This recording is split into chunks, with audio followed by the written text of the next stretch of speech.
Among sailors, the Congressional Cup regatta, staged in California, is regarded as one of the major events in the sport. And winning here is a never-to-be-forgotten achievement in anyone's sailing career. And it's one of the biggest things you can do if you're a sailor and love the match racing, and to be on the top among these great names and being on the cup was over the moon. This world-class match racing competition is hosted and staged by the members of the Long Beach Yacht Club and has a magnificent trophy adorned by the names of many of the greatest sailors in the sport, a trophy which has also eluded many others. Such is the challenge of winning here. Recognized as the green jacket equivalent to winning the Masters in golf, each year the winning skipper is honored with an invitation to wear the famed crimson blazer forevermore. In 2025, Eric Monnen became the first Swiss skipper to win his place in history. The 2025 Congressional Cup! What a match! And what a finish! Wow.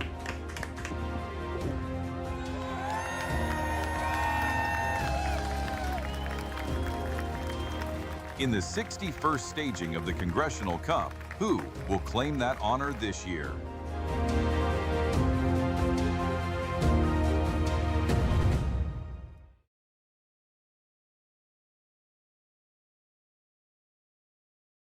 Behind every great start line is the Long Beach Sailing Foundation, preserving and maintaining our legendary Catalina 37 fleet.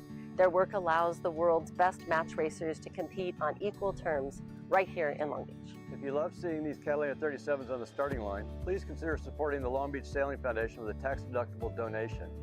Your generosity helps keep our iconic fleet afloat, literally, and ensures these boats continue serving sailors for generations to come.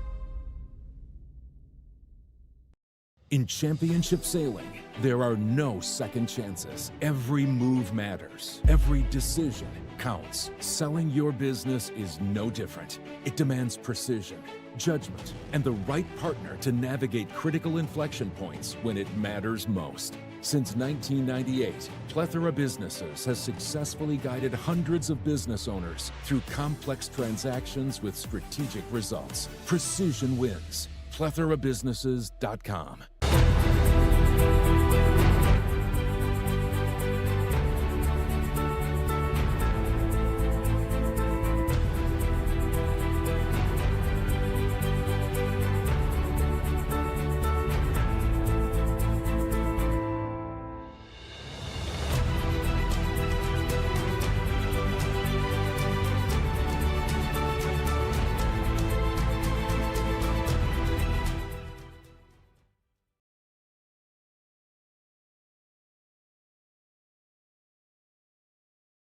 Cup here in Long Beach, California. I'm Tucker Thompson, along with Ryan Sanders and Sam Rosenbaum, Marilyn Cassidy. Our umpire expert is Long Beach Yacht Club's Kirk Brown. We are into the semifinals, the last day of this great competition. 10 international teams started out the week, and now we're only into the top 4. Of course, only one will hoist the Congressional Cup trophy and wear the winner's crimson blazer this afternoon. If it's Chris Poole, he's looking for his 3rd crimson blazer. Eric Monnen and Yanni Berntsen, it would be their 2nd. And Cole Tapper is vying for the title for the very first time. But first, they have to win the semifinals to get there. Here's a look at how the action went down on the water here in Long Beach yesterday.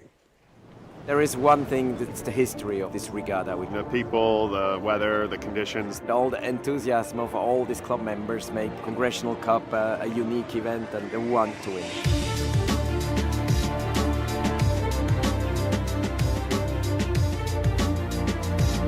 We came out of the round robin in first place, so we got choice of our opponent in the semifinals, and we elected to choose Cole Tapper from Australia. But there's never an easy choice in Congressional Cup. The top 4 are usually the best 4 teams in the world. We had 2 good races against Cole. They weren't walkaways by any means, and we're in a good position to keep fighting for it. And yeah, we'll see what tomorrow brings, and we're just going to give everything we can, and hopefully we come out on top.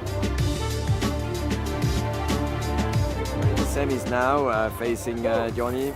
Unfortunately, we had 2 very bad matches, not doing well on many aspects. So we're back on the wall, and then tomorrow we need to put our A game on, and really there is no room for mistakes anymore.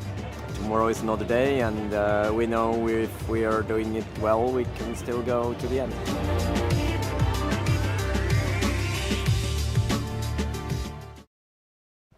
Here we are live out on the water here in Long Beach. And Ryan, it's a semifinals, the first to win 3 points. Talk us through the standings as we concluded yesterday's racing. Yeah, Tucker, yesterday we saw racing conclude with each of the 2 teams taking 2 wins. Both Chris Poole up 2-0 over Cole Tapper, and Yanni Bernson up 2-0 over last year's Crimson Blazer winner, Eric Monin.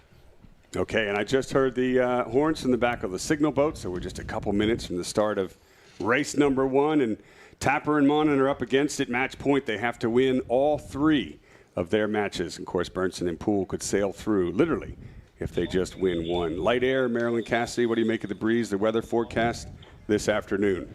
Yeah, we're already above forecast, both in terms of velocity and how far to the right it is. There's a system coming in overnight, so it should be an interesting day on the water. And Sam, as you know, having raced these boats last week in the Ficker Cup, they're probably harder to sail in these light, fickle breezes that we have this morning than they are in breeze. Absolutely, Tucker. The kinetics required and sail trim, everything must be perfect. It's a lot harder to get up to hull speed in these conditions over a lot of breeze.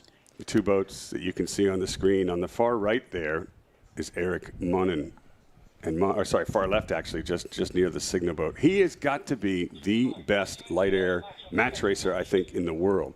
And so when it's like this, when it's fluky and stuff, look for him to get a jump, and he needs it. If he loses this, he's out. Same situation for Australia's Cole Tapper, looking for his first shot at the finals. He finished 3rd last year. You know that he's coming in hungry and going to be watching every move that Bernson and Monin make to see if he can learn anything from their match as he prepares to race Chris Poole again. And Tucker, after 4 days on the water here, we have a whole spectator fleet here for the final day of racing. So it'll be a little different for these guys as they get closer into the pier. You take a look here, you see the oil islands, the Port of Long Beach in the background, and it's an absolute beautiful day here in Long Beach. Here's a look at the crew sailing with each teams in our first match. Martin Kreit, Johan Backman. Man, what a fantastic guitar player and singer he is, by the way. We had the first Congressional Cup band. And Bjorn Lundgren, Hendrik, I'm not even going to say Walger. Sorry, my Swedish isn't that good. And Daniel Wahlberg. Moving over to Eric Monin, it gets worse for my pronunciation. Julian Flaxa, Maxime Mesnil, Jean-Claude Monin, Mark Monin, Ute Monin, and Cyril Scoopbach. Mark Monin also part of that band, Tucker. Great lead guitarist. Yeah. We had the first Congressional Cup band called the Congressional Cuppers the other night. It was fantastic, impromptu. And these sailors can do more than just sail, apparently. They're good at singing, playing music. It was an amazing night. There's shots of the Belmont Pier, the best viewing platform of any major international sailing event in the world. And there in the background, that 1 boat on starboard, number 4, is Eric Monin. He's a few seconds away from entering the pre-start box, which is left of screen. And he'll be on starboard facing Yanni Bernson. On the far left there of your screen in the orange crew gear on port, light air, you'd give the advantage to Monin, but on the scores, it's Bernson 2 up. Yeah, Bernson's been really collected this regatta, and he's right on time entering the box here. Monin actually a few seconds late entering the box from starboard.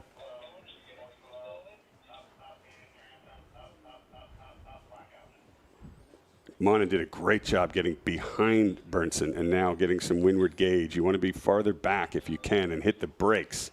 So perfect positioning there for the Swiss team. Both skippers staring at each other, waiting for the other to flinch as the speed slows down. And this light air Marilyn, it's pretty hard to maneuver these boats, particularly when they stop head to wind.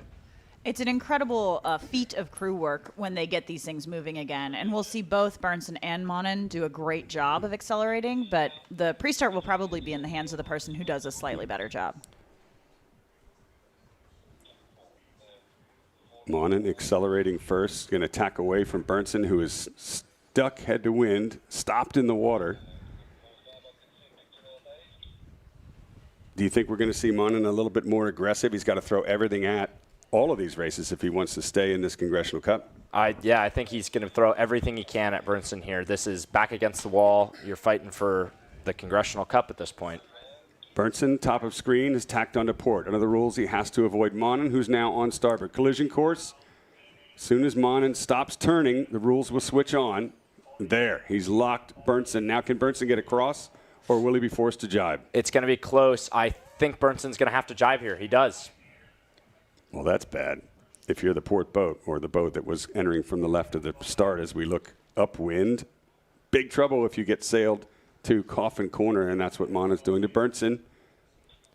This is a Monin we haven't seen this regatta yet. Berntsen's been, pretty assertive, but Monin's mostly relied on boat speed, and this is something we really haven't seen from him yet. It's pretty cool to see it with his back against the wall. Well, you know what else we haven't seen? We haven't seen Berntsen in this much trouble all week long. Mm-hmm. But he is not where he wants to be with 1 minute and 38 seconds to go.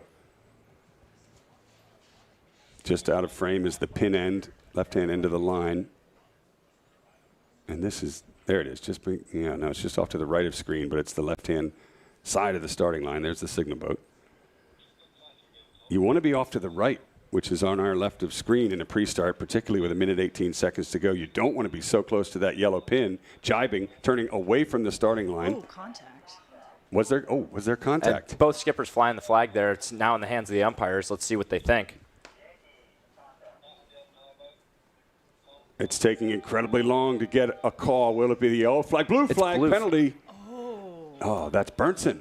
Yeah, Yanni Berntsen on the back foot. We haven't seen Yanni have to kill a penalty like this in the pre-start. This is Eric Monin we have not seen at all this week. He is throwing everything he can at it.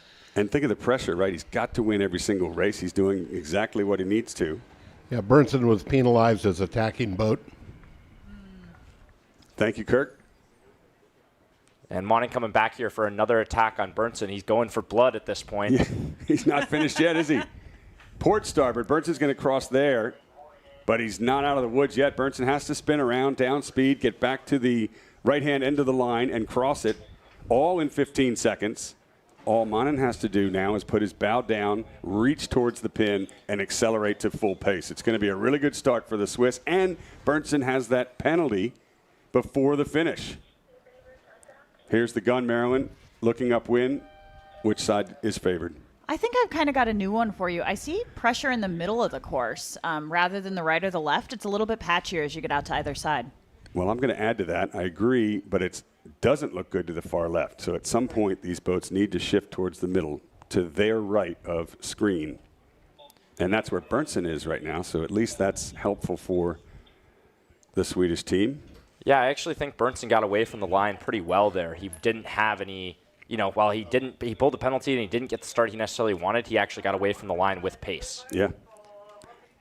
As you say, he was a little bit late and slow when he got off the line, but I think he's getting the new pressure that Marilyn just referenced from the middle of the course first. He might have a bit of right-hand angle in it, and that's helping Berntsen stay in this position, locked to windward of Monin.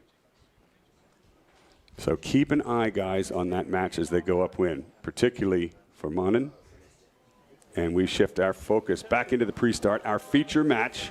This has world rank #1, two-time Congressional Cup champion Chris Poole up against a somewhat newcomer as it stands in the Congressional Cup. He's only been as high as third, and that's Cole Tapper from Australia. We're on board with Chris Poole on starboard. And here's the dial-up. Cole Tapper with the spinnaker pulled out on the deck, ready to go. I don't think it's light enough to necessarily necessitate that, but we'll see what happens. Poole already pulling a Yankee flag there. Yeah, Poole has brought a level of aggression this year that we haven't seen in years past. That white and green flag and the little powerboat behind them, that's the umpire. That's no penalty for either boat. And to my eye, Poole's actually slid a little too far forward than he'd like to be.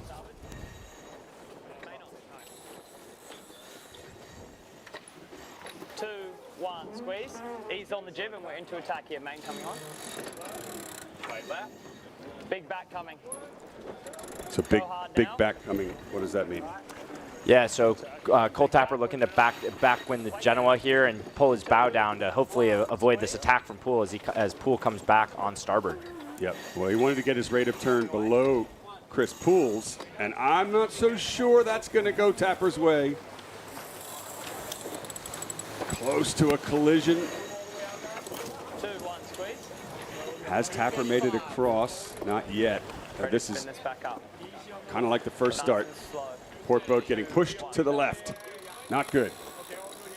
No, and it's so difficult for the blue entry boat, the boat entering on the pin end of the line, to get free in these light air conditions. Again, it's just so hard to maneuver the boats and to really get around someone like Chris Poole.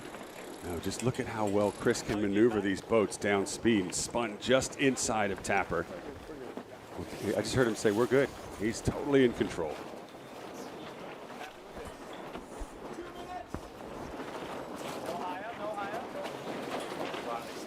Building on starboard here. Build on starboard. Left. Thought he didn't go. He baited us. Oh, how about that? You heard Cole Tapper say build on starboard, but it was a fake. Chris Poole said he baited us. So both boats have flipped onto port. The dial-up is over. Nice job for Tapper. Now can he get a start out of this? We got a minute 30 to go.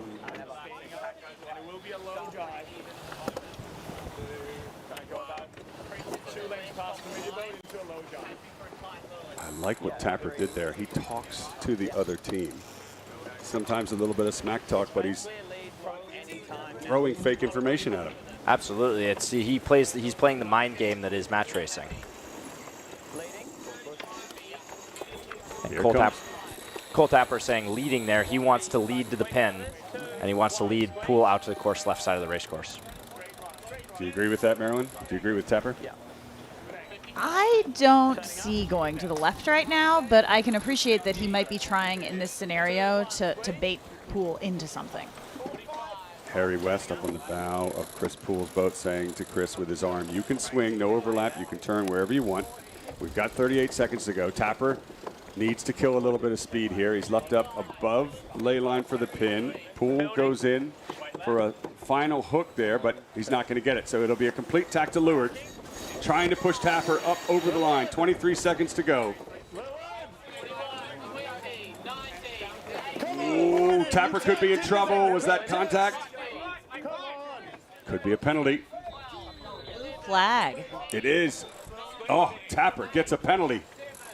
5 seconds to go, and it's looking bad to worse for the Aussies. Yeah, Tapper was penalized Rule 11, windward boat not keeping clear. And Kirk, we just had Chris asking for a red. Do you agree? What do you think of that? The red is used by the umpires when one boat gains a controlling position after taking a foul, and the umpires aren't convinced there's a second penalty. Poole is not being controlled. He can tack to the mark, so no problem. Thank you, Kirk Brown. So Tapper gets one penalty, and he is lucky he didn't get two. But as you heard Kirk say, he's not controlling Chris, but he is bow forward. Let's listen in.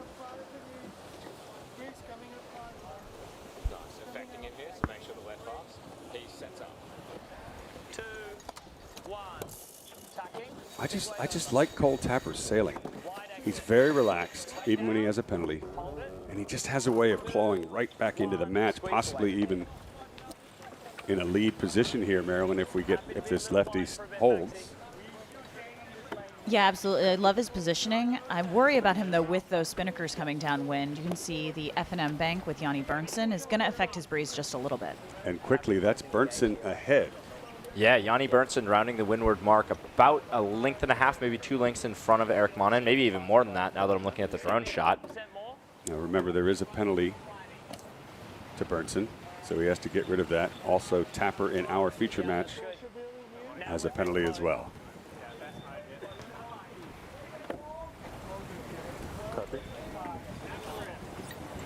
Chris Poole, he wins this, he goes to the finals again. The Congressional Cup tapper looking for his first chance.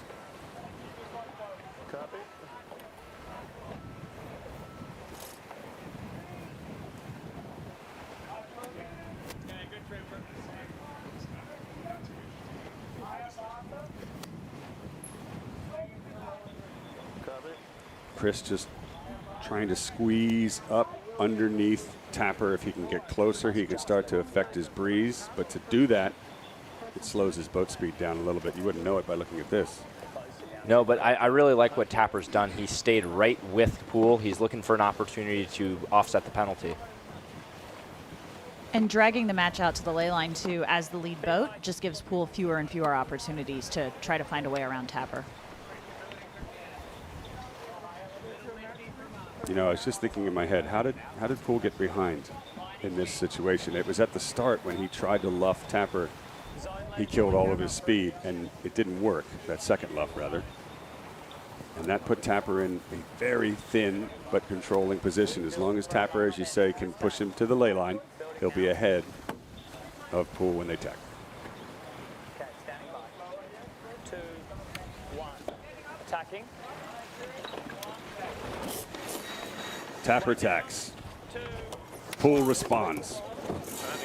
We will be stopping at the top. The race is on to the top mark. You just heard him say we will be stopping. We will be stopping, yes. He's looking for a dial up and a chance to kill this penalty to Poole. So the race is going to hit the brakes. Top of the track. I wonder if Poole is aware of that.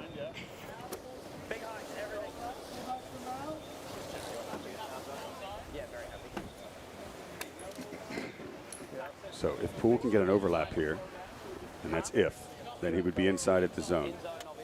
I don't think he's got the overlap. From this shot, it looks like he's maybe a third of a boat length shy, so you know he's putting the pedal down right now. Okay, so the mark rounding belongs to Tapper. He is at the zone.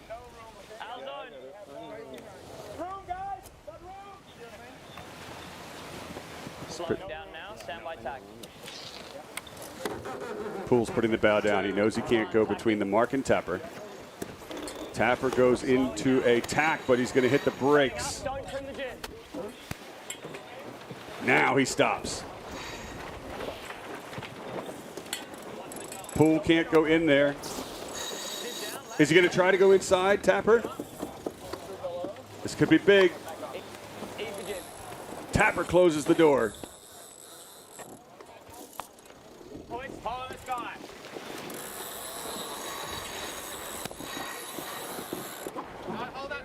Tapper looking to offset that penalty. Can he get Chris Poole to foul him? Building. Poole trying to roll over the top of Tapper, so this game is going to stop as Tapper accelerates. Back on. Main on, please. Tapper slow. He's only just bow forward. And to my eye, it looks like Poole has just a hair more pace than Tapper. I don't necessarily mind where Tapper is, though. Yeah. We just go a bit further here, make it a 1 and in. Make it a 1 and in. Talking about the set? Yeah, for the next set, I think they're trying to push it out to ley line so they can jibe and have 0 jibes the rest of the leg. Yeah, he should be luffing here. Here comes the luff from Tapper. It's aggressive. Poole responds. That was a masterful move from Tapper. He had his spinnaker pole up, and he made it look like he was going to go for another luff, and Poole killed his pole, and Tapper was able to bear away and set way quicker with a much cleaner set than Poole. And it's a messy spinnaker set. Poole's in big trouble as Tapper pulls ahead. Oh, it's just going from bad to worse on board Poole's boat. Kites in the water. It's got a huge hourglass.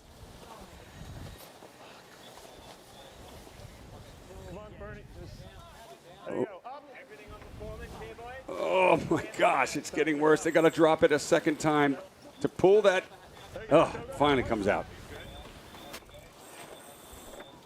Not what Riptide Racing wanted.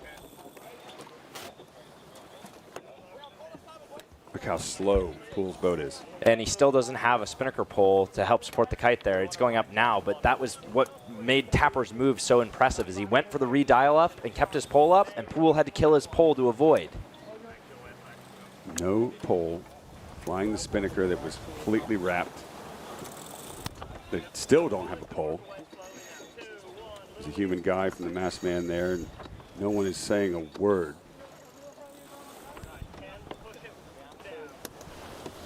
As they finally sort this out, halfway down the run, but not before Tapper is extended into a nice lead. The big question now is, how much of a lead does he need to spin his penalty turn and still win this race? Well, and Tucker, there's another boat asking that same question. We just saw that shot a moment ago, and you can almost see Yanni Bernsen in the right of screen in the F&M bank. He's also leading his match and carrying a penalty down to the finish. And this to the finish for Bernsen there. Yeah, correct. What I expect to see from Yanni Bernsen here is to go for a penalty kill at the pin, trying to use the so as he rounds the pin, he's going to look to kill the kite, tack around and kill the penalty, and until his bow is below 90 degrees, he's the keep clear boat. I just don't know, looking at this shot, if Bernsen has the distance. There's separation between the two boats, but the lateral distance isn't that much. We're going to watch both matches here. Tapper in the pink spinnaker, leading Poole in the yellow spinnaker. They're going to the leeward gates, those two orange buoys top of your screen. Just beyond the leeward gates is the finish off the Belmont Pier. That's where Bernsen has just jibed in the green F&M bank spinnaker, is heading there now. He has to spin a complete circle or 270-degree turn, tack through the eye of the wind, return downwind and cross the line before the teal spinnaker catches him of Monin. I don't think he's got the room. I don't think he does either. And Monin racing to the boat. It's close. Now they've got to drop that spinnaker all the way down below the gooseneck where the boom is and then spin the penalty turn. Monin heading for the line as well, just to our right. Here comes the spinnaker drop. Here comes the turn from Bernsen, and here comes Monin, the bottom of your screen. This is going to be a nail-biter, a photo finish. Bernsen tacking through the eye of the wind. 2 lengths for Monin, 1 length for Bernsen. Penalty is shed for Bernsen. He puts his bow down, but Monin squeaks in there. Monin has done it. For now, Monin stays in the Congressional Cup. Oh, that was a nail-biter, Tucker. That was some of the most exciting racing we've seen this week, I think. Yanni Bernsen can't be happy with that. However, Monin's going to survive to another race. Yep, and this is Cole Tapper looking to survive in his race. So both of the trailing teams in the semifinals are doing what they need to do as Cole Tapper keeps an eye on Chris Poole back upwind. This is what's great about the Congressional Cup. Every team is fighting for every inch.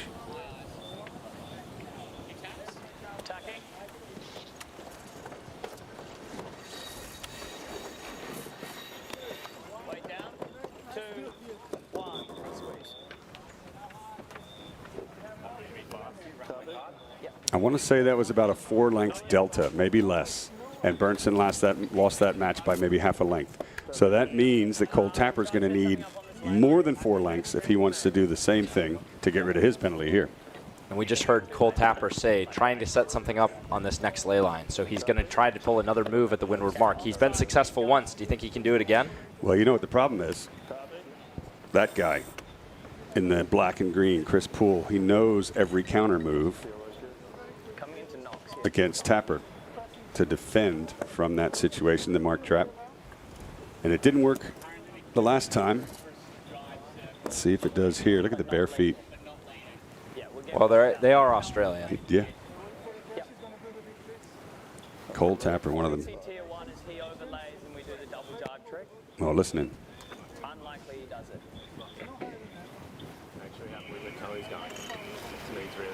So his first choice was to do a double jibe. Shed the penalty on the upwind leg. Or no, just reel him in, hook him to leeward. That's what he's talking about. Yeah. Did you hear Chris there? He said he's just climbing away from us. Tapper's got wheels. Well, it's the first time we've heard Chris complain about his speed. Usually Chris is one of the fastest, if not the fastest, this week.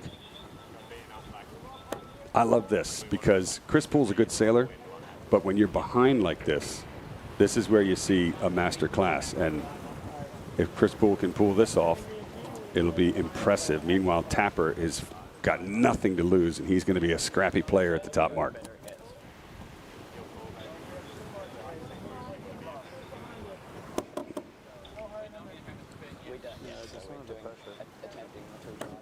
It's tough to tell in this shot, but you've got Chris sailing higher and slower, just decreasing the distance.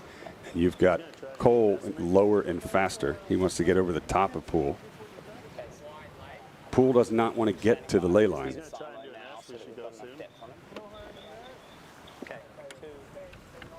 At some point, you're going to get there. Tapper tacks first, and Poole's going to go an extra half length, try to keep his air clear, but definitely some dirty air coming from the back of Tapper will be affecting Poole. So just to be clear, we need to bear away to port, jibe the boom, jibe back up on the breeze, lead into the zone. Yeah. So they're looking to just do a penalty kill on at the windward mark here.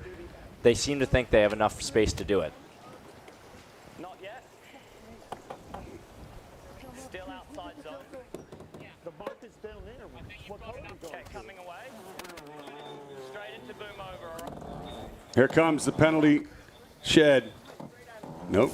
Yep, he's going to draw Chris Poole in. Are we going to the yellow buoy? We are going to the yellow buoy, and Cole Tapper just pulled that off excellently.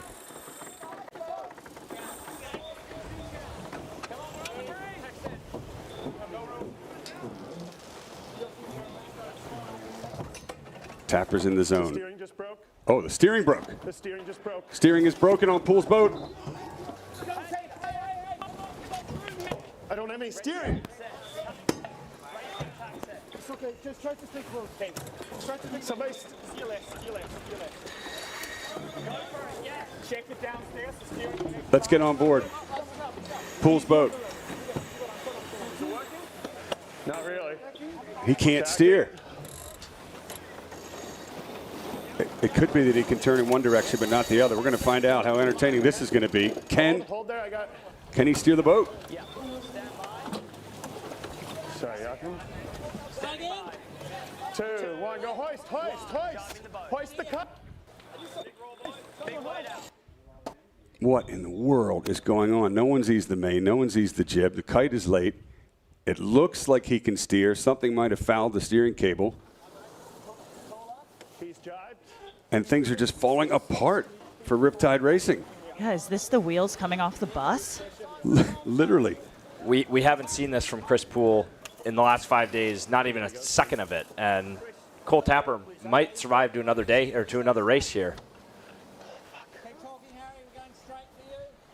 I'm going to guess that something. Oh, his hands are shaking. Wow, man, this is a tough one for. Something might have gotten in the well. And, a line or something got stuck in there and he couldn't turn the wheel. And we hear Harry West actually kind of echoing out from down below there. He's climbed back there and looking at the steering right now for Chris Poole. Man, this is one of the few times you wish our camera person could actually climb down below and look at what's going on. Oh, there's a couple crew looking at it. Can we hear what's going on? He's yelling from down below. Is he driving the boat from down? He might be. I can't go much more than that, Harry. Okay, he doesn't have time to do the turn here. Oh, my goodness. And we're still racing, by the way. You just heard Poole say he doesn't have. I think Poole might be mistaken there. I can hear him. Okay, listen. You got to be kidding me. The only way this boat is being driven is by somebody down below working. Oh, my gosh. He's turning left. The boat's going right. Watch your kite, Mel. Who's driving the boat? I have never seen this. I got it. You're good, Harry. Maybe slightly bowed up. Okay, guys, let's catch up here. And they're still trying to race as well. Harry West, the bowman, is not on the bow. He's got his head in the steering gear down below. It looks like it's working. Yeah, I think Chris just said, okay, I think I'm locked back in, so it seems like Harry West has made the repair. Well, he needs to get back up on the bow because Cole Tapper is poised to get rid of his penalty, and we're still racing to the finish here. I don't know if the Aussies are aware of what's going on. Coming down.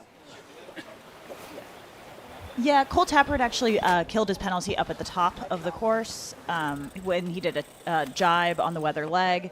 So he's just been extending while we watch the drama. I missed that little detail. So, ladies and gentlemen, have a look at Cole Tapper. 2 more lengths to go and 1 more jibe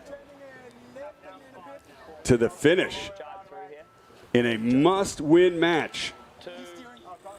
He's gotten rid of his penalty. He's ahead, and his steering works. I think that's probably the most impressive penalty kill we've seen this weekend. Even Chris said he didn't do his penalty turn. No one saw it. Not Harry. Listen, I'll tell you one guy who didn't see it was Harry West. Still got his head in the boat. Cole Tapper, ladies and gentlemen, what a match. And I hope we can hear from both teams when we go down on the water for the interview, because even though Chris Poole lost, we've got to know what happened with the steering for sure. Stand by.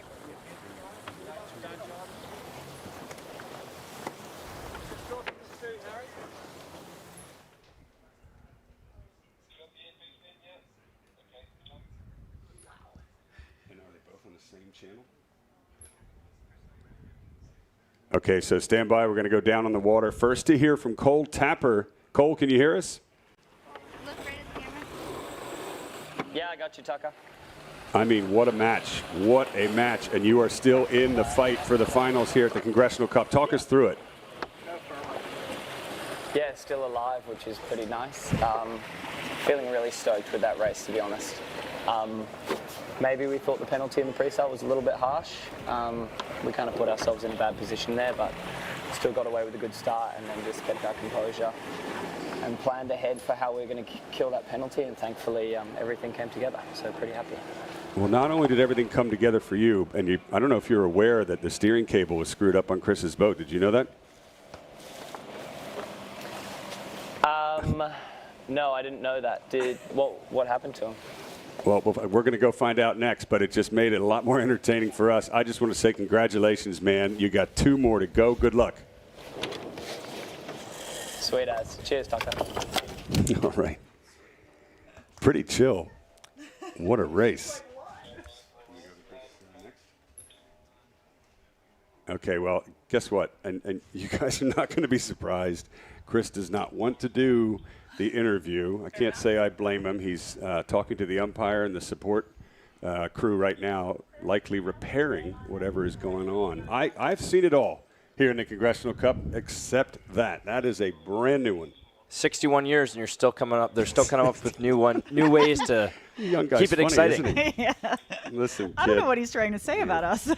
Anything can happen, and it usually does here in the Congressional Cup. Let's relive that match. We've got some replays coming up in what has been an unusual match race right from the start here. Chris Poole was aggressive, and there's the penalty. Tapper collision, windward boat. Okay, so the Tapper taps Poole, and there's the blue flag penalty. Now we race upwind, and Tapper has got wheels. He gets right back in the match and drags Chris Poole to the ley line. Then at the top mark, he slows down, waiting for Poole, but it doesn't work. And Poole keeps clear, actually accelerates a little bit there, but it's a nice move by Tapper to get the bows going in the opposite direction, and that's when the wheels literally started to come off for Chris Poole. Spinnaker completely wrapped it so ugly they did not get it out. Drops in the water. Finally, it goes up with no pole. And here's the second attempt at the top mark to get rid of the penalty for Tapper. Meanwhile, steering is gone for Chris Poole. He's got a little bit of it. Harry West, the bow, is down below, sorting it out, and Tapper got rid of his penalty, got rid of Chris Poole, and takes the match. How incredible. The crowd here getting a great show live on the Belmont Pier, and thanks for joining us live online around the world as well. We're going to take a very, very short break before we come back with more action here in the semifinals of the 61st Annual Long Beach Yacht Club Congressional Cup. Behind every great start line is the Long Beach Sailing Foundation, preserving and maintaining our legendary Catalina 37 fleet. Their work allows the world's best match racers to compete on equal terms right here in Long Beach. If you love seeing these Catalina 37s on the starting line, please consider supporting the Long Beach Sailing Foundation with a tax-deductible donation. Your generosity helps keep our iconic fleet afloat, literally, and ensures these boats continue serving sailors for generations to come.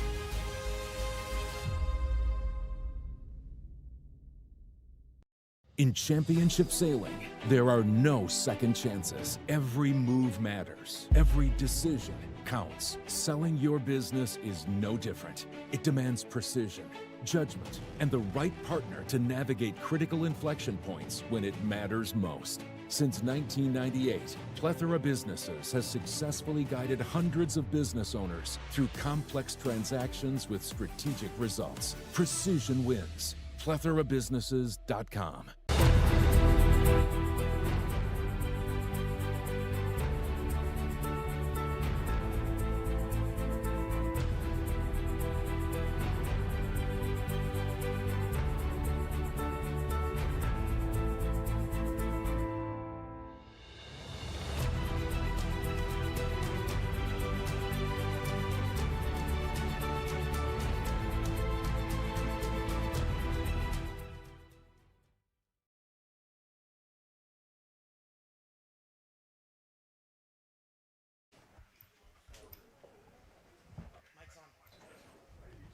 Wow, what incredible action here on Sunday here at the finals. We had two teams up 2-0. We've had both polar teams take their first win today. While the bosun's on board with Chris Poole and team figuring out their steering situation, let's take a look at some history here of the Congressional Cup. Drew Satorino from Long Beach Yacht Club is going to walk us all through how this thing came to be. Hi, my name is Drew Satorino, and I'm Senior Staff Commodore here at the Long Beach Yacht Club. My family joined the club in 1970. Congressional Cup started in 1965. As a family, we started working on the regatta, my mom, my dad, my sister, and my brother in 1974, and I've been working on it every year since. The Congressional Cup was founded here at the Long Beach Yacht Club on the west coast of the United States in 1965. It was the brainchild of Staff Commodore Bill DeLacy, who wanted to show his friends on the East Coast that we had game here on the West Coast, and the regatta has grown from there.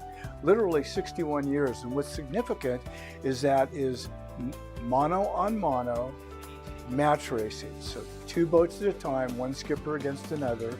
And what we try to do here is we've tried to equalize the playing field, so to speak, so that it boils down to the skill of the skipper and the crew, and it takes the monetary advantage out of sailboat racing in general, which is kind of a big part of the sport. The more money you have, the faster you can go. Not a Congressional Cup. Because of that, we are called the granddaddy of all match racing, because match racing is a subset of sailboat racing, yacht racing in itself. So we specialize in match racing, one boat against another. The Congressional Cup strives every year to stay relevant, and it's done that since 1965. The concept of match racing, that will always be relevant, but just like the sport of sailing in general, it's a slow growing and a slow evolving sport. And we've managed to run a significant world-class match race every year for 61 years. And we do that by evolving with the sport, by having members, people part of our governance and race committee traveling around the world, working on other regattas, seeing what's hot, seeing what's not, and we try to showcase that here at Long Beach Yacht Club. I think we've got the longest running consecutive match race for sure. Now that's not to discount the America's Cup, which is over 150 years old, but they run a longer course. They use different kinds of boats. And at the end of the day, it's not the pure match racing that we do here at the Long Beach Yacht Club. And over the years, we've evolved and built the infrastructure to go along with that. We've got 2 identical fleets of boats here. And of course, we've got the Catalina 37s, the Cadillac Escalade of the entire World Match Race circuit.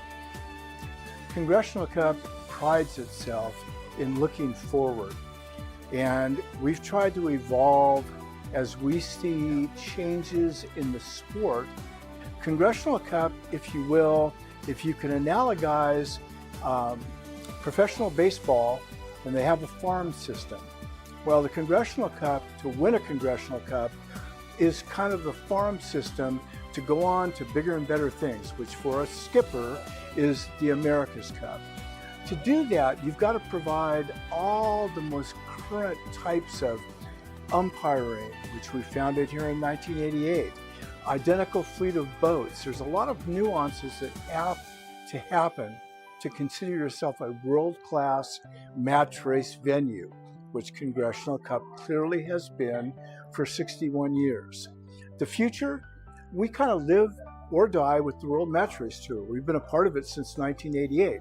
World Match Race Tour was conceived, its origin was conceived right here at the Long Beach Yacht Club. Tom Shadden, the late Staff Commodore Tom Shadden, was the president of the World Match Race Conference in 1988. So as they evolve, we evolve. We're proud to be a major stop in the World Match Race Tour. We'd love to see it grow. We love the international stops that are on it today. We love being a part of it. We love having them here in Long Beach. And I'm sure they're going to continue, and so will we. We hope to grow together with them. Because of the expertise that we've developed here at the Long Beach Yacht Club in running races, in developing principal race officers, umpires, and the officials that you need out on the race course, and with the Olympics in 2028 in mind, we've developed quite a bit of expertise that we can share with the Olympic Committee. And you've got to remember that we hosted the Olympic sailing piece in 1984. And to this day, sailors rave about it around the world. And it kind of ties into Congressional Cup as well, because we have a playing field out in front that's anchored by the Veterans Belmont Memorial Pier. And we have a stadium that is maybe second to none because we also have a breakwater in Long Beach, and that basically gives us a barrier reef. We get the wind velocity that comes up in the afternoon, normally from the right-hand side of the race course, and we don't have the wave action, so we've got a flat sea and lots of breeze. And sailors know that. If you ask any sailor, and he's a player and he's on the circuit in some way, shape, or form, he's going to tell you that Long Beach is one of the most ideal places to sail. Knowing that, and knowing that 3 or 4 other yacht clubs we have here on our bay that can be helpful as well, we're looking forward to providing manpower, infrastructure, expertise, counsel, whatever it takes to make the 2028 sailing piece here in Long Beach spectacular. Every year for 61 years, we have Congressional Cup come into town. And every year is what everybody would say, well, this was the best year yet. And this year is no exception.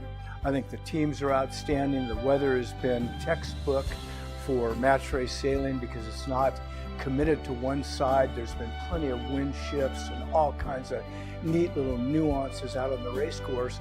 And remember, this is going to be the same water that's going to be used for the Olympics in 2028. So my hat's off to the competitors that are here this week, and always to the volunteers. We're known around the world for the volunteer hospitality that we provide, including housing for all of our competitors and participants. Looking forward to the next 2 days to determine the winner of the Crimson Blazer for 2026. Good luck, everybody. All right, we're back here on the pier, the finals day of the 2026 Congressional Cup, and I have one of my favorite people with me, Lisa Meyer. We've done it again, another Congressional Cup. Great job, Brian. It's always sad to be at the final day, but wow, what great racing we have had in just the 2 semis that have been out there. Yesterday it was 2-0 for both of these groups, and now today it's 2-1. So exciting. And they said last night at the press conference, it's kind of a reset, right? These 2 teams were down really bad. They got the chance to take a night, relax, reset, get back on the water, and boy, have Monin and Tapper done so this morning. They certainly have, and so exciting watching from the pier. The live streaming has been great. I love the fact that we're able to interview the skippers right as they come off the race on that. We're anxious to hear from Poole to get his opinions as to what happened. We didn't hear from him, but wow, both Monin and Tucker, Cole Tapper, thank you, survived. And that Tapper tap that caused a penalty, but watching him be able to get rid of that was amazing. And we were kind of joking this morning about, like, if these races are done early, the racing's done. We want this to go all day long. So it's for us on the pier, for you at home. So exciting. We're going to have another set of races here. And we were cheering for more racing. Absolutely. Absolutely. So, Lisa, tell me a little bit about what goes into pulling this off every year from your end. I know you're heavy on the sponsorship and the media front. Give the world some insight on how you run this Congressional Cup from your end. So first of all, I just want to talk about match racing as a class, as a form of the format of what we do racing here. So the 37s are perfect for match racing. They're also good for fleet racing, which we're going to see here. But the match racing is what makes Congressional Cup what it has been for 61 years. It's a format that is used for a lot of different racing, including America's Cup. So, we've been talking about this being the pathway for America's Cup, but it's really the pathway for greatness. Because here you can see the competitors that we have on board the boats. We've on Poole's team, you've got Bernardo Frita, who also sails for SailGP. We have a lot of people here on the boats that have sailed in America's Cup, the Youth America's Cup 2 years ago in Barcelona, including Cole himself. But what is so exciting about the racing here is that it's one-on-one. It's match racing. We used to have match racing in the Olympics. Some of us would love to see match racing back again in the Olympics. I'd love to see that. We would love to see that. So the more that we can showcase this, the more that people will get in the game. Because actually, even when you're watching a fleet race, at times it turns into a match race. If it's one-on-one, it's a match race. So it's exciting to see the best of the best. All of the team and volunteers at the club spend so much time organizing this event to make it the world-class event that it is. We're so proud that we're part of the World Match Race Tour. That means that we are part of the group that there are 17 different events around the world. So the world is watching all of those events. The live streaming and the coverage has been so great. We do focus on the show that we put on here at the Belmont Veterans Memorial Pier. We work very closely with the city.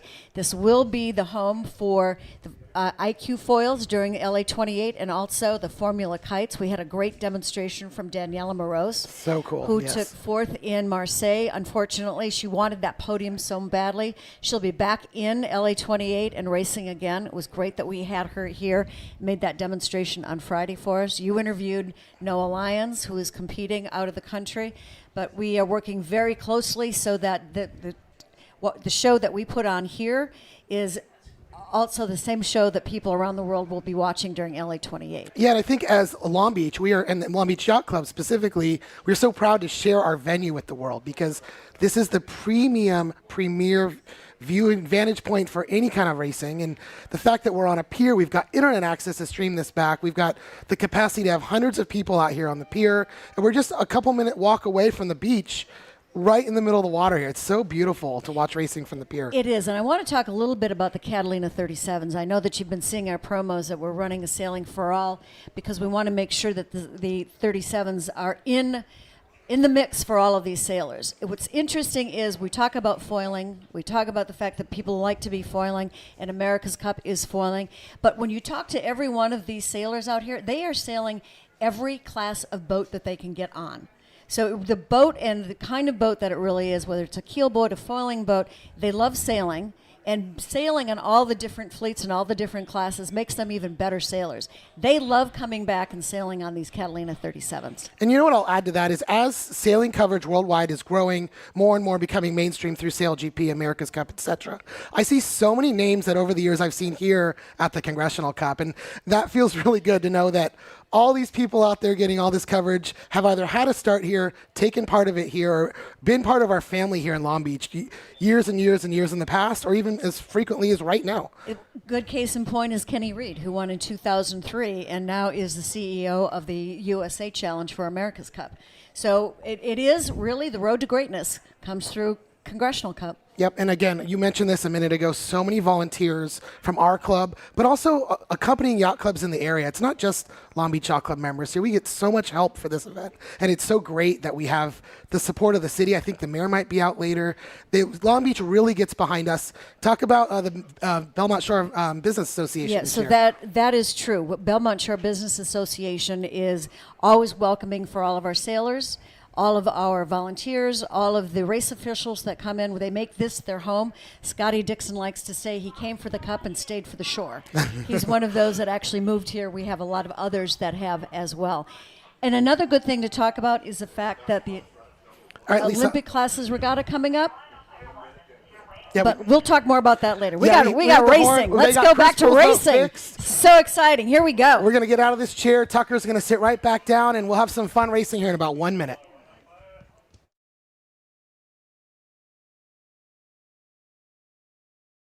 Behind every great start line is the Long Beach Sailing Foundation, preserving and maintaining our legendary Catalina 37 fleet. Their work allows the world's best match racers to compete on equal terms right here in Long Beach. If you love seeing these Catalina 37s on the starting line, please consider supporting the Long Beach Sailing Foundation with a tax-deductible donation. Your generosity helps keep our iconic fleet afloat, literally, and ensures these boats continue serving sailors for generations to come.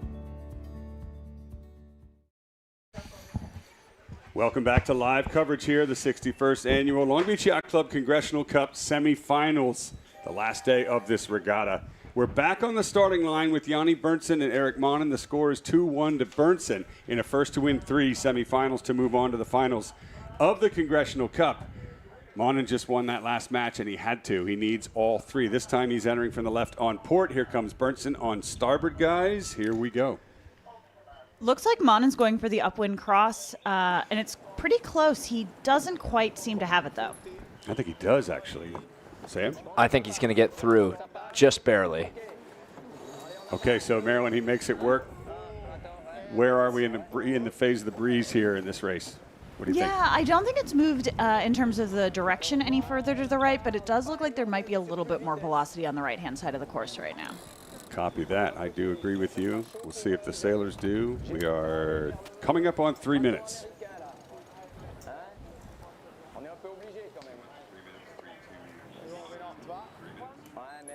These sailors sure know how to keep it exciting. We thought it was going to be all over, and suddenly Monin and Tapper are both right back into it. Yeah. And at one point, Chris Poole lost his steering in that last match. That was exciting. You wouldn't want to lose your steering with those expensive spectator boats here in the pre-start if you were Monin, I'll tell you that. Certainly not. The damage deposit wouldn't quite cover it. A jibe from Monin around the top of the spectator fleet. He's on starboard. Berntsen not even worried. Heads for the Belmont Pier, just to the right of your screen, towards the fans that are watching here live. Finals day, the Congressional Cup.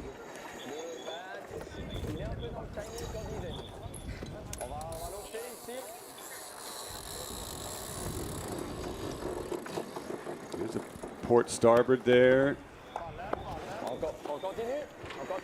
Not a big deal. Monin tacks away.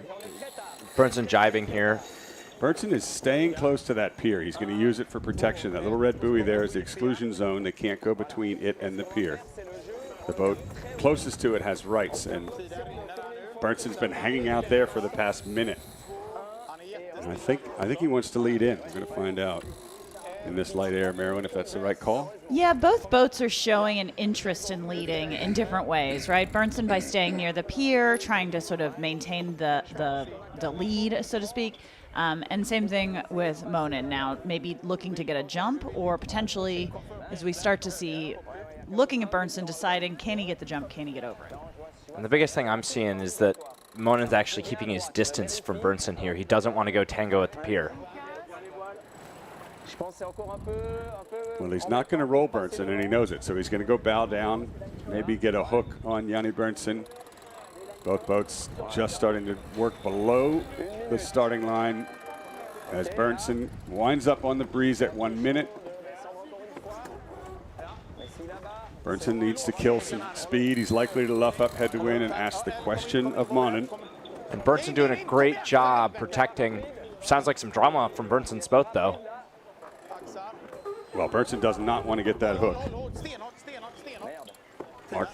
Mark Monin, the bow man, signaling to his brother, there's no overlap, you can swing. Bernson running out of time, getting down towards the pin, 25 seconds to go. Monin still pushing him, looking for the overlap. At some point, Monin might be late if he keeps this up. Bernson closer to the line. Bernson seems to be just a hair early here. He's going to have to tack and kill a bit of time. You're right. It's going to be a split. Bernson has tacked on port towards the right-hand end of the line. 5 seconds to count down. Here comes Monin, full pace towards the pin. And we're off. Race number 4, Monin in a must-win match to the left. And Bernson looking to seal the deal in 3, off to the right. It's going to be a battle of the boat speeds here with the split tack.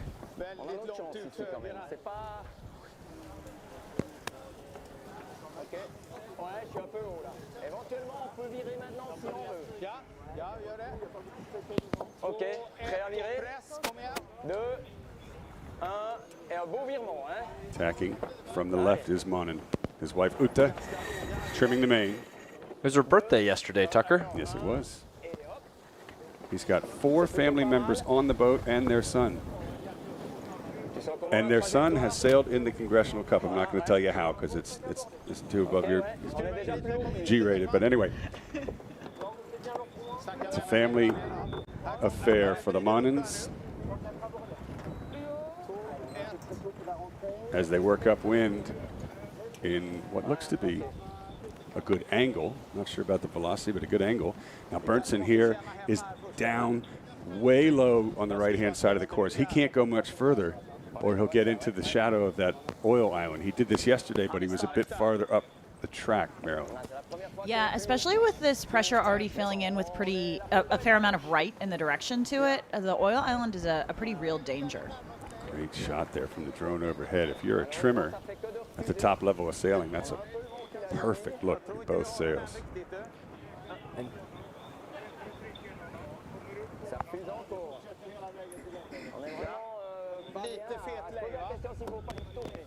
Now, Marilyn, Bernson in the left of the screen there, it looks to me like he's getting lifted as he goes to the right, and that's not what he wants. He wants a header to tack. Absolutely. And we're seeing him, I think, just start to tack now. Maybe he's not found that right shift he was looking for. Well, yeah, he's just apologized. You heard him say, "Oh, sorry." I think they know it's not going to be a big gain from that lower right corner. Monin looking for the cross, looking for a win, looking to stay in the Congressional Cup.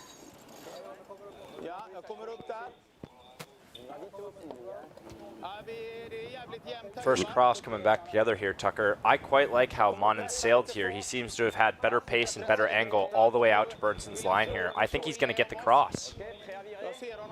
Well, he has to avoid if it's close, closer than I thought it was going to be. And he tacks ahead and to leeward. And to my eye, he just gave Bernson a little bit of room to live there as we head towards mark number 1 on the ley line. Could he have gone just another foot or two to try and squeeze off Bernson? Bernson looking for the overlap at the zone of the mark, which is 10 lengths away. Here comes the squeeze. Now Monin makes it hurt. Monin looking to twist the knife here. Big overlap. So Monin wants to luff Bernson, slow him down, and then bear away and have that overlap broken before he gets to the 2-length zone at the mark. Look at Bernson's bow just behind Monin's ear. And Monin doing a great job keeping the pace on here over Bernson. He's broken the overlap now, and now he needs to be full speed to the zone, and he can tack and do whatever he wants. That was textbook Monin. Beautiful maneuvering there. Not only did he pull forward on Bernson, he's just making it hurt even more with the wind shadow.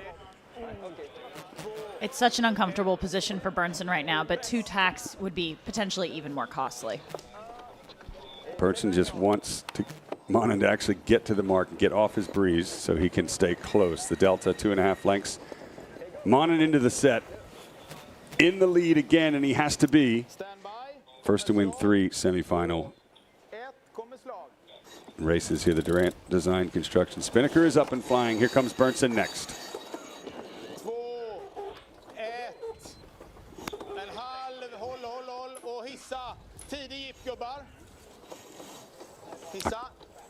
Couldn't agree more. I was going to ask you, how's your Swedish today, Tucker? Not too good. Monin in the early jibe away from Berntsen, who's just set the spinnaker now. 4 lengths and counting the delta. And no penalties in this one. Monin out in front. And another big split here. Berntsen sailing off to course right. Monin with an earlier jibe sailing off to course left.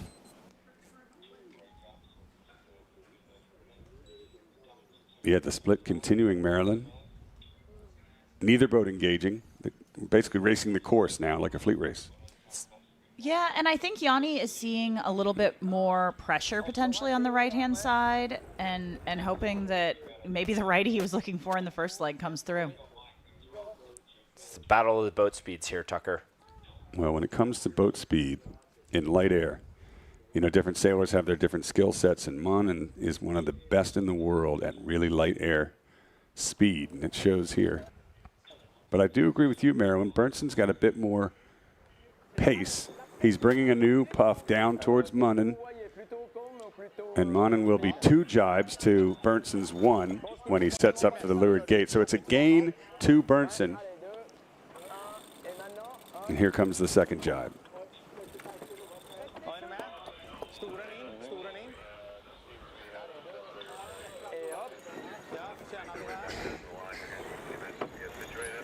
See all the crew timing that rock to windward there as they come out of the jibe, sailing a 37-foot keelboat like a dinghy.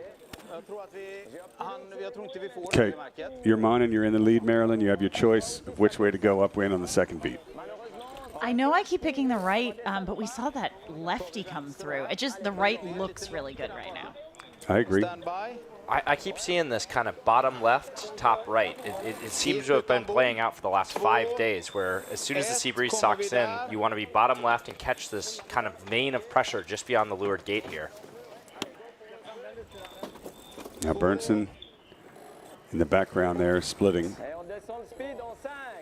Monin's going to take the left. Here comes the drop.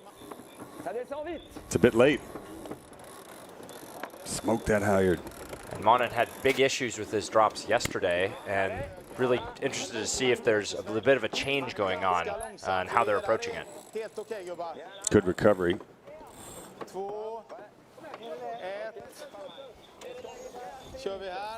Berntsen solidly behind, splitting to the right. And you almost feel the momentum shifting from Berntsen to Monin in this series right now. It's interesting. I think the conditions must be a factor, right? Knowing that we were racing in a little bit more breeze yesterday afternoon, where Berntsen was able to take 2 wins, and seeing Monin be so dominant in this lighter breeze this morning. Look at Monin's heel angle compared to Berntsen's. Monin heeling over a lot more. Means he's got more wind where he is. That's that left-hand vein of velocity we've been seeing out here. Berntsen's rig's a little bit more straight. Monin has tack to stay positionally with Berntsen. Berntsen wants to sail, you know, sort of a different path upwind than Monin does, and the way to protect that is to stay with your opponent. Don't give him the opportunity. So Monin closing the gauge to stay close with Berntsen, who has tacked. Now what will Monin do? Shift to the right or tack right on his breeze? There's your answer. So he shifted to the right of Berntsen in a match race. That is the right thing to do. And Berntsen tacking out now out to the right again. He seems to either A, not want to have his breeze covered, or B, he likes the top right. I wouldn't be surprised if Monin tacks again.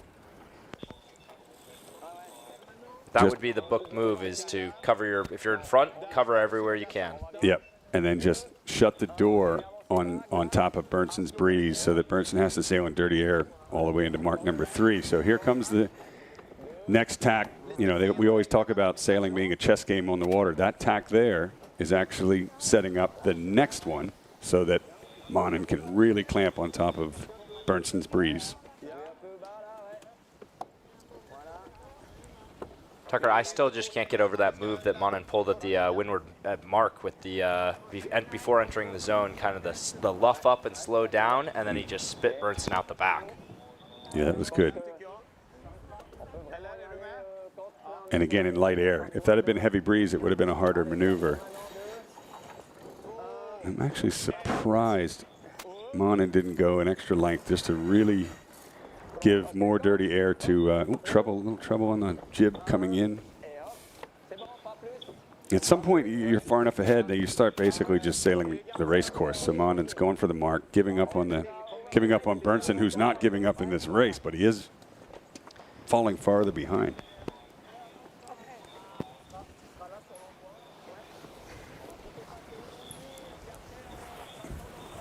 A quick update from back down here in the starting area. It sounds like we might be getting the repair completed on Chris Poole's boat pretty soon. Okay. So we're going to finish this match and then start the Poole and Tapper fourth race. Here comes Monin at the top. Into the set. And heading for home. Det kan bli tidig gipp, gubbar. 2, 1, kommer vi där. 2, 1, hissa.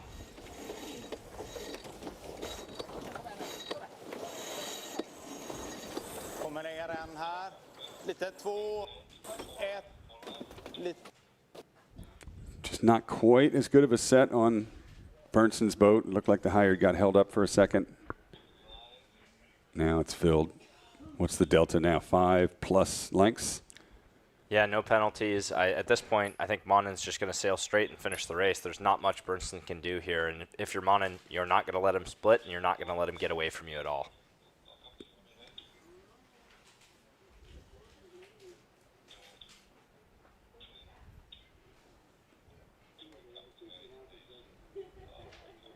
Yeah, not much for Berntsen to do here. Well, you could always hope the steering goes out on the lead boat like we saw in Chris Poole. I tell you, I've seen it all at this event, but not that. Well, if you've got Harry West downstairs, you might not even need the helm. Not sure lightning will strike twice. But it kept Cole Tapper in the semifinals, fighting contention, and now Erik Monin is doing the same thing.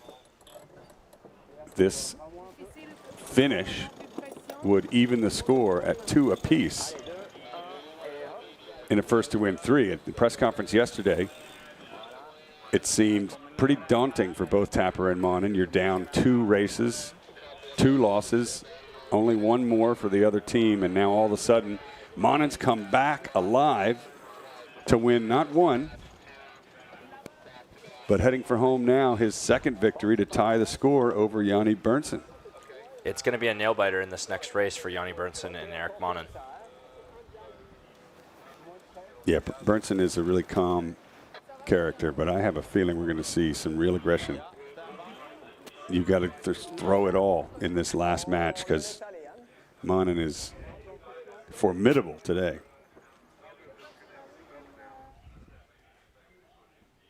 We can talk real quick about Chris Poole. You know, he's been so dominant all week, but that damage really shook him. You could see his hands shaking. You could hear his voice shaking. The real question is how he's going to come back.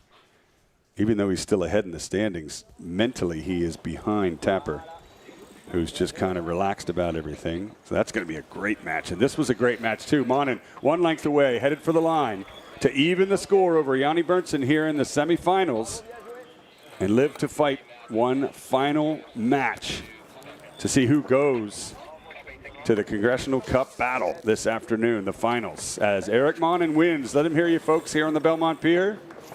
Big cheer.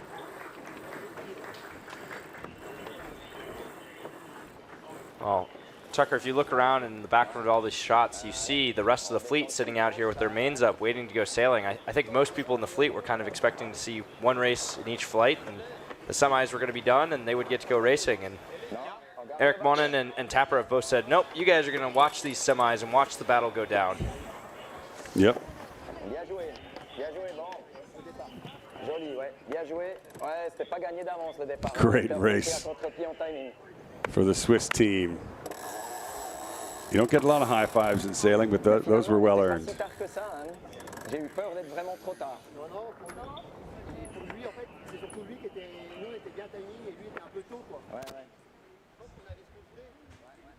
Little break for both teams. Well earned. Good for Monin. He won this event last year for the first time. Here's a look at how things went down in that match. This was the start. Berntsen in the lead here, and Max Monin was calling the shots on the bow, and that was a split tack start. But upwind, Monin took an early advantage.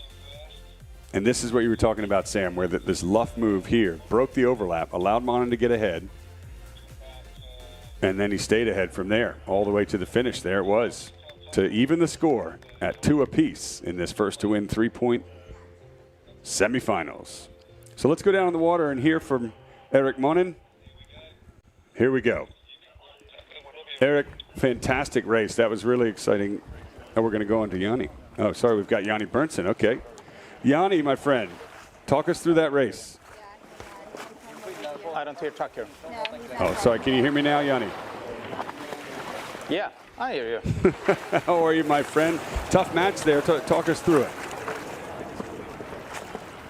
Oh, all these matches. What happened here? Yeah, I think we pretty much got the start that we actually wanted, but looking into it backwards, it was very even at the first cross, and they lead-bowed us, and we couldn't really manage to survive there, and gave him too many boat lengths, so it was hard to get back on that. But overall, I'm happy with the start and how the guys are handling the boat, and we just need to keep on pushing. We are on even score, so it's just a final race to do, and the winner of that is going to go through.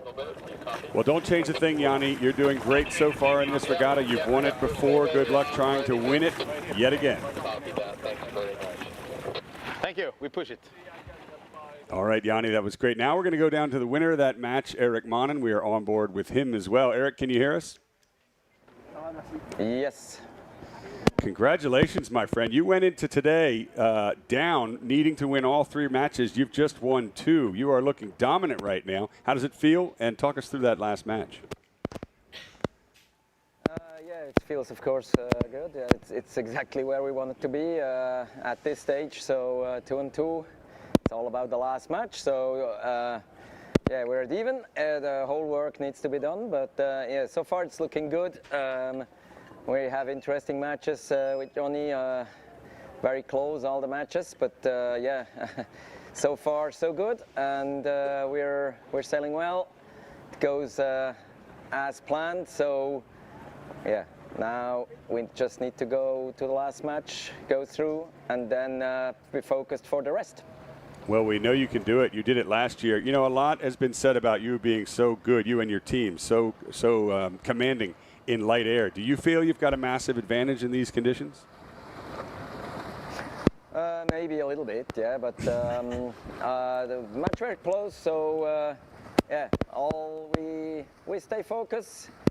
We have a chance, that's what we wanted, and as we have it, we need to grab it. All right, well, good luck, my friend, in this last match for both of you guys to see who moves on to the finals. Thank you. Erik Monin and Yanni Berntsen. That was great. So they're going to get a little bit of a break before their last match. We're going to take a little bit of a break before we start the final deciding match in the semifinals here between Chris Poole and Cole Tapper. Stand by. Behind every great start line is the Long Beach Sailing Foundation, preserving and maintaining our legendary Catalina 37 fleet. Their work allows the world's best match racers to compete on equal terms right here in Long Beach. If you love seeing these Catalina 37s on the starting line, please consider supporting the Long Beach Sailing Foundation with a tax-deductible donation. Your generosity helps keep our iconic fleet afloat, literally, and ensures these boats continue serving sailors for generations to come.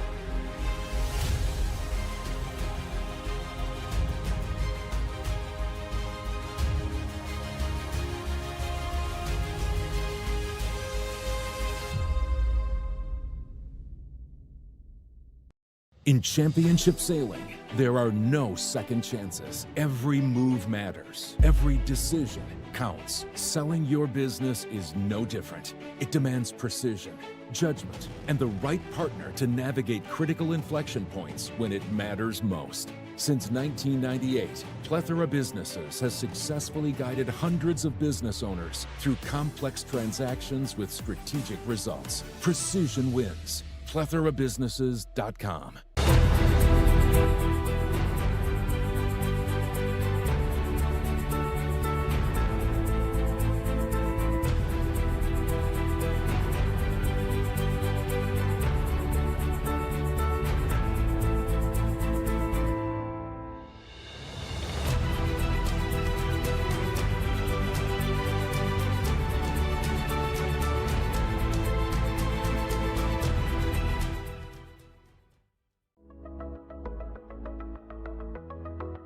Hello, my name is Tom Decker.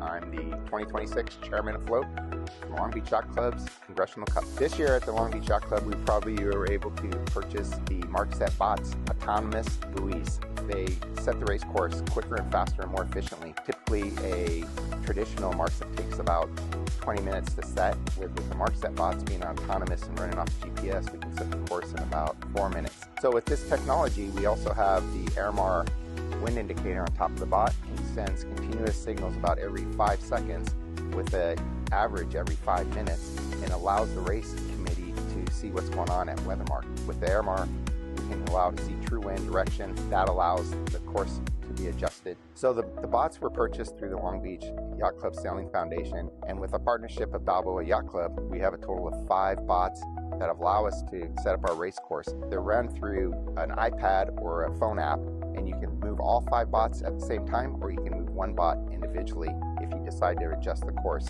And the batteries last about 10 hours, so we have continuous battery operation. So typically you'll have a pin boat and you'll have a Weathermark boat, but with having the bots, we are allowed to have less support and still be very effective. So with these bots, we are proudly to present them at the 2026 Congressional Cup, and it's definitely a game changer moving forward for the Long Beach Yacht Club. All right, so such a great day on the pier. This exciting racing is so great to watch here live in Long Beach. And I've got Sam with us, who you guys have been listening to all week long. Sam, how has your trip to Long Beach been, man? I've had so much fun out here. The hospitality in Long Beach is unlike anywhere else, and great sailing every day, and watching some of the highest level match racing in the world has just been phenomenal. Yeah, so last week we had the Ficker Cup. You were out here on Tio's team. Tell us a little bit about Ficker Cup and how that experience was. Yeah, it was super fun. I actually didn't know I was doing Ficker Cup until about a couple days before. Tio got a late berth because somebody else couldn't make it, and we showed up. We got 4th. We had a really excellent time, and it was breeze-on conditions, way more so than this. And sailing these boats in breeze, especially with a team we hadn't really sailed with, was super fun. And I talked to Tucker about 2 weeks ago, and I had one task to do with the Ficker Cup, and that was find the best speaking racer and get them on camera with Tucker for the week. And I pitched it to you. I think it took you about 5 seconds to say, yes, I'll stay. Yeah, I think my first question was, do I have housing, and am I going to spend any money, frankly? Do I have housing, and am I going to have food was what you were worried about, and you've had it all, right? Yeah, I've had a great time. I'm a college student after all, so if I'm not eating instant ramen, and I'm definitely doing better than that, I'm pretty happy. Something we did talk to Lisa about when we decided you were going to be the one that stayed is you told us that you took some time off of school to really pursue sailing, right? And explain how that's worked out for you in your career and where you're at now, what you're doing back at home in South Carolina. So home originally for me was Wayzata, Minnesota. I grew up sailing at Wayzata Yacht Club, and then I went off to college at College of Charleston in South Carolina, which is home now. So I got 2 years into college, and I got some really unique opportunities to pursue sailing. So I went off, and I took a year and a half off school and disappeared and traveled the world to go sailing. And everybody told me, like, oh, we're not so sure if he's going to come back to school. My parents were really stressed out about that. And this last September, August, I decided, okay, I'm going to go finish my college degree. And I'm back at school. I actually had my last college class during Ficker Cup between Flight 1 and 2 on Saturday. I had a Zoom interview, a 10-minute German interview. The rumor I heard was you sat down below to make it look like you were in an office. Is that true? No, I was pretty upfront about it because I had, sunglasses on and looked like I was going sailing and sunscreen all over my face. the funny part is our bowman, you know, we had quite a while between flights, and our bowman came down and like started flaking the kite, and you know, I'm trying to speak in a foreign language that I don't speak very well. And I like looked at him. I'm like, seriously, dude? And he's like, oh, I had no idea. So I got a 91 on that interview. So you know, I'm getting college done, and I get to walk across the stage as soon as I get back to Charleston, that's so South cool. Carolina. Congratulations. That's such a big thing to get through college, and you have your whole career ahead of you, and probably after this week, it's going to include some public speaking. So, Sam, I thank you so much for staying this week. You've really helped Tucker, and you've done such a great job. I know you're a little nervous, but you killed it. So what you haven't done yet, though, you haven't given your family a shout-out, and this is your one chance before we get back into racing here. Well, I will say hello to my entire family. Hi, Mom. Hi, Dad. How are you? Louise, I hope you're doing well. And, yeah, thanks for letting me get opportunities like this and putting me in the right places to do this. And thank you guys for producing such a fine young gentleman. It's been a blast to have Sam around. I've had so much fun getting to know him. I know Tucker and I have had an absolute blast with Sam. So we'll be right back going into more semifinal racing here when we return. Awesome. Thanks, Ryan. The 2026 Ficker Cup was another successful event here at the Long Beach Yacht Club. Teams representing 5 different nations took to the waters on Catalina 37s and put on a show for the entire Long Beach crowd.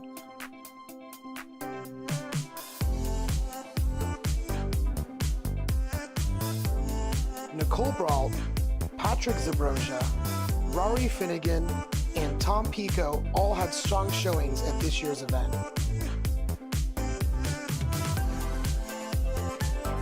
When it came to the final day of racing, the top 4 teams were Scotty Dixon, Theo Westerlund, Oscar Engstrom, and Chris Wise. Rory Finnegan joined us on the mic, and the crowd loved the Irish flair that Rory and the team brought to the production studio. In the end, however, it was all eyes on Scotty Dixon as he took yet another Ficker Cup win. Scotty Dixon and Oscar Engstrom both advanced through the Congressional Cup and are racing on the waters this weekend. The Long Beach Yacht Club is proud to honor the legacy of Bill Ficker.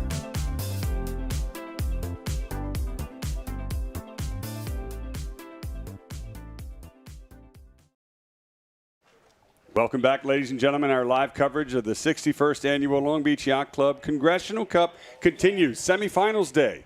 10 teams have been whittled down to only 4, and of these 4, you have to win 3 points to move on to the finals. Well, the score between Eric Monin and Yanni Berntsen is now 2 apiece, which, guys, means right now it's do or die for both teams. Game on. Way to make it exciting, guys.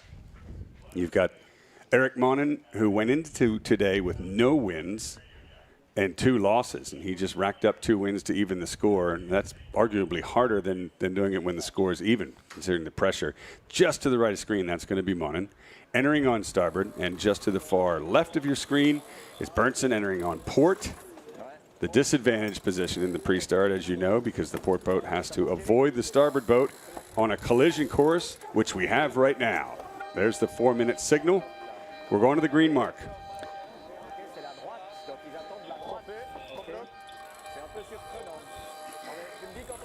Berntsen immediately going on the breeze, trying to get over Monin's bow.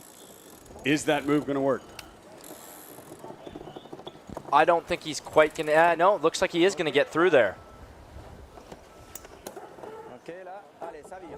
Beautiful job for Berntsen, who's come back swinging.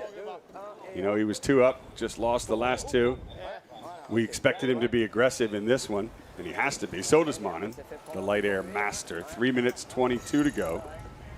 And looking upwind, Marilyn Cassidy, our local expert, studying the breeze like a hawk. Which way would you go? Well, Berntsen getting the upwind cross makes you wonder if there could be a little bit of a left phase happening right now, and it does seem like there might be a little bit more pressure on that side right now too. Okay.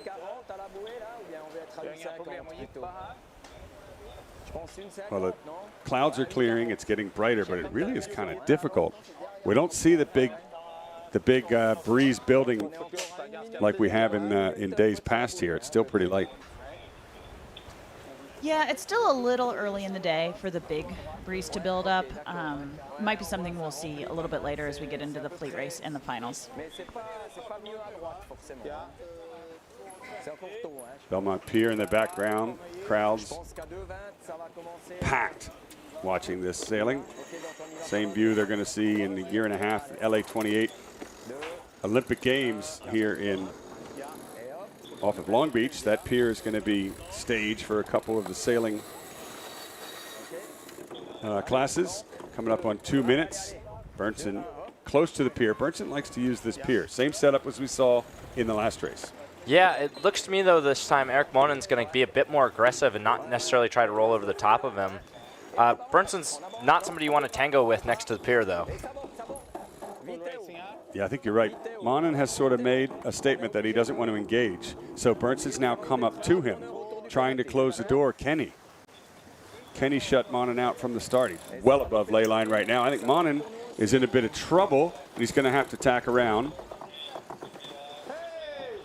Okay, there's a luff. Monen is keeping clear. And Yanni Bernson flying the Yankee flag there. Yeah, he's looking to pull a penalty. Your kind of traditional Yanni Bernson, hey! Okay, so no penalty there. And Monen did not tack away. He's elected to try and reach over the top of Bernson. That's a high-risk maneuver. Bernson has pace. We are way too close to the line with over a minute to go.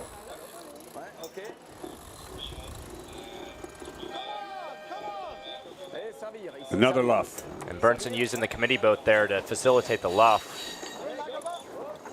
Monen has put himself in a difficult spot. 50 seconds to go. Got to get over the top of Bernson. Got to get a jibe in. This could be a penalty if that jibe isn't complete.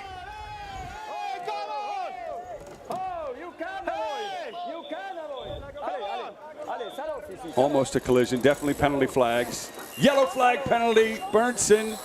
No. Monen. I think the umpires are saying here that Monen did not complete his job.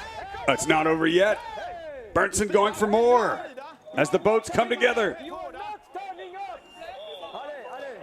And that's going to be a blue flag, Tucker. Monen somehow able to killing his penalty and equalizing the penalty. Wow. Kirk, both penalties offset? Penalties offset. Bernson got the penalty, windward boat not keeping clear. Monen got the penalty, tacking too close in the jibe, Rule 15. And wow. So with effectively both penalties offset each other, Bernson has the lead. Absolutely, and Bernson's in a very, very strong position here. He's in front with pace, and he can just cover Monen all the way around the race course. Monen's going to really need to make something happen here. Big time. And Monen almost using the lured gate there as a bit of a pick, so Bernson couldn't tack right away. He had to sail a little further just to hopefully squeeze some space away from Yanni Bernson. Well, I like what Monen's doing here. He is not letting Bernson get up to pace. He's just throwing tack after tack after tack. However, Bernson doesn't take the bait this time and builds plenty of speed to the right. And by disengaging, it takes that advantage that Monen was bringing the game back to him and slowing things down. He's done this in many matches. But this time, Bernson shifts to his right, builds pace, and Bernson is gaining each time. Yeah, taking the opportunity to extend and fully do your speed build after each tack has gotten him probably another boat length or two ahead in this.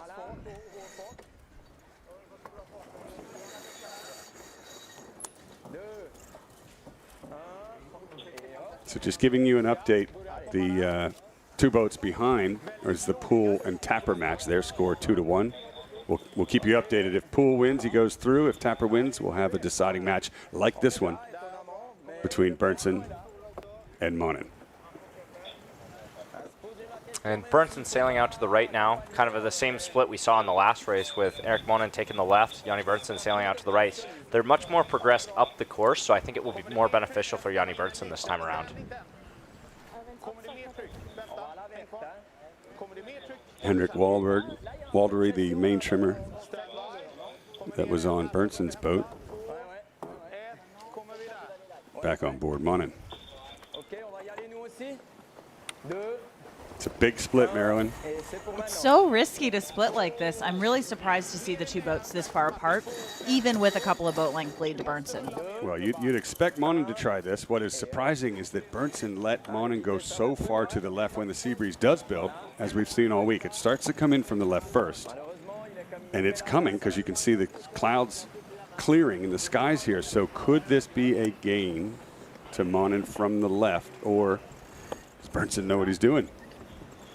From this shot, it does look like Bernson has maintained his lead in spite of the big split, but gosh, it was so risky.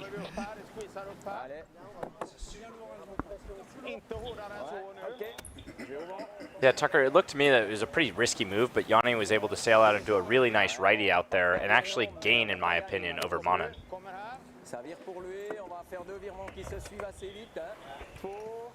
Plenty of opportunities for Monin in this one. As we split again, Bernson tacks on him, Monin tacks away for more from the left.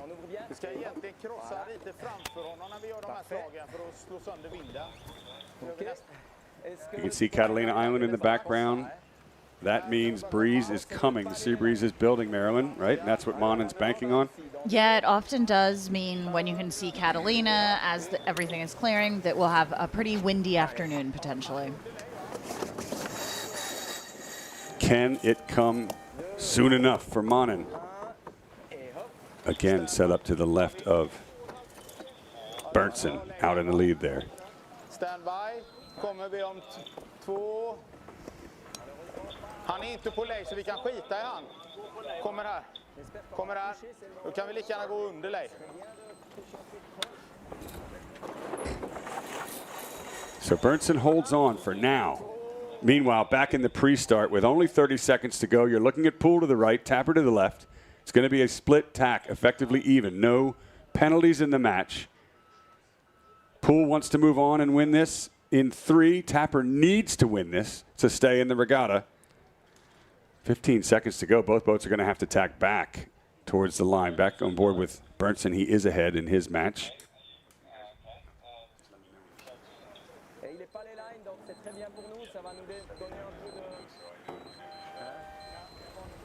Okay, so it was an even start. And back at the start. Meanwhile, at the top of the mark, top of the track rather, windward mark, it is Bernson in control of the match still over Monin.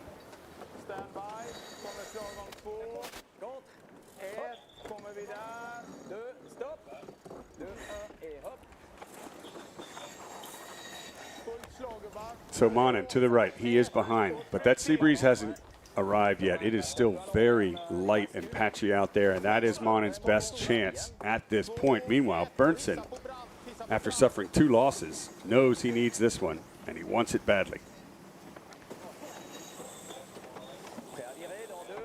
Beautiful set.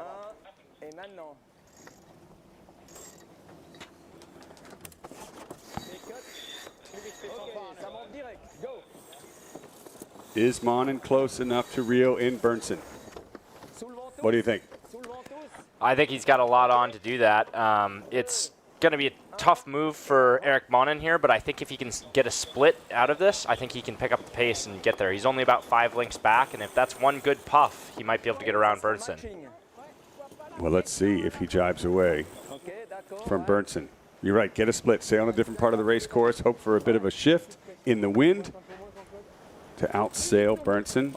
And we heard Yanni Bernson there saying, matching here, he's not going to let Monin get away if it's up to him. So if Monin jibes, Bernson will jibe with him.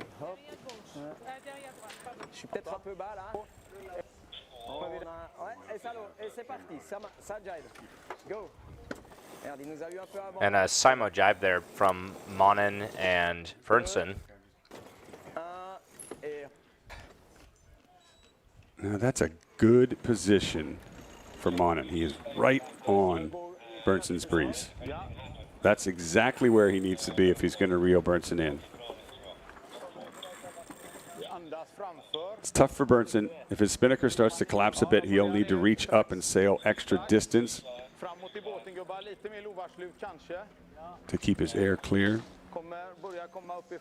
Main trimmer, Heinrich Waldor, they're just looking for more breeze, keeping an eye on Monin, who is making a gain on this run. Is it going to be enough to catch him? Look at the green F&M spinnaker. Watch the front edge. If it starts to collapse more and more, you'll know Monin is making gains in the match.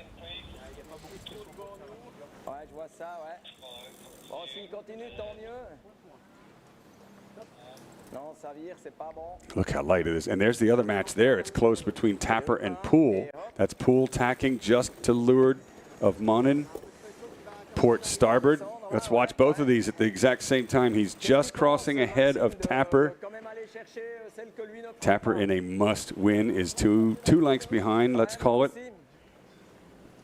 And Chris Poole clamping one right on him. I was just going to say Tapper has been making gains in this tacking duel as those two boats have moved up the course, as Poole had a little bit better start. Oh, yeah, big gains there. And we've seen this from Tapper all week. Tapper has been not the person you want to have behind you. I hate to say it like that, but he is always making gains on these first beats. Very good at catching up from behind in a match race, and Monin is catching Berntsen a little bit more and more as this run continues downwind to the leeward gates. But Berntsen still in the lead, is going to decide left or right as it gets even clearer here on the race course. Marilyn, which way is he going to go? I think he's set up to take the right-hand gate and head out towards the right. It looks better lower right now.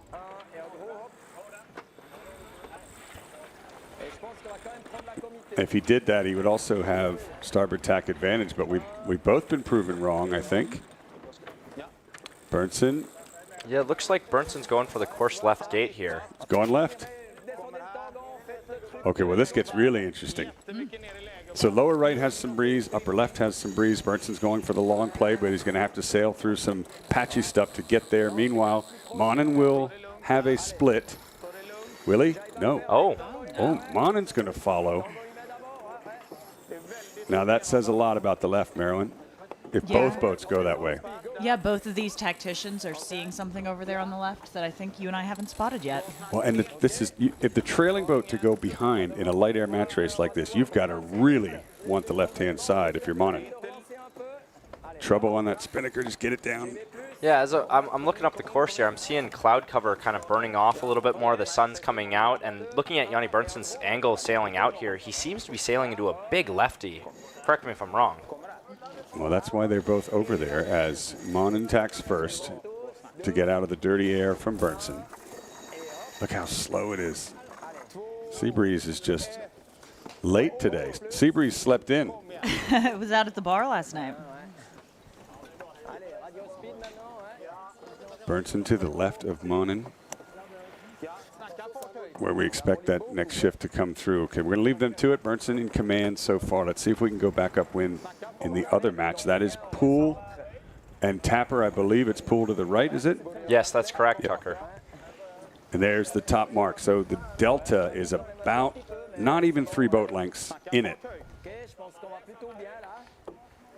Poole with the hoist. Remember that last match he lost the steering malfunction. Looks like he's got things working now as Tapper sets up for the hoist. Well within striking distance, and he needs to be if he wants to go to the finals.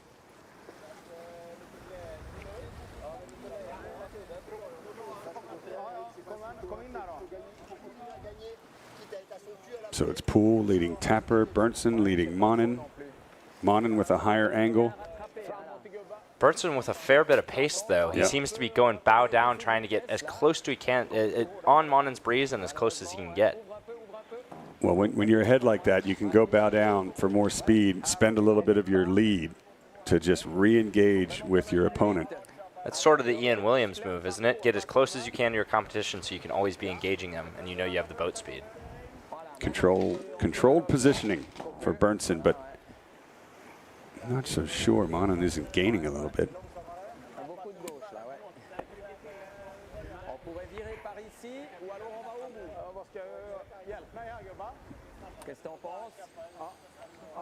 Tapper, the pink spinnaker in the background, trying to roll Chris Poole. Meanwhile, here comes attack from Eric Monin. He is definitely gaining, guys.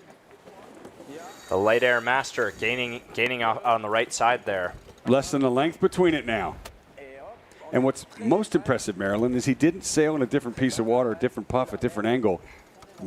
Pure boat speed got him back in the match. It's a real masterclass that we're watching right now.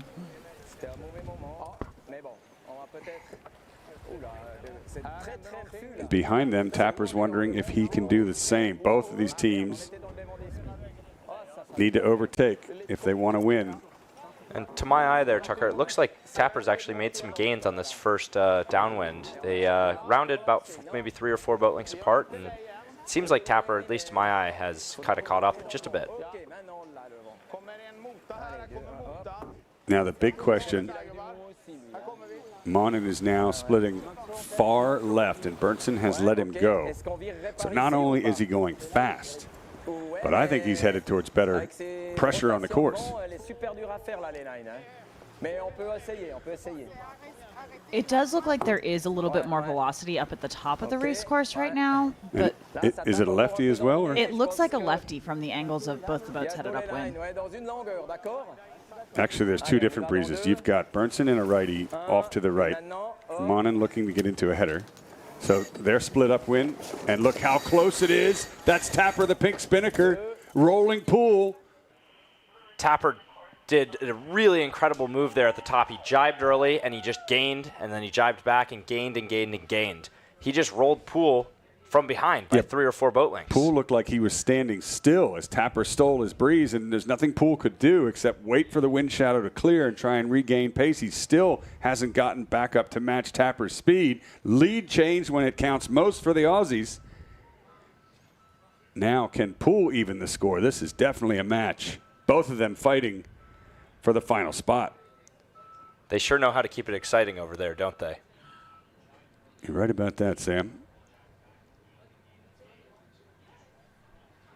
Coming into the leeward gates for both of these teams, it's going to be Chris Poole jibing first, making a statement for the left turn to go to the right side. And he jibed too early there, way too early. So it's going to be 2 jibes for Chris Poole, only 1 jibe for Tapper and the pink Celtic spinnaker. More gains for the Aussies? I think so. I think that jibe from Chris Poole, he was really searching for speed coming out of it and had to reach up quite a bit to reaccelerate. So what was maybe 3/4 of a boat length lead is now a solid 2.5 boat length lead for Tapper, who's jibed with pace in front of Poole here at the leeward gate.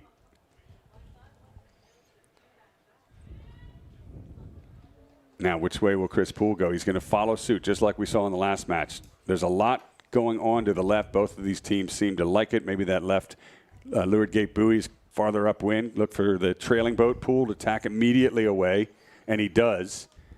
Tapper is fighting to stay in this regatta, and now it's Poole on the back foot upwind.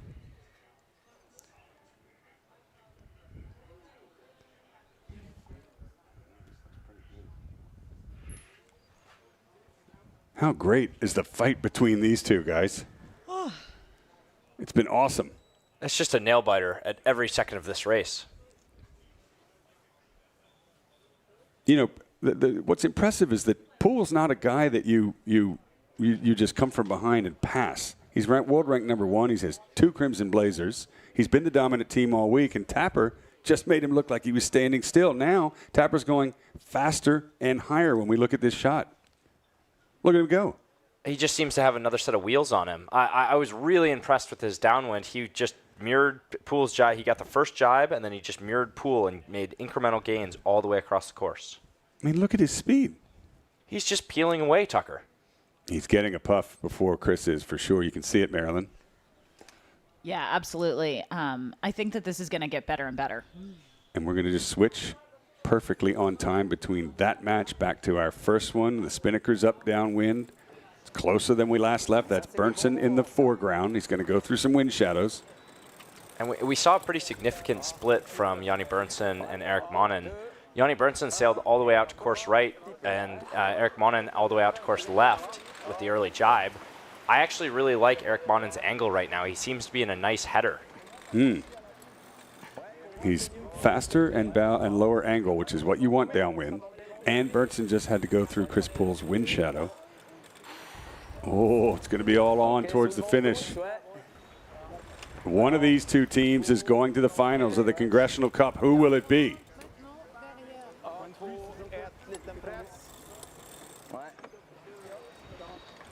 Last-ditch effort from the Swiss, who have trailed the Swedes all the way around the track. It is almost bow to bow. It is almost even. Erik Monen reeling in Yanni Berntsen, showing why he is the light air master in match racing. It's going to be a photo finish between these two. There's the finish, far left of screen. Crowd is on their feet. Monen still has pace, and he's on top of Berntsen's breeze.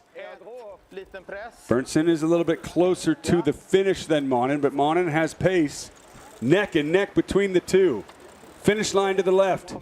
The winner of this match is somewhere to the right between these two. Who's got it? Is it going to be Monen or Berntsen? Monen has more distance to sail, but he's gone over the top of Berntsen, who's sprinting for the line. Pin end looks a little bit more favored. That's where Monen is. Berntsen gave it all he's got, but ladies and gentlemen, it's Erik Monen. Incredible race. Wow.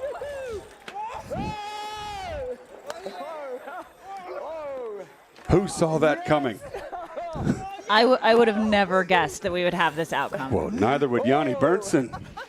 Erik Monen's going to the finals again in the Congressional Cup. Wow. Wow is right.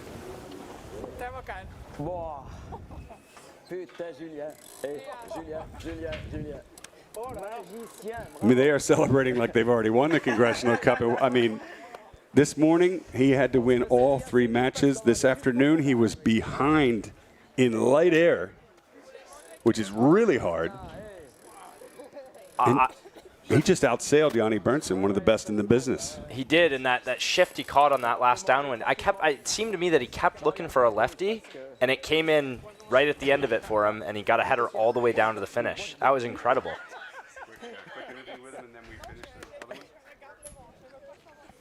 Oh, man. I didn't see that coming. I don't think the crowd did. Certainly Yanni Berntsen didn't. But Erik Monen is going to the finals. We're going to see if we can get a quick interview with him, and then we've got our other match to finish to see who he's going to face. Both the underdogs are doing what they needed to do to topple the big dogs. We'll see if we can get Monen, and we'll also keep you updated.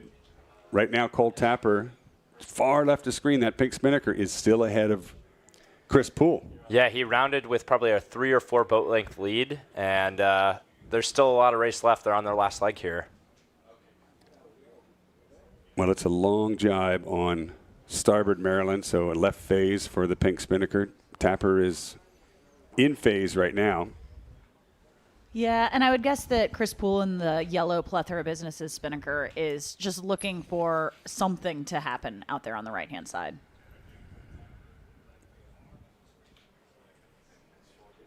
There's Poole jibing from the far right of screen. Really rolling the dice, hoping for a lefty. Okay, we're going to leave this match for a moment. Let's go back down on the water. Let's go live to Erik Monen, who's just come from behind to win his spot in the finals again of the Congressional Cup. Erik, sorry. Congratulations, man. That was incredible. Yes, it was. It was. Yeah, because not an easy start in the match. That was, yeah. We needed to be really, really fast in the downwind, and luckily we are. The photo finish, yeah, I don't know by how much, but it was impossible for us to judge who was in front, so luckily they looked it from the comedy boat. But yeah, lots of emotions, but we don't need to be too excited because now the serious stuff begins. That's a fair point, and you of all people should know that. You were in this exact spot last year, and you said you were faster. I just have to ask you, because we saw it on TV. You were higher and faster upwind. You were lower and faster downwind against a guy like Johnny Berntsen. That's not easy. No, it's not easy, but if you want to know more, you have to ask our trimmers. I think they did an excellent job, and yeah, all credit goes to them. They saved my bad start once more. But yeah, it's good to have this confidence going into the final. But it starts at 0 again. We have plenty of work in front of us. So yeah. Well, let's go for it. Eric Monin, look over your shoulder. We're going to find out who you're going to face in the finals of your second Congressional Cup. Well done. And here we go to the finish between Cole Tapper and Chris Poole. And Cole Tapper's done everything he needed to do in these two matches to even it up. We're going to have a final deciding match. And it's sure going to be a good one if it's anything like the last one with Berntsen and Monin. Poole did get a bit of breeze from that right-hand side, but it's too little, too late. Give it up, ladies and gentlemen, here on the Belmont Pier for Cole Tapper, winning this match to stay in it in the semifinals of the Congressional Cup. Now Chris Poole, you can just feel, is going to be a little bit on the back foot. He's just lost 2 to this man. Tapper,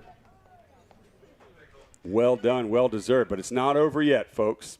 One more match between this team, Cole Tapper, and Chris Poole to see who will sail against Eric Monin for the Crimson Blazer.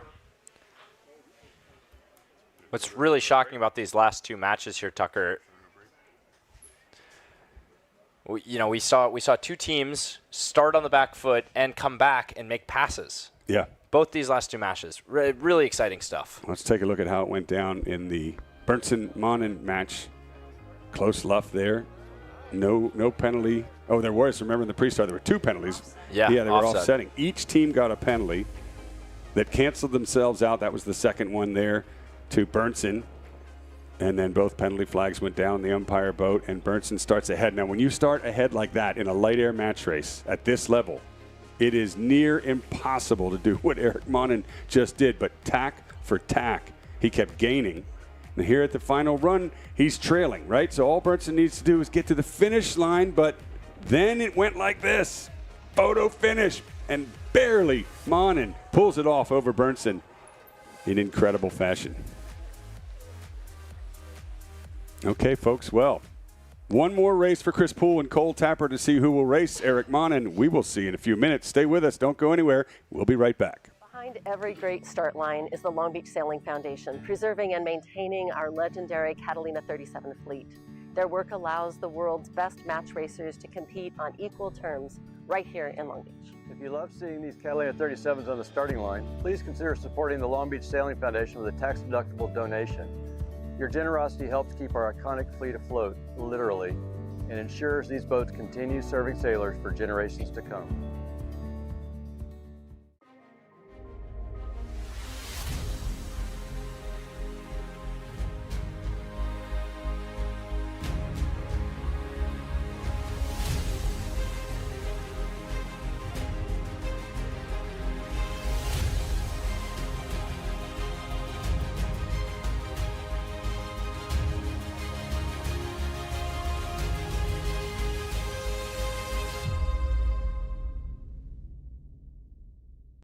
In championship sailing, there are no second chances. Every move matters. Every decision counts. Selling your business is no different. It demands precision, judgment, and the right partner to navigate critical inflection points when it matters most. Since 1998, Plethora Businesses has successfully guided hundreds of business owners through complex transactions with strategic results. Precision wins. PlethoraBusinesses.com.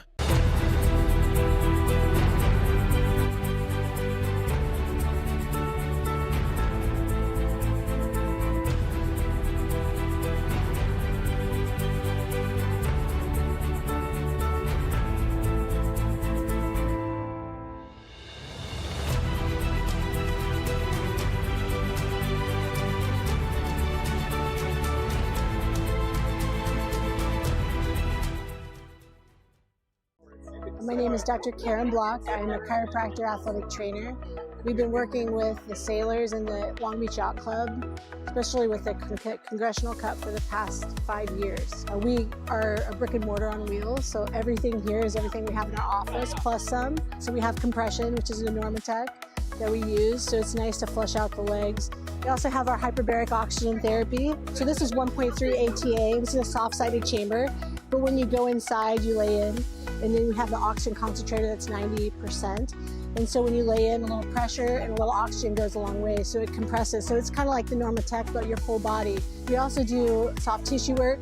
We do full body. We are chiropractors, but that doesn't mean that we do chiropractic at an event, because we treat chiropractic very carefully and thorough. So normally we do nerve tracing technique, which is our own technique that we do. So we trace nerves on the body. So especially with posture, we work on the neck and the low back, and we trace nerves. And so it's a different technique, but we have what's called shock wave over here. So this is acoustic. And what this does is it breaks up adhesions with vibration. A lot of people know what an ultrasound unit is. Well, this is ultrasound. It's times 100, and so it actually goes in and breaks up adhesions. Wonderful for chronic conditions and anything that you want to, like, we trace the nerve. Can do cupping, we can do IVs, it can do cold plunge, a class 4 laser. This is called a cutting edge. It's not a hot laser, but it works at 2 different wavelengths, one for acute and one for chronic. Good luck racing this weekend. We wish you the best of luck, and anyone at the pier, please come see us. We'd love to treat you. Behind every great start line is the Long Beach Sailing Foundation, preserving and maintaining our legendary Catalina 37 fleet. Their work allows the world's best match racers to compete on equal terms right here in Long Beach. If you love seeing these Catalina 37s on the starting line, please consider supporting the Long Beach Sailing Foundation with a tax-deductible donation. Your generosity helps keep our iconic fleet afloat, literally, and ensures these boats continue serving sailors for generations to come.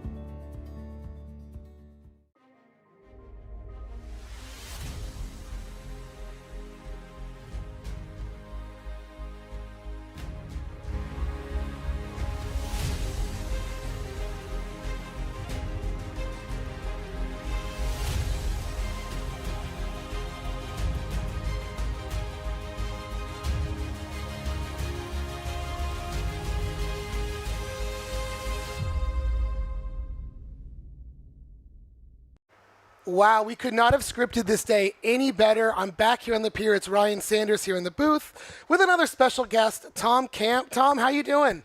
Doing great. This is okay. Good. Yeah, this is great. I mean, what could be better than sitting out here on the pier watching this great worldwide racing?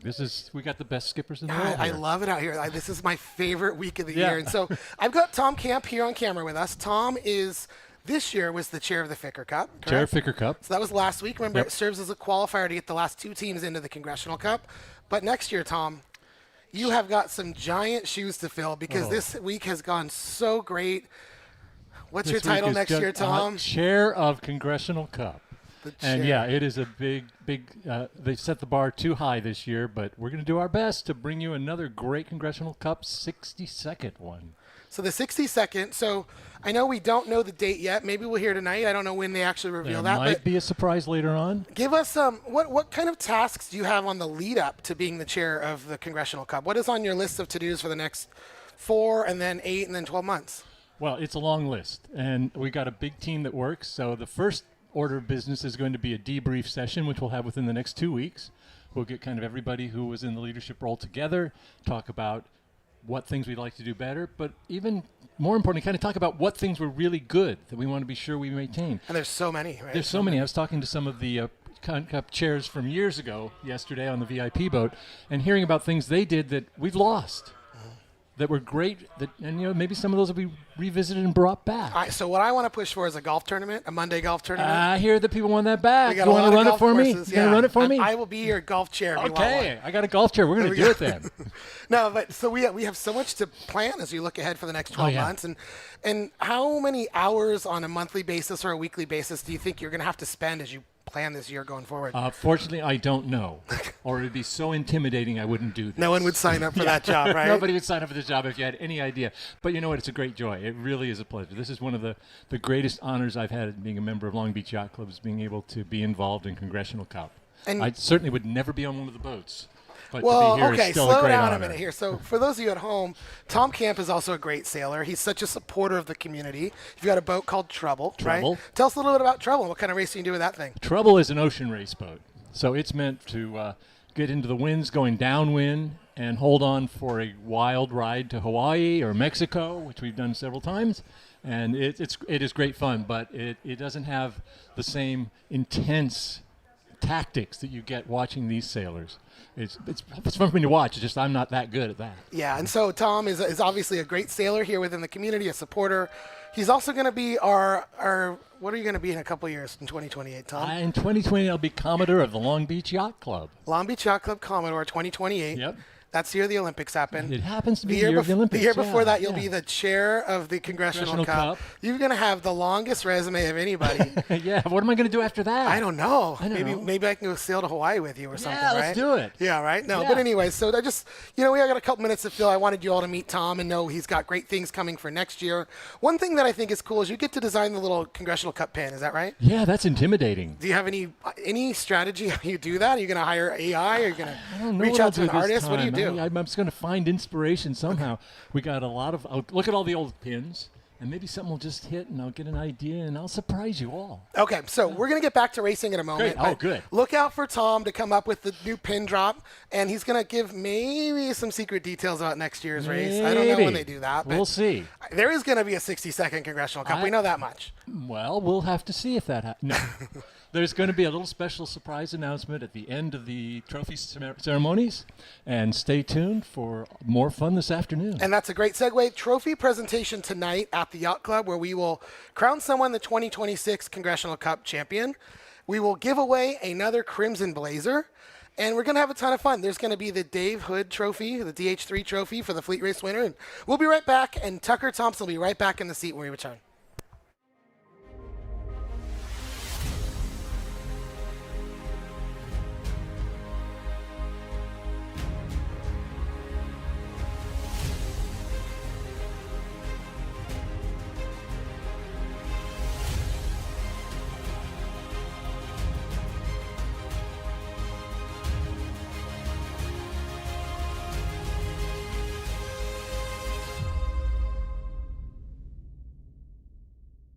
In championship sailing, there are no second chances. Every move matters. Every decision counts. Selling your business is no different. It demands precision, judgment, and the right partner to navigate critical inflection points when it matters most. Since 1998, Plethora Businesses has successfully guided hundreds of business owners through complex transactions with strategic results. Precision wins. PlethораBusinesses.com.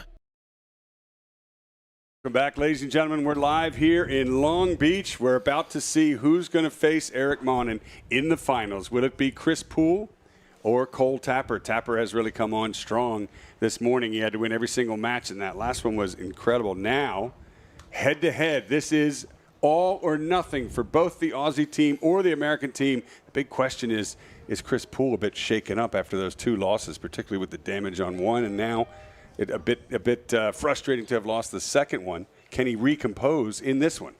It's all to play for here, Tucker, and this is the first time we've seen Chris Poole lose basically this regatta. It's all on. Well, we haven't seen him lose at this point yet, but he is on the back foot, which is unusual for him, and Tapper just seems to have all the momentum, seems to be more relaxed, seems to be kind of on a tear, if you will. And as they roll into the dial-up, Marilyn Cassidy, the last match, skies were clearing, breeze was starting to pick up, but then it's fizzled again. It's gone back down. What do we got? Yeah, there is a forecast for it to pick up a little bit later today, but we're just not seeing the sea breeze materialize.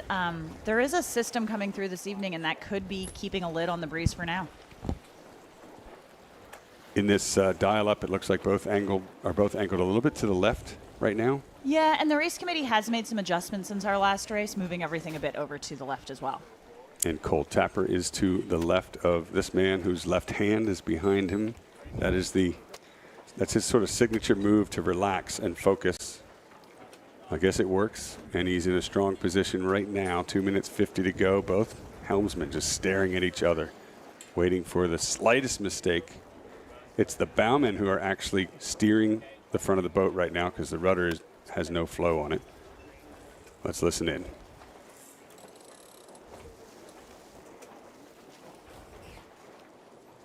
Just the tiniest bit. Yeah, that's it, no more. Nice. So the helmsmen tell the bow which way they want to push the head sail to basically keep the bow head to wind. Nearly time to go backwards here, gents.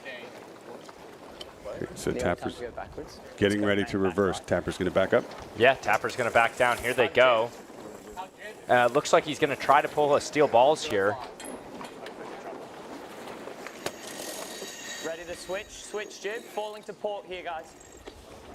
And here he comes. Poole has fallen off onto port, and now Tapper will follow suit. Poole's move is always to accelerate away from the left boat, come back at him on starboard. Can he do it this time? I don't think so. I think Tapper's done a really good job kind of holding his position there. He's just starting to move forward now, but I don't think Poole's going to have the room to mount another attack.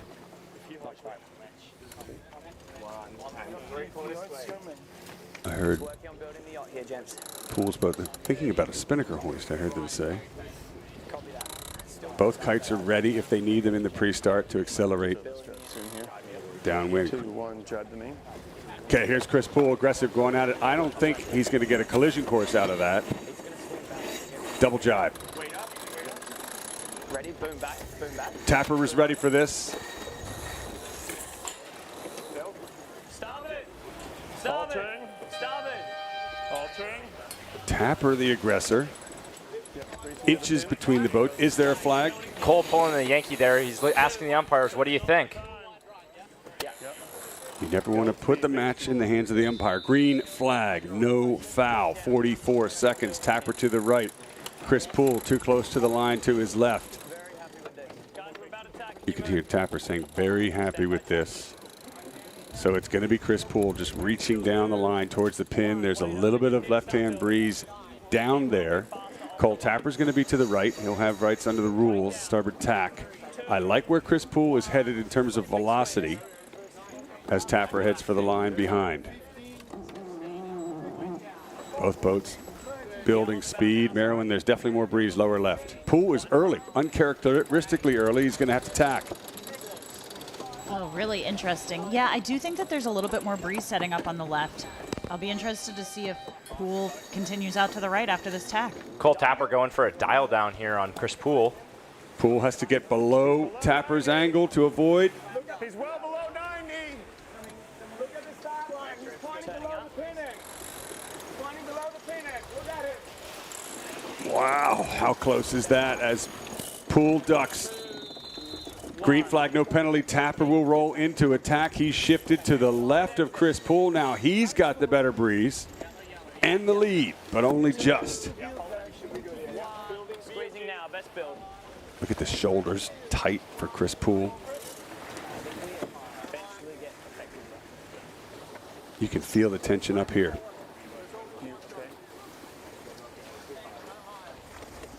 This is it. Whoever wins this race goes to the finals of the Congressional Cup. Tucker, my shoulders are tight just sitting here. Me too.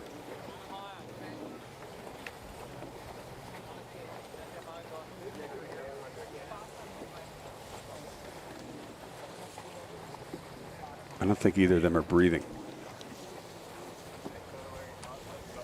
I mean, you can hear a pin drop. It's quiet. The pier is quiet too. No one's saying, Truly, I've never heard the pier this everyone quiet. is so focused, both on the boats and on the pier. Tapper's boom is higher than Chris Poole's, and you can hear Tapper saying starting to get affected here. They were starting to fall back a little bit to Chris Poole. They're going to tack away, so that was a small gain to Chris Poole, who is not ahead yet. Yeah, Tapper made a pretty assertive move to try to take the left side of the course. He could have just sailed straight off the line, but instead he chose to dial down Chris Poole and take the left side. Well, it put Chris Poole behind him. This is what I love about Tapper. Tapper is so good at outmaneuvering you on the upwind leg and catching up. Right now, lead change. Chris Poole dials down. Tapper looking to avoid. Potential problem for Tapper. He has to jive. He's doing absolutely nothing. He's got to jive here. Come on.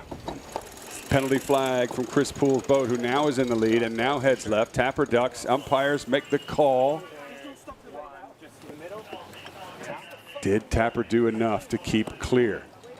They are talking about it, taking a long time to make this call, the umpires. No flag yet. Yellow flag. Chris Poole gets a penalty. What?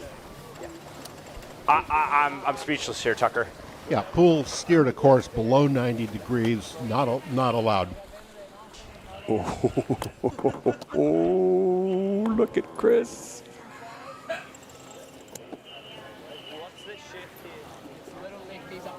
Understood. I think we've got to go to zone not to get affected either way.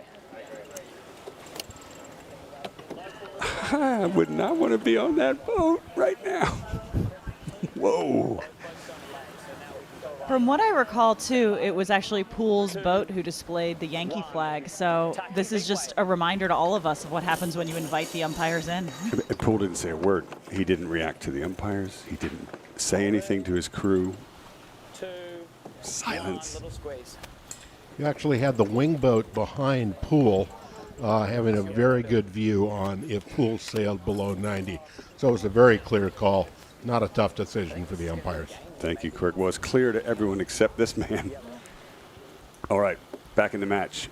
Poole is off to the left. We do see more breeze out there. He will have to shed his penalty. To my eye, Tapper is in less air. I'd rather be Poole. In terms of the breeze anyway, right now. Yeah, I think I'd rather be Poole as well. It just has filled in a little bit more consistently on the left, although it's patchy as he gets further out there. Still not a word from Chris Poole. Him potentially thin. Okay, so Tapper's talking to his crew. He can see below his boom that Chris Poole was tacked. He said him potentially thin, potentially a thin lead for Chris Poole. Marilyn, I do like the left where Chris is. Yeah, I think that as we look at the two boats here, especially, we can see that he might have a little bit more speed since he is in that better pressure.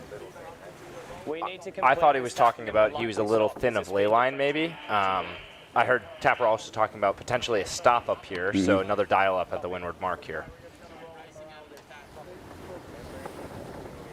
Yeah, keeping it simple from here. Cole Tapper has rights on starboard. He's around us here, guys. Now that's not good for Tapper. You heard him say he's around us, so it is Chris Poole in the lead. One, tacking. Overlapped at the zone means Tapper can tack in there, and to my eye, Tapper just left it a little thin. Tapper will be very slow, and Poole rolls around the outside. It's a beautiful spinnaker set for that plethora of businesses kite, with Tapper just behind. But remember, that annoying yellow flag sits behind Chris Poole. He'll have to get rid of that penalty if he wants to win this match. Easy main, please. Yeah. Copy. Geo's pretty even, eh?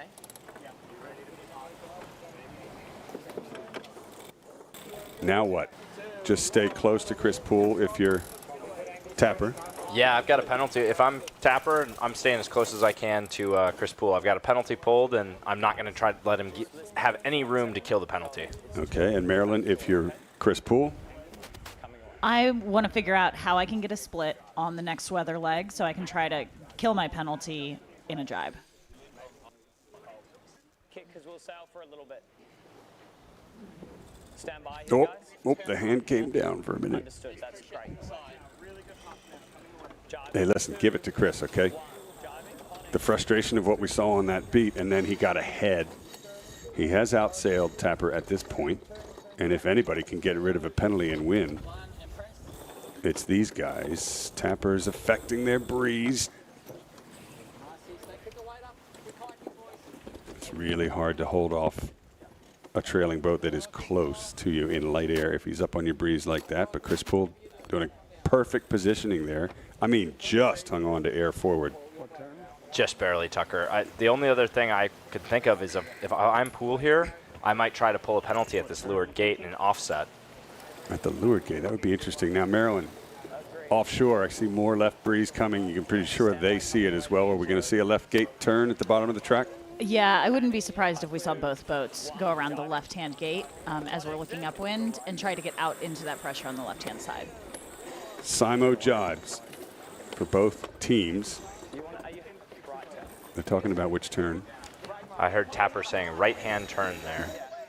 So that means left gate. Upwind. Has Tapper gained? Okay, so Poole jibes one last time. He's going to go left upwind, and so is Tapper following suit. We've seen this all day. No split. Look how close Tapper is. Okay, last minute split for Tapper. He's going to sail a little bit extra distance, but because of that, he's not going to have Chris Poole on his breeze. Now, Maryland, with this split, your Tapper, when do you tack? Because you've got to get to that left pressure, no question. Yeah, I think that we would expect to tack fairly soon, unless there's something that we're just not catching from up here on the pier. What do you think, Sam? Yeah, I'm seeing Poole sailing into slightly more pressure out on the left here. I'm thinking they're also in a left phase as well. I mean, you got to tack and go with Chris if you are Tapper, I would think.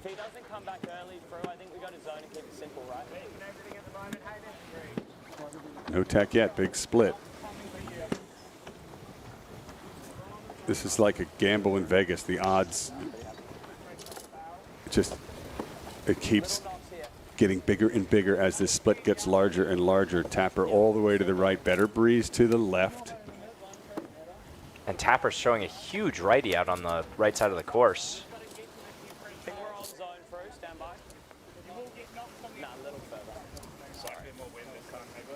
Oh, this could be the race right here. You got to race your side, right? Tapper's rolling it all. He does have, you're right, a little bit of a righty over there.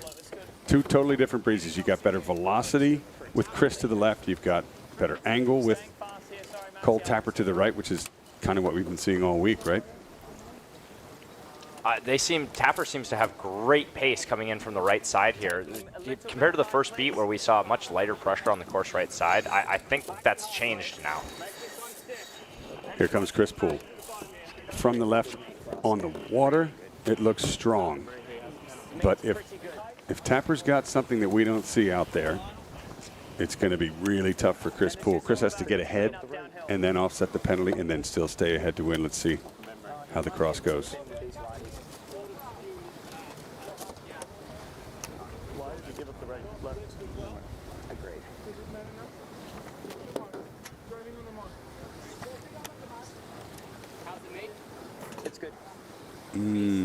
Chris Poole talking to Jakob Aschenbrenner. Why did we give up the left turn at the bottom of the track and go right with him? He's questioning himself.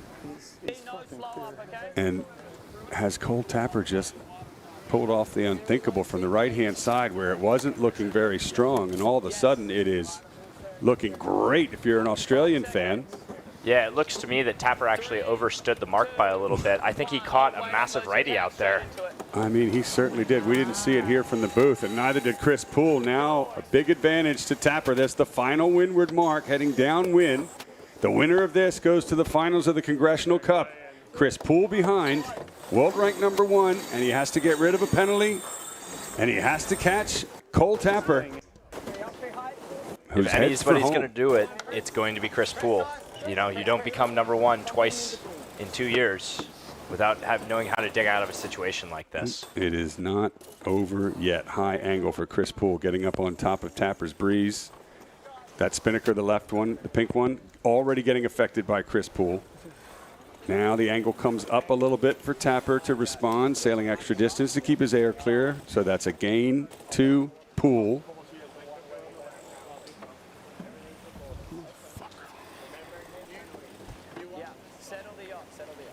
Sorry for the colorful language. They were just gonna kind of you can feel the tension on board. Poole's boat. He got that penalty. Well, he lost the last race, and he had the damage. And then in this race, he gets the penalty. Look how calm Tapper.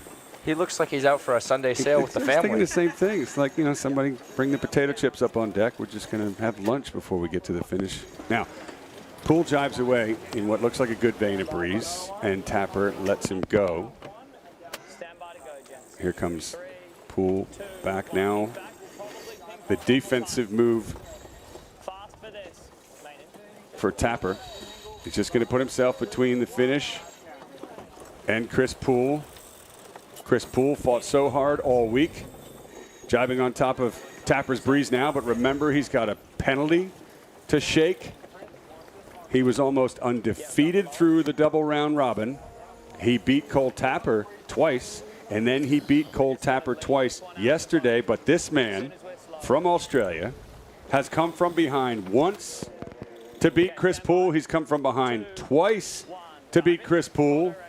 And now with that final jibe, ladies and gentlemen, Eric Monin is wondering who he was going to face in the finals of the 61st Annual Congressional Cup. And it is going to be this team from Australia, led by Cole Tapper!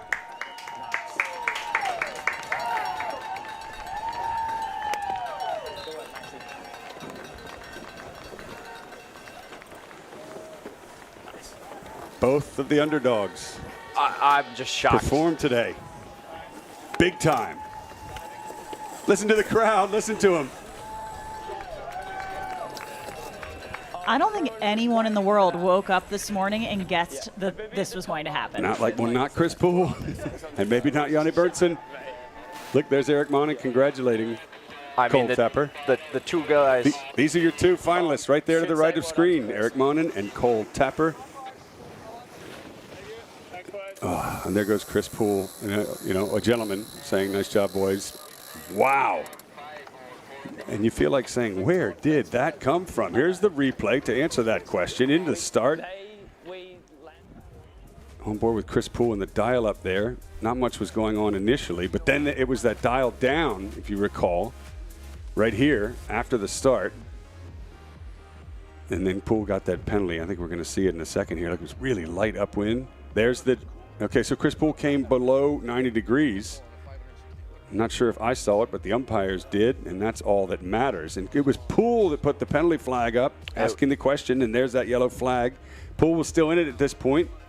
And then at the last windward mark, Cole Tapper heads for home. Not much Chris Poole can do except watch his chances at going for a third Crimson Blazer slip away. Congratulations, Cole Tapper. Okay, we've got Chris Poole available, and I can't wait to hear from him.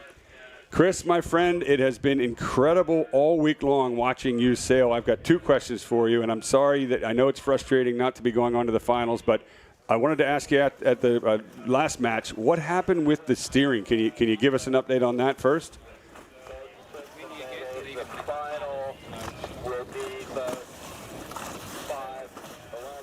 Not Chris Poole, can you hear us? Yeah, I can hear you, Tucker. So I was just remarking, it looked very frustrating with your steering. Was there something actually broken in that last match? Yeah, no, it's just that first one of the day today. The steering completely gave out, and we were in a controlling position, and that unfortunately is the first domino to fall, and then we just couldn't quite pull it together. Congrats to Cole Tapper and his team for getting through. Unfortunately, we just couldn't get a few things to go our way, and that's racing. So. Well, you're an incredible and gracious competitor. That was a tough match to watch. Things were starting to look good, and I got to be honest, I didn't see the below 90 degrees. It's tough from our position, but I'm sure you didn't as well, right? Yeah, I didn't think we were infringing on 90 degrees with the wind shift to the left there. So it's a very odd call, but you know, that's racing. We live and die by the umpire's decisions, whether they're right or wrong. Well, Chris, it's always incredible watching you race, no matter how the chips fall. I'm sorry you're not going into the finals. Good luck in the Petite finals, Chris, and we know you'll be back again. You could feel the emotion on board. And you want to talk about a turnaround. Let's go to the winner, Cole Tapper, down on the water. What an incredible performance. Can you hear us? Yeah, I got you, Tucker. I just got to say, wow, and then wow, and then wow. All three of your matches today have been incredible, but that last one must have felt really good. Talk us through it. Yeah, I mean, obviously the team's super stoked to come back like we have this morning. At no point in that race did I really feel in control, though. Off the start line, I thought we were in a pretty good spot, and then definitely we're not happy out of that dial-up. As you could see, we eventually had to bail out of there, and then we're just clawing on to hold as long as we can. Thankfully, our tacks seem to be pretty quick, so when we can keep the other boat tacking, and Jack's doing a good job calling the shifts, and it all came together. So yeah, we're just over the moon. Well, you should be over the moon. I can tell you, nobody wants to tack against you, having watched the way you guys grind back up wind. I do want to ask you about that dial down, though. Were you guys pretty confident that Chris Poole was below 90 degrees? To be honest, I thought that he was, he was there or thereabouts, and then we were happy with the side we were getting out of that exchange, so we're not going to rush to put a flag up. I have handicapped this team enough with penalties in this series, so we're just trying to keep it clean. Okay, last question for you, Cole Tapper. How does it feel to be going to your first finals of the Congressional Cup? It's very exciting. The breeze is building, and we're excited for a good challenge with Eric. All right, good luck to you and your team, Cole Tapper. Well done. Boy, what a mood difference from one to the other. But we've got to move on to the finals, folks, in just a few minutes. The main event is going to begin between Cole Tapper and Eric Monin. Stay with us. Where else would you rather be? The conclusion of the 61st Annual Congressional Cup is coming up. Behind every great start line is the Long Beach Sailing Foundation, preserving and maintaining our legendary Catalina 37 fleet. Their work allows the world's best match racers to compete on equal terms right here in Long Beach. If you love seeing these Catalina 37s on the starting line, please consider supporting the Long Beach Sailing Foundation with a tax-deductible donation. Your generosity helps keep our iconic fleet afloat, literally, and ensures these boats continue serving sailors for generations to come.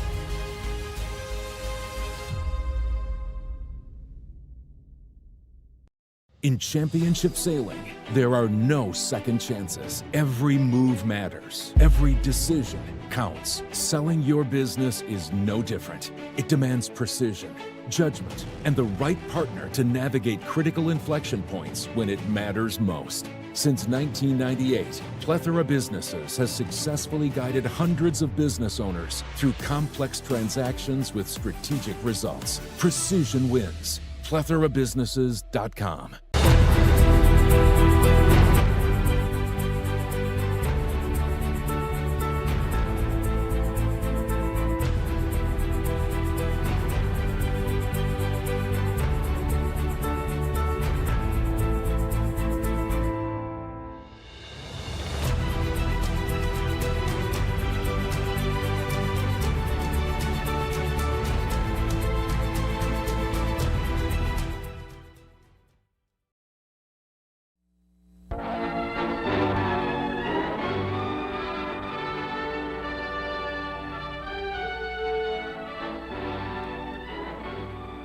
The international city of Long Beach, California, in cooperation with the Long Beach Yacht Club, initiates the first match race on the West Coast. The first Congressional Cup The cup is deeded to the Long Beach Yacht Club by the Congress of the United States, sponsored by Congressman Craig Hosmer and Senator Thomas Kuechel.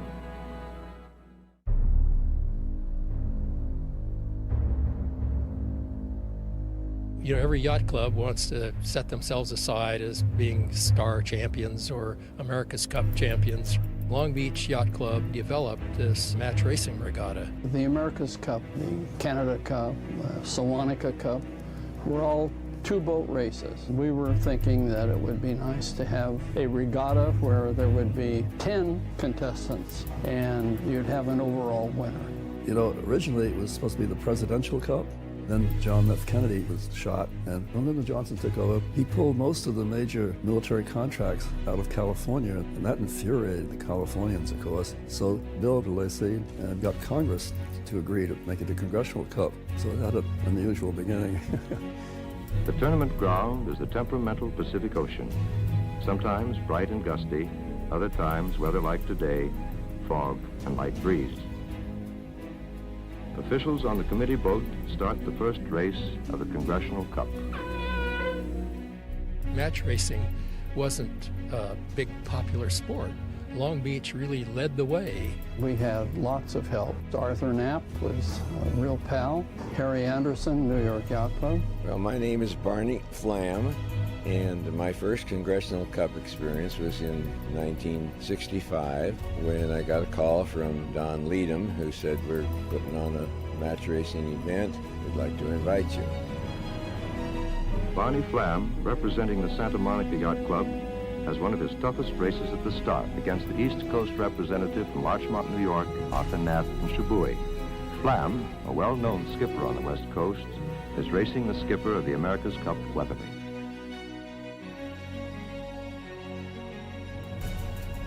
We had a number of Cal 40 owners that were interested. As a result, we decided to use the Cal 40s.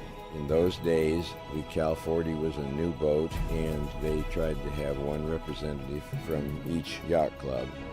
It was quite informal. The early years, the crews seemed to be more interested in getting to beat each other and pulling shenanigans on each other and things of that sort. Jerry Driscoll sets the crew to work. The Blue Marlin seems sluggish, something dragging. They put a man over, but it's too late. The first start is coming up. They settle down. They used to have us racing from the 10-minute gun. You would have two competing teams in the starting area at the same time.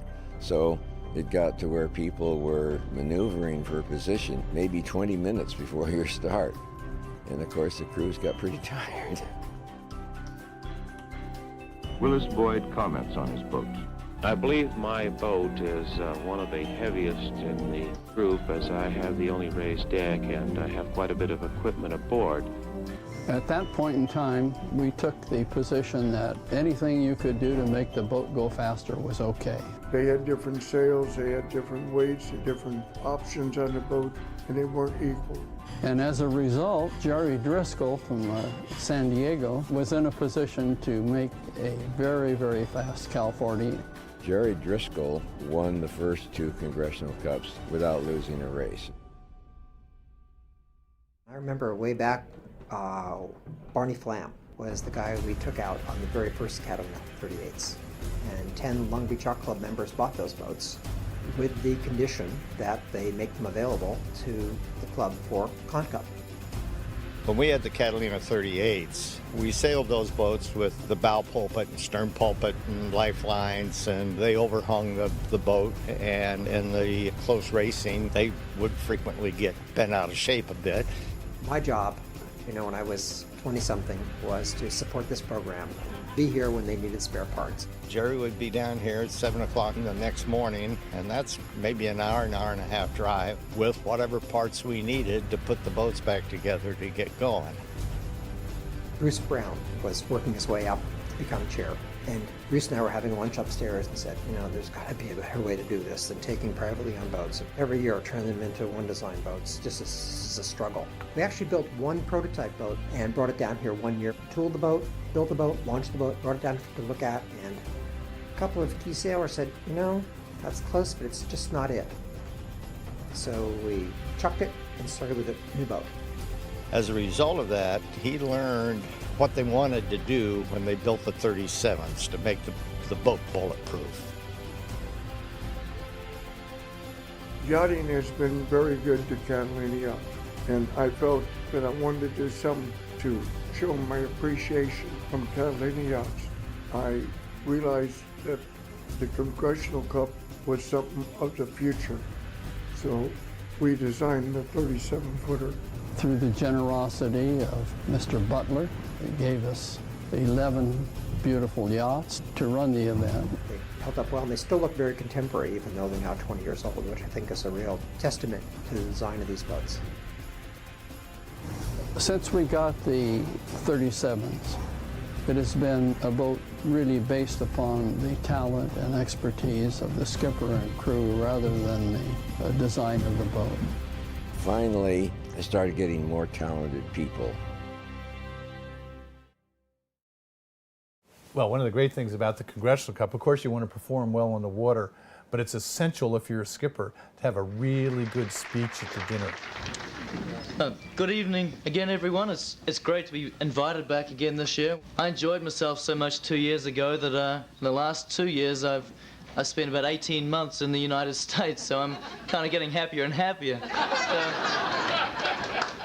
I'm thrilled to be here. The Long Beach Yacht Club has done such a terrific job with this event over the years. It's great. I really came back. I was surprised by the invitation because I haven't been very active lately, and this is really a top-notch league for America's Cup or Australia Cup hopefuls, and I'm kind of a has-been. But it's better to be a has-been than it never was. And one good thing about the Congressional Cup is nobody from overseas has ever won it yet, and even if they do, they're not going to be able to take it home.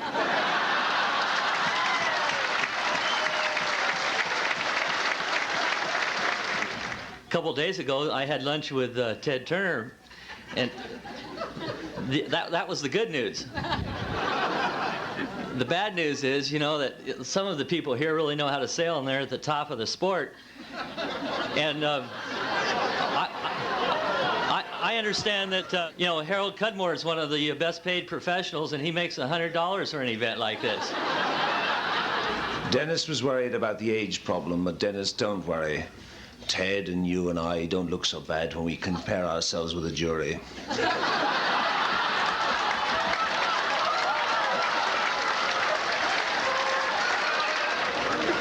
As Dennis said, there's no free lunches. I'm about to pay for that one.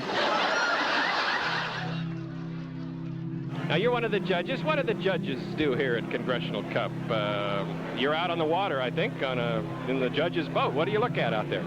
Well, Phil, the one thing that we're looking for is to see that the committee is doing the job that it should be doing. And the principal thing that the judges are involved with is to see that every competitor gets a fair break. There's a collision right there.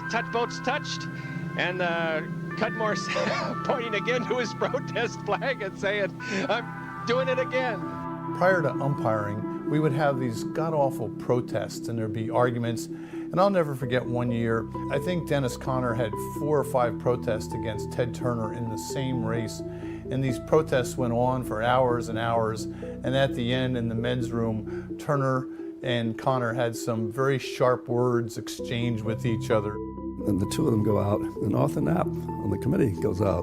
Well, Arthur comes back in, and we said, Arthur, what did you do? He said, I grabbed them both by the scruff of the neck, banged their heads together, and said, any more of this, and we're going to throw you out of the series. And watching that, and having been on one of the boats, I realized that this is flawed, and the press is there, it's no good. What we need are umpires, just like we have in any other sport. And the Long Beach Yacht Club was one of the first to get umpiring going in a formal way that actually counted. And that was so successful that when Tom Eamon became the executive director of the America's Cup for the '92 Cup match, they instituted. All right, folks, what an exciting day it's been so far. We're only a few minutes away from the finals and the Petite finals. But first, Let's have a fleet race. The boats that are remaining this week will now take part in our fleet race for $1,500. For the first time ever, it is named in Dave Hood's honor. Take a look at this footage here. Hi, I'm Ken Matfeld. I'm chairman of the 61st Congressional Cup. On Sunday, the last day of Congressional Cup, the 6 teams that don't make it to the semifinals compete in a fleet race for a $1,500 prize. But this year, we created a new perpetual trophy as a way to honor and remember Dave Hood. Dave was a passionate but gracious competitor. He served the club well as Commodore, and he represented the club well on the World Match Racing Tour. He compiled an impressive list of accomplishments that included sailing in 6 Ficker Cups and 4 Congressional Cups. He actually won the Congressional Cup fleet race on his first outing. He also won the Catalina 37 Class Championship 5 times and was named club champion 8 times. He showed incredible courage facing his disease, and it was really an inspiration. I was a member of the DH3 race team for more than 14 years, so it's a particular privilege for me to introduce the Dave Hood Memorial Congressional Cup Fleet Race Trophy. Sail on, Dave. Dave was many things to many people, but I had the great fortune of sharing his passion for sailing. We first met in 2014 at my first Congressional Cup, but it wasn't until 2018 that we first raced together in Ficker Cup. Dave gave his all to sailing, and nothing gave him greater pride than to represent the Long Beach Yacht Club on the world stage. His spirit and determination always attracted great teammates. We had the fortune of some really memorable results over the years. In the last few years, Dave's battle with cancer never deterred him from showing up and competing with everything he had. The courage he showed drew recognition from the whole sailing community, and it was a real point of pride for myself and the whole team to realise his dream of making the semi-finals at the 2025 Congressional Cup. I count myself lucky and grateful to have known him and shared the highs and lows, the joys and frustrations over the years racing together. He will be deeply missed by the whole sailing community, but his spirit lives on in the people whose lives he has touched. Sail on, Dave, and don't forget to enjoy the journey. We're going to hear from Dave Hood himself and what it must feel like to make it for the first time to the semifinals. Let's go on board. It's just an awesome feeling. We've worked hard for this moment. It feels really good. We've been sailing really well. Brilliant. Talk me through that race. That was it. We had a nice job in the start where we were able to put a penalty on him, so that put a lot of pressure on him, and then we were able to really stay on the favored side of the course and extend throughout. So it was a really good race. Wow. I think he got choked up a little bit there, and understandably so. It was great to hear Dave Hood.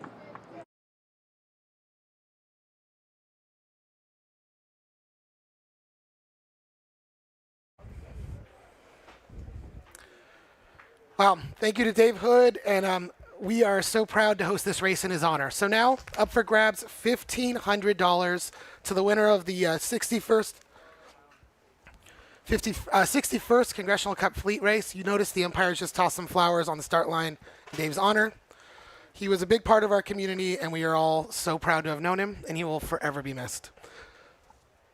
All right, so I think we can get a graphic up to talk about who the teams are taking part in today's fleet race. But if I go down the list for you, in boat number 7, Ian Garretta flying the Long Beach Sailing Foundation Spinnaker. In boat number, let's see what we got here. Boat number 1, Aurelien Perrault will be flying the Gold Club 100 Spinnaker. From United States of America, Christian Pendergast will be flying the LBYC Bright Green Spinnaker. Jeppe Bork will be in boat number 2, flying the Porto Long Beach Spinnaker. Oscar Engstrom in Team Liros will be in boat number 10, flying the Grand Spinnaker. And our own local, Scotty Dixon, will be in boat number 9, flying the Cabrillo Boat Shop Spinnaker. So I'm happy to introduce to everybody Ellie Glenn, who's been helping us keep notes all week. She is a intermediate sailor here from Long Beach Yacht Club, has a lot of experience on the water, and we're so stoked to have her as part of the team. Ellie, how are you doing? Thank you so much. I'm doing well. Thanks, Ryan. Super excited to be here. Excited to watch the fleet racing. We got to watch the match race all weekend. And this is a little bit of a different skill set, so I'm excited to see who brings their game. My bet is on Scotty. I have sailed with Scotty. I know he's a great fleet racer, so again, excited to see. All right, so the format for this fleet race, they will start similar to the start line for the regular match race events we've seen all week. They will sail all the way up to a weather mark, and then all the way back down to the gates like we normally see in our regular match races. They will then return to the weather mark, work their way half the way down to the race course where there is a green buoy. They will round the green buoy and go out to a tetrahedron, which is in the direction of the oil island on the right side of our race course, and then finish with their spinnakers up in a reach right between the loins and the pier. So if you're on the pier, folks, this is a great chance to grab your cameras, get some shots of these spinnakers and all of our great sponsors. Ellie, of all the spinnakers we've seen all week, which one's your favorite? And it might be the company, it might be the color. Which one's the easiest to spot when you're taking notes over here? I will say that pink spinnaker is the easiest one to spot. It looks great on the water. I love seeing it, so thank you, Celtic Bank. And we heard from them yesterday, didn't we? We did, yeah. They came in the booth with us. It's really neat to have so many local businesses that support the Congressional Cup. We had a feature of the Battle of the Banks, if you will, between Celtic Bank and Farmers and Merchants Bank. That was kind of a fun one to call. Durant Design and Construction, Bill Durant was a past Commodore. They do a lot of custom homework here in the city, but he has built our beautiful stage for the press conference every single day. Plethora businesses, George and Dora are up there in the VIP area. Hope to get George on before the end of the day, but they have a business acquisition firm based here out of Long Beach. So, all right, we're getting just a minute or so away from the start. Kirk, we got a minute to go? A little more than a minute, sounds like. It looks like the prep flag just went up, so that means 4 minutes to the start. When that comes down, that'll be a minute to the start. So if we take a look on camera here to see which teams we've got in this fleet race, I'll walk you through as I see them. We have 6 boats racing. He's got Ian Guerrera here from France. Ian and team were an invite this year. Ian yesterday won the special trophy we have for the last place. It's called the Book. He was a good sport about it, though, and if you look at that trophy, there's some pretty impressive names on it, including Ian Williams, Chris Poole, just to name a couple of them. So cool to have Ian back again for a second Congressional Cup. Also out on the water here from France. Where else we got here? I'm missing a name. All right, so we got Oscar Engström here from Sweden, Team Liros. They won their way through from the Ficker Cup last week. Scotty Dixon won his way through from the Ficker Cup last week. It's a lot of fun. So these boats will build speed here out in front of the pier and try to hit the start line with as much speed as possible. In this winner take all for $1,500 here at the fleet race.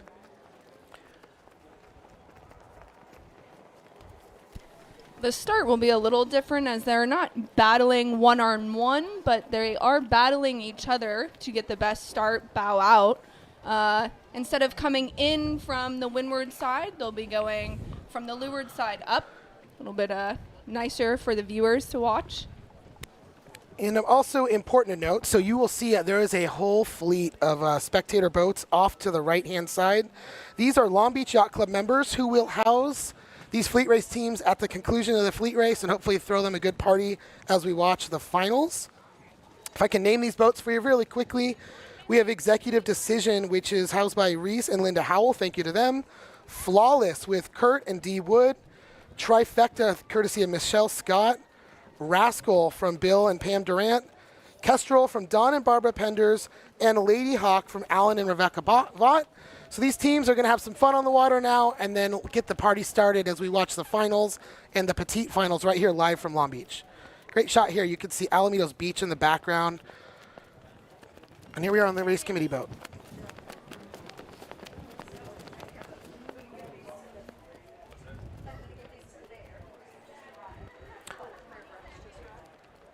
All right, Ellie, so here's a great shot of the loins, and thank you to the race committee, who I've been saying all week, bob up and down on the water for 5 or 6 hours a day. Definitely a fun race here. We do race these boats every Wednesday night for our Wet Wednesday series all summer long, and we do a fleet race format. Ellie, have you been on board with the intermediates in the last couple of years? I am normally on the Soling, so I do sail the Catalinas for Long Beach Race Week, but for the Wet Wednesdays, I like the little boats, the Solings. That's my bread and butter. You guys can see here we're below a minute. Everyone's stacking up at the loins. We'll see which way everyone wants to go. Looks like people are pushing for the right side of the course. We see some clearage over there, but we did see the left pay, so we will see how this race goes. They did extend the start line just a little bit to make room for a full fleet of 6 boats. And Ian Garretta is the last one making his way towards the line on the left side of your screen there. Coming in hot. Opting to stay outside of Scotty Dixon here. Hopefully he doesn't get shut out here. It's just about 10 seconds to go for the start. Scotty at the pin, so he's looking to go left probably. And that is the gun. Let's see. That is the start of our 2026 fleet race here with the Dave Hood Memorial DH3 Trophy to be honored to the winner here at the awards ceremony tonight. Great shot here. I love watching these 37s race as a fleet because they look so good in the water side by side with more than just 2 of them at once. Especially these top teams. I mean, they're all bow to bow, maybe a little bow out, but this is an amazing start all around for everybody. Oh, we got you see one Pendergast tacker. tacked over first behind the fleet. He wants to be on the right-hand side here. Got our next tacker, Garretta. So they're going right. But on camera here, you see Oscar Engstrom, Aurelien Perot, who's Engstrom now attacking. Jeppe Bork and Scotty Dixon is the final boat out in the right side of the screen, left side as you look from the pier here. Scotty has raced these boats for years in Long Beach, as we've been talking about in match racing settings, but he has a lot of time on them in fleet racing. So we'll see if he knows something no one else does. The entire fleet tacks to the right. Scotty stays to the left. He's talking about it, going with the fleet. Look here at Scotty and team. Something I think is funny, Ellie, is when I'm on these boats with the intermediates, we are so stressed about every single tack, and it's so effortless watching these pros. They do. They make it look effortless. There's no elbow bumping or butt sitting that I'm sure happens on the intermediate boat. Yeah, normally we put lifelines on these boats for the rest of the summer, so to have these guys up there hanging off the side, we're normally crammed in between the posts. So look here at Scotty Dixon.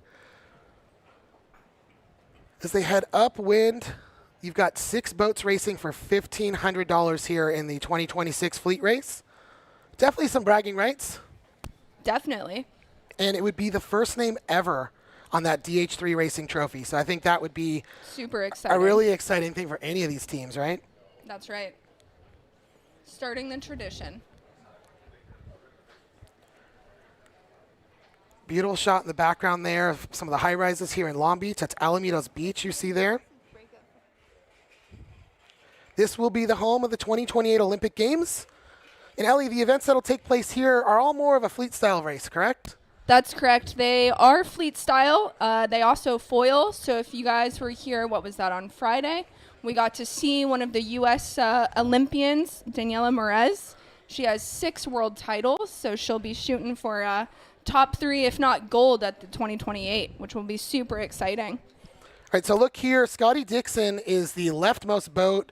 He thinks that left side's going to pay off. You see the fleet in the background there. They're sailing past this green mark, which is now on camera. That is in the middle of the race course. They're going to the windward mark first, yellow marker at the top of the course. And they'll come all the way back down around a gate like we're doing in our regular match races. In the background there, you just start to see downtown Long Beach on the left side of the screen. As both French boats have tacked over onto the starboard tack. So it'll be interesting to see who crosses up here, right? Scotty was the furthest left boat. He's on our screen right now. And the French were the furthest right boat. So they have a cross coming up on the screen. So we'll see what pays out.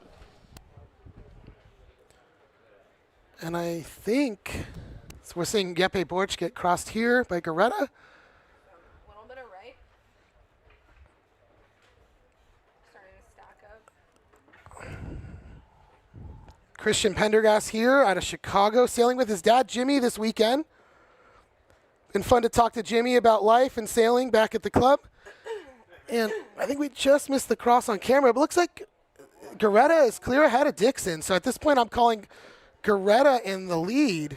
So the right, maybe. Now this mark rounding is going to be a lot more exciting than maybe the match mark roundings that we've seen as they all start to stack up, kind of get low speed, and we'll see what everyone can do. And unlike match racing, this is a port rounding, so they're going to round on the left side of the boat. That first spinnaker up, who was that? Boat number 7? Ian Garetta out of France. How cool would it be if he won the fleet race? He finished, fortunately, last in the Congressional Cup, but first in the fleet race. That would be awesome. Oh, and we have Scotty coming around. And who's Team Liros out of Sweden there. We see the Grand Spinnaker just getting hoisted on the right side of the screen. The Cabrillo Boat Shop Spinnaker there. I see a Club 100 Spinnaker. Yeah, so all week long we had, and Jeppe Bork's having some kind of an issue. Maybe he thought it was going to be port round or starboard rounding. I'm not sure there, but Bork's struggling around that top mark. Oh, maybe he didn't get the memo. So in fleet racing, you round marks on the starboard side from the right. In a match race, you actually do switch. So I'm saying I'm backwards here. I'm trying to look up the other side of the screen here. Good thing we're not the tacticians. Yeah. Fleet racing, it's port rounding to the left side. That's right. In match racing, like we watched all weekend, you round to the right side. Do we have a kite? Oh, there we go. Kite's coming out. Beautiful overhead shot here. I'd like to give a shout out to Mike Fratt and Cameron McLaren, who've been flying the drones for us all weekend. And Mary Voigt, who is influential in keeping these 37s going with the Sailing Foundation, helps coordinate the spinnakers and the colors and make sure all the sponsors are well represented here. Looking overhead, at the very top of the screen, you see Ian Garetta leading in the Long Beach Sailing Foundation blue spinnaker. Nice shot from the pier here. It is so cool to see all the spinnakers flying at once. Look at this shot. Wow. That's right. It is a cool. So if you have your phones, this is the time to take the camera out and take a picture as they come around these leeward marks. Garetta, who we see in the Long Beach Sailing Foundation, he went right away. So we'll see if he makes a right turn or a left turn down here, what he's thinking as the leader. So they'll round the windward gate, or the leeward gate here at the bottom of the race course, make their way all the way back up to that yellow mark. And Garetta sitting in a comfortable lead here as his jib goes up. So it looks like he's going to take a right turn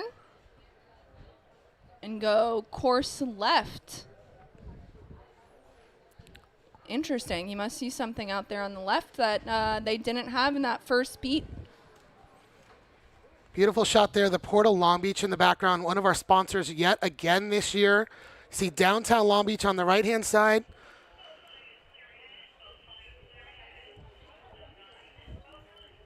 Looking here at Scotty Dixon and team. That's right. We have the second place boat also going around course left mark, making a right turn. So something's definitely out there.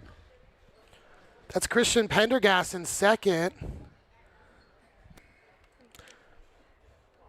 Scotty Dixon opting to choose the other gate.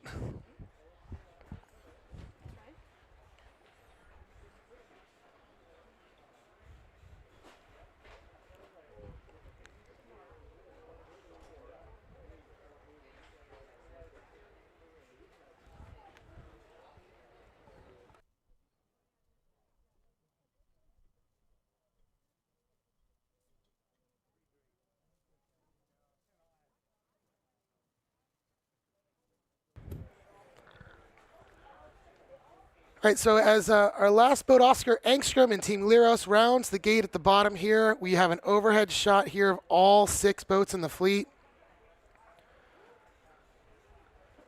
We believe, hard to tell in fleet racing, we believe it's Ian Garetta out in the lead now, right in the center of the race course. Yeah, so the second upwind beat is a little bit more about loose coverage, just keeping everyone behind you. It's less about choosing a side and just making sure you're the first one to that windward mark again. Good shot here of the Garetta team. Ian's a lot of fun. He's been good at the press conferences. He's a nice guy at breakfast every morning, so good to see them have a great showing here. Again, $1,500 on the line for the win in this fleet race. It's a winner-take-all. And then you'll be the first person ever to have your name on that DH3 trophy. So if you've been to Long Beach Yacht Club, there are lots and lots of trophies, but it'd be pretty cool to be the first name on that brand new trophy. That's right, it will be. Who we got here on camera? Boat number 1.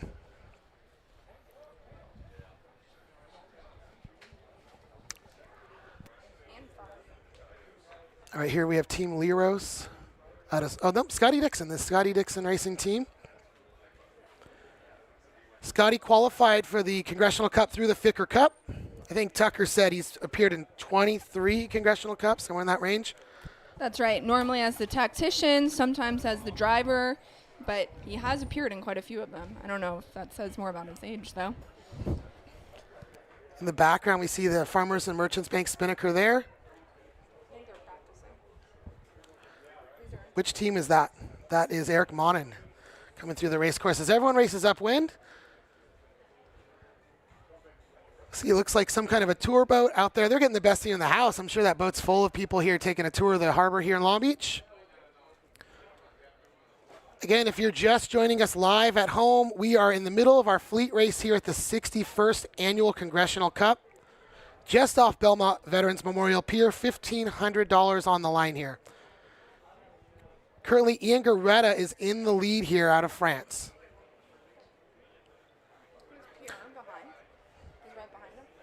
This looks like Aurelien Perrault here, boat number 3.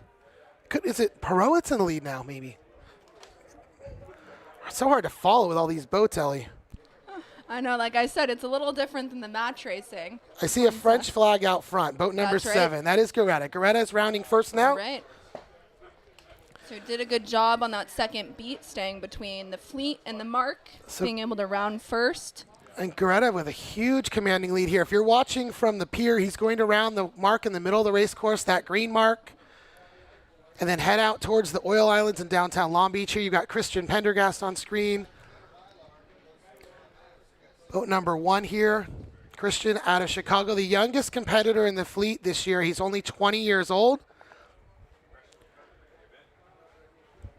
Rounding next is Scotty Dixon from Long Beach, California here, racing with that Cabrillo Boat Shop Spinnaker, which they'll hoist here next. Great shot from on the water. Thanks to Dave and crew for getting out there for us. Did you see umpire boats in the foreground? You can see how hard they're working just to get the kites up as the breeze has come up from this morning. I mean, they are working today. We normally sail these boats with 12 to 14 people, and correct me if I'm wrong, they only have 7. They can have 6 or 7 depending on their weight, correct? Okay, so 6 or 7. So a much smaller team than what we normally sail with in fleet racing. So they're working double time on these boats. All right, so here's what's going to happen next is you guys have the best opportunity on the pier to get the photo of the day as all 6 of these colorful spinnakers make their way down to the pier. So grab your cameras, get ready to go. They've got basically one more rounding, and they're going to finish on a reach right across the pier between the loins and where you're all watching from. So, like I said, grab the cameras. We've got our 6 competitors in the 2026 fleet race, currently led by Ian Garetta out of France.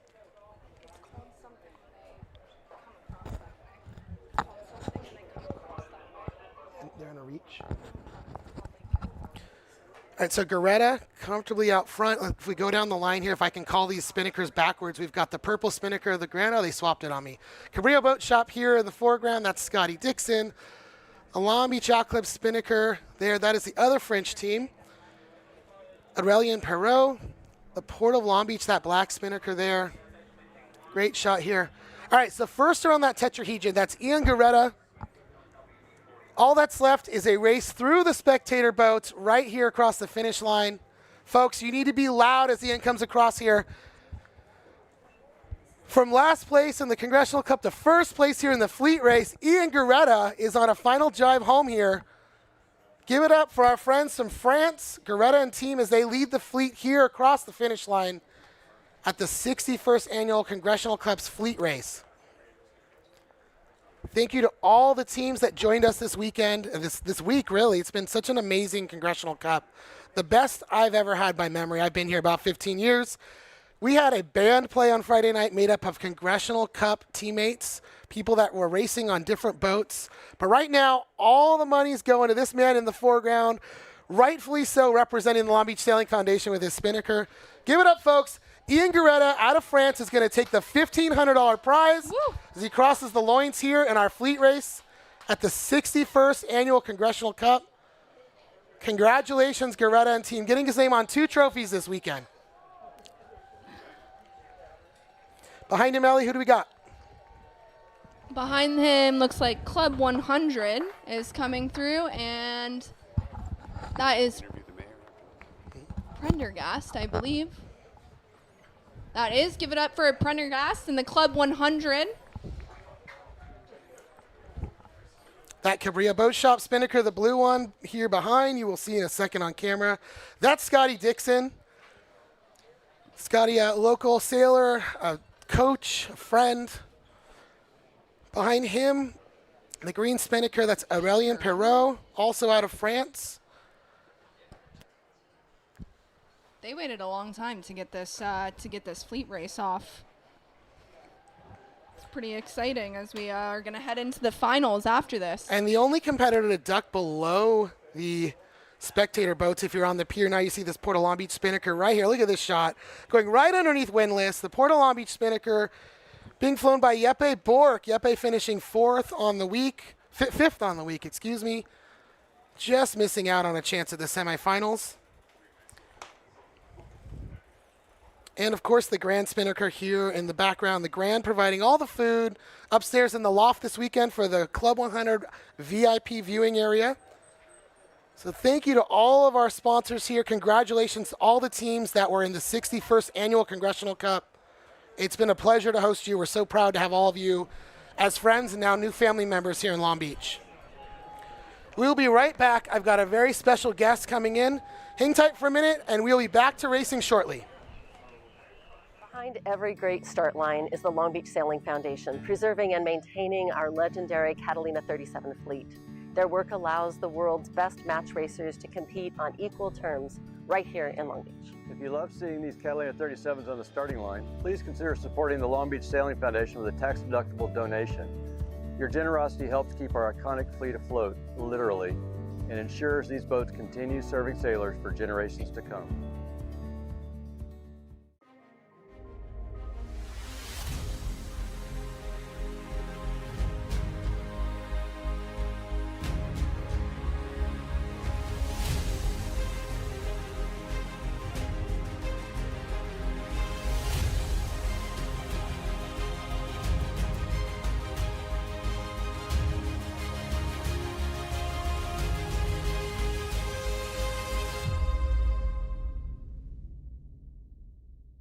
In championship sailing, there are no second chances. Every move matters. Every decision counts. Selling your business is no different. It demands precision, judgment, and the right partner to navigate critical inflection points when it matters most. Since 1998, Plethora Businesses has successfully guided hundreds of business owners through complex transactions with strategic results. Precision wins. PlethoraBusinesses.com.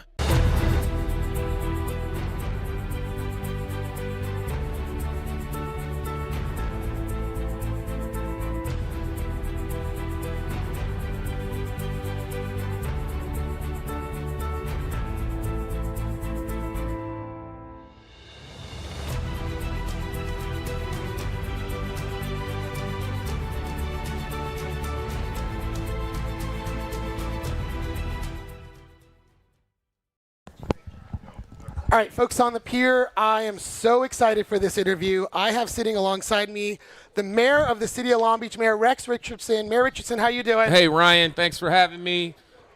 Congratulations on 61st Annual Congressional Cup back here in the city of Long Beach. And I'm so proud to have you here. You represent our city so well. I always love watching you speak. You're so exciting and it's a great so much city to offer. So tell us a little bit about what the city has got in store here. You know, we have such great things happening in Long Beach. Absolutely. Obviously the Congressional Cup today, but we have a fun summer coming up, don't we? Well, I think Congressional Cup is the kickoff for the summer. Yeah. Right? Kids are still in school, but not for long. And this is going to be an incredible summer that we have lined up here in the city of Long Beach. Every summer the past few years, we've had more and more tourists, more and more visitors who've come here to support our city and really see our unique vibe and experience that we have here. And this summer is no different. We're going to be hosting a major fan activation for the 2026 World Cup, a 3-week activation in partnership with the Los Angeles Galaxy, where we're going to close down the streets in our downtown, support our small businesses, and bring tens of thousands of visitors to our city. But it doesn't stop there. We also are a home to a number of really exciting music festivals. Last year, we hosted Vans Warped Tour, 85,000 people, the largest punk rock festival in California history, came to Long Beach, and guess what? It's coming back. I'm going to tell you that I hate crowds, but I will go to that one because it was so much fun last year. I was so impressed with how the city pulled that off. It was incredible, and you know what was unique about it? It was a unique cultural moment because we had the homecoming of Sublime's homecoming, which was on the first Warped Tour, and now it's being led by Jacob Knoll, Bradley Knoll's son, and he was able to perform at home here in Long Beach for the 30th anniversary of the Vans Warped Tour. It was a historic moment. And what a great venue in downtown Long Beach, right there on the shoreline waterfront. It's so easy here to host people and have these kind of things with so many people coming into our city, right? I mean, that's what it's about, right? We have a beautiful, walkable, engaging downtown, and this is about opening up to the world. So we can become an iconic destination on the California coastline, even more so than what we are, and that means doing new and exciting events like Warped Tour. And you know, as a tourism city, we already have great conventions. We have great special events like the Long Beach Grand Prix and Congressional Cup, but we could do a little bit better on sports and entertainment. So this summer, we're doing some of those things. So on entertainment, we're opening now a waterfront coastal amphitheater, which will be the largest waterfront amphitheater on the West Coast to host 20 to 30 events every summer, potentially 40 events every summer to bring 11,000 people to our city to support our restaurants, engage with our community, and help our economy remain strong. And on the sport front, guess what? We're bringing sports back. So our opening day for the Long Beach Coast baseball team is June 2nd. So we have baseball this summer, and I hope to see you on opening day. And I'm going to catch you on 1 second there because I heard there was also an alter ego to that team. Yeah. What's the story there?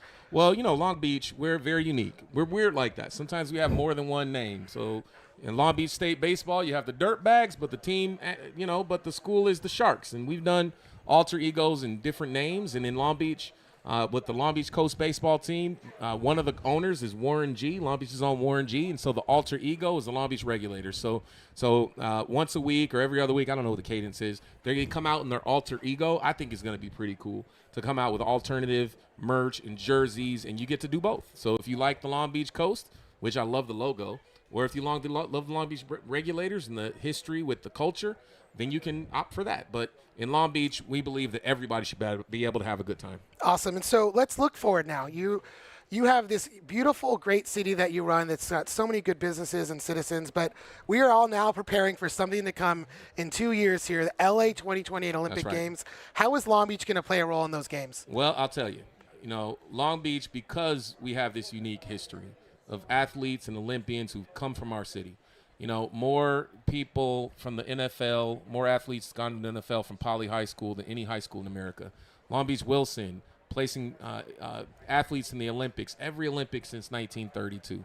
This incredible athletic legacy that we have, we finally get to come out of the shadows a bit as we're going to be featured in 2028. And what this looks like, originally, when I stepped into office, I think we had 5 sports planned for Long Beach. Today we have 18 Olympic and Paralympic sports planned for our city, 161 ticketed competitions, and 2 million tickets reserved to be sold here in the city of Long Beach. And I think what's special is how we curated which events. You know, it's one of the biggest TV shows in the world, but if this were in a sound stage with the gymnastics, you would never know where you were.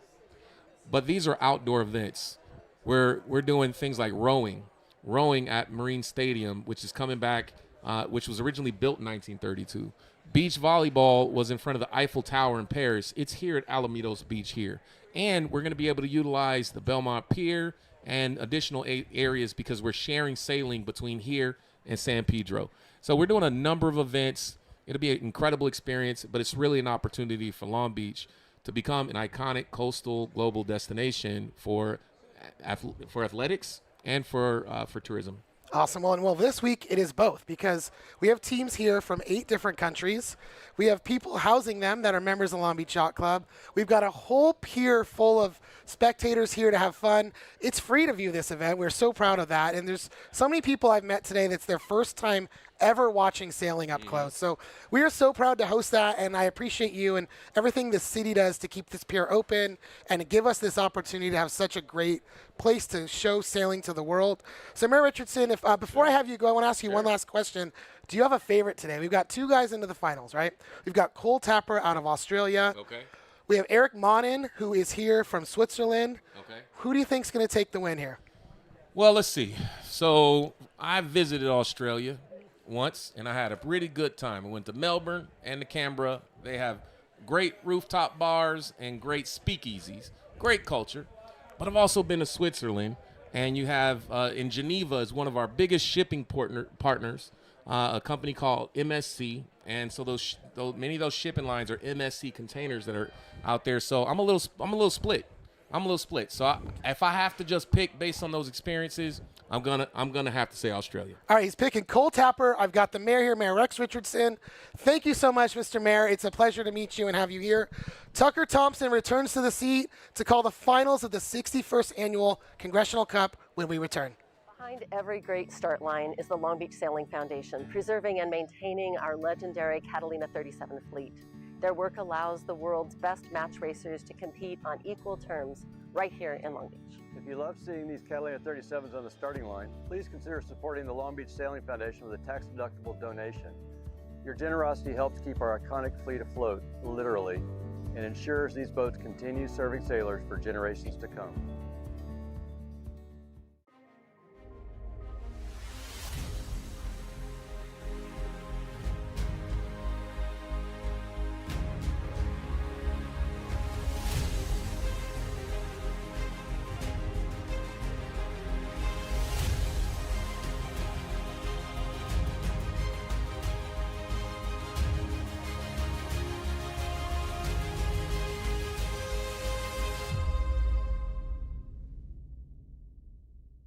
In championship sailing, there are no second chances. Every move matters. Every decision counts. Selling your business is no different. It demands precision, judgment, and the right partner to navigate critical inflection points when it matters most. Since 1998, Plethora Businesses has successfully guided hundreds of business owners through complex transactions with strategic results. Precision wins. PlethoraBusinesses.com. Hello, ladies and gentlemen, live here in Long Beach, California. We have been racing all week, and everything has come down to this. The finals and the Petite finals, the ultimate last day of the 61st edition of the Long Beach Yacht Club Congressional Cup. We are going to start with the fight for 3rd and 4th between this boat right here, Chris Poole, 2-time winner of this event, wanted to move on, but he didn't. So he will be fighting for 3rd place against Yanni Berntsen, who also has won this before. We're just a few seconds away to the pre-start entry. After this match, we will see match number 1 of the finals between Cole Tapper and Eric Monin. And you couldn't have scripted this if you tried to in Hollywood. What an incredible day it has been. Totally unbelievable. I never woke up this morning thinking that it would be almost 3 o'clock before we would get to the finals because of all the action in the semis. And Sam, I mean, you look at Yanni Berntsen and Chris Poole went into today up 2-0 in a first to win 3. Could you believe that both of them got knocked out? No, I did not wake up this morning expecting to see that. But when you put a dog in a corner, it's going to fight to get out. Well, I don't think they expected it either. But you know what? These two are both champions, and we're going to fight really hard for the first to win 2 Petite finals. And then we'll go to the main event itself. Here we are in the pre-start. Above the dial-up, Chris Poole on starboard, always aggressive, and this will be no different.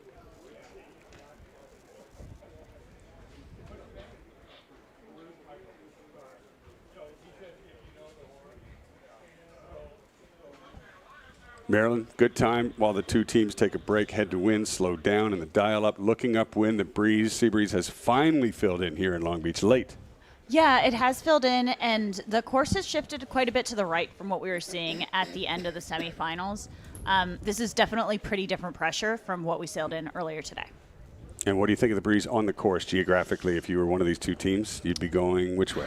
I'd have to be thinking about the right. I think it's just a little bit more pressure over there. So, Sam, as we've seen all week, you see the breeze coming from the left and then shifting to the right at the top. And there is definitely good velocity top right. Absolutely. It was interesting for me watching the fleet race. Jan Greta came in, started at the boat, and was the rightmost boat on the first beat and won the beat because of it. Well, these guys would have watched that as well. So all that information is taken into account. Look how close Yanni Berntsen could be. Oh, my goodness, almost a collision there, but he didn't, and Chris Poole pulls away to the right. Lots of time left in this start. Chris Poole likely to jibe back at his opponent. He's been doing it all week. Why not keep it the same? And he does. Yeah, that's not surprised to see that at all. Poole bringing the aggression. I don't think he's I think he still wants to get third. At this point, he's not out of the fight, and he's going to give it all he's got. Dial up number 2.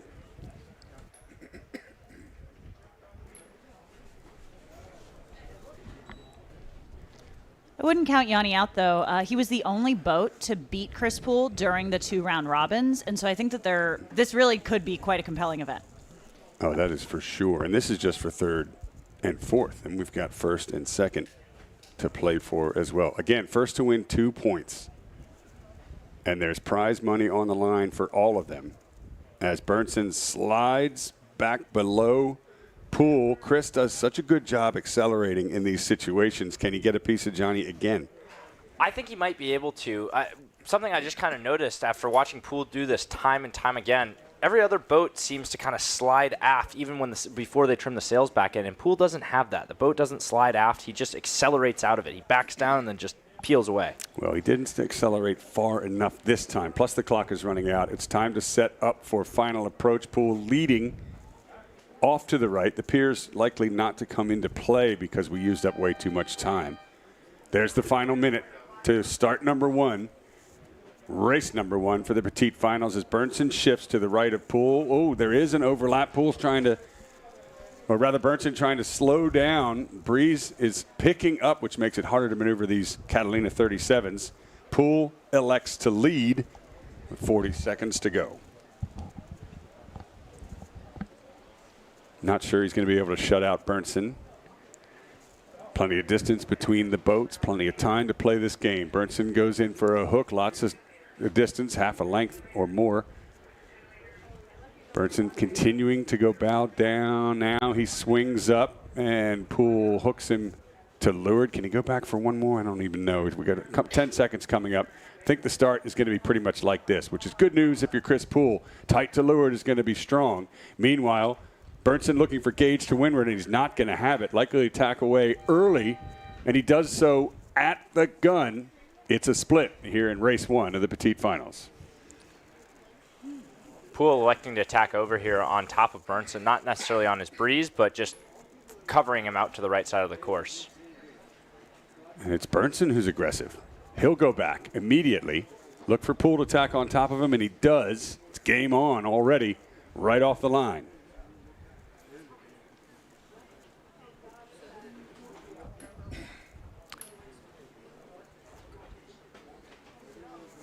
And another split, not surprisingly, and Poole comes back to stay with Berntsen. Both boats on port now heading to the right. We're going to leave them to it. Check back in a minute. Because, folks, the fight for the next Crimson Blazer in this 61st edition starts right here between Eric Monin and Cole Tapper. Monin won last year. He's the reigning champion. Tapper has never made it this far, but momentum seems to be in his favor. Both of these teams have fought to be in the finals, and they've earned it. Here we go. Race number 1 for the Congressional Cup.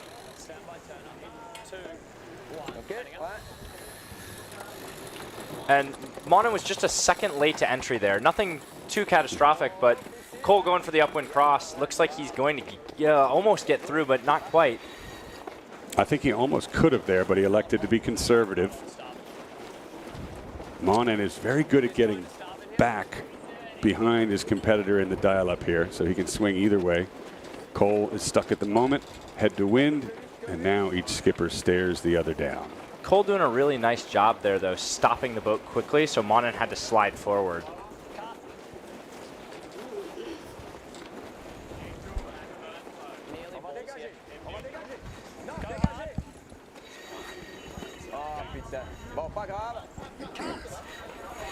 Both boats falling onto port. Just a slow build here. Jib coming on. It's still a dial-up, but now Tapper to windward, Monin to leeward.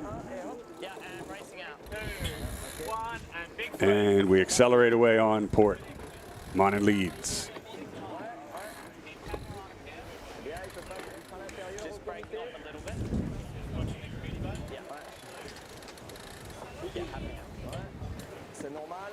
That's Hamish Voss, bowman for Tapper, saying, you got plenty of room to swing here, mate, if you want it. I was told they're all watching live in Australia. Is that right? Every single one of them? Yeah, the whole country. And why not? Their man is in the finals. Eric Monin looking for his second Crimson Blazer. Tapper looking for his first. Coming up on 2 minutes just off the Belmont Pier. With Monin leading. He turns left, we turn up inside him, obviously. The next move will be Monin. Tapper's already decided how he's going to respond. Monin sticks with the pier for protection as Tapper escapes away to the right. Hard spin down, aggressive move for Tapper. Is he going to? No, he's not going to get a lot of collision course. But he's stolen the pier from Monin.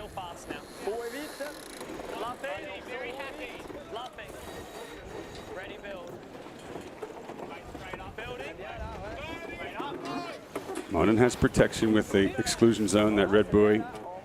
Or sorry, Tapper, so Monin can't go underneath. Tapper leading in, hitting the brakes. We got plenty of time here. Anything can still happen. More than a minute to go. With Tapper leading into the pre-start box, 1 minute to go. And Tapper saying worried about the jump there, so he's worried about Monin rolling over the top of him. Looks like Monin's coming down for a bit of an attack here. Potential JDL, jib down luff. So you know Tapper's going to go head to wind soon. Monin takes the bite and goes to windward. And it's going to be a luff from Tapper. 33 seconds to go. Monin could be in a bit of trouble here unless he can get over Tapper's bow, and I think he can. We're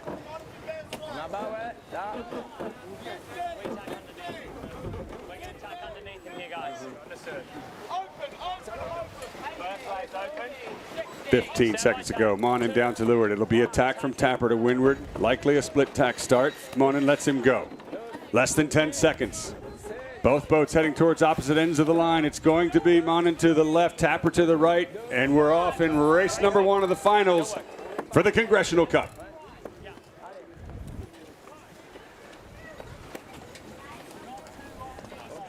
Meanwhile, up at the weather mark, Chris Poole has rounded just 2 or 3 boat lengths ahead of Yanni Bernson, so we're definitely keeping an eye on that one as well. What side did he come from? He came from the right-hand side of the course. And that's where Tapper is tacking from right now to stay with Monin, heading upwind. It's like both teams fought for opposite sides. They both got it, so the first cross is coming right here.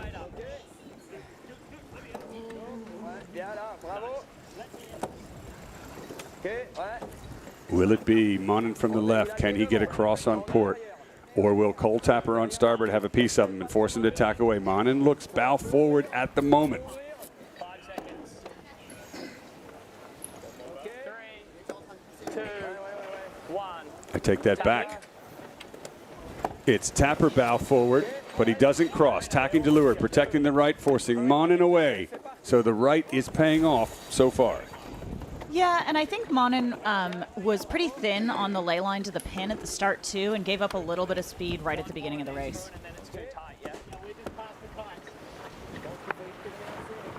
Here in the background is the Petite final.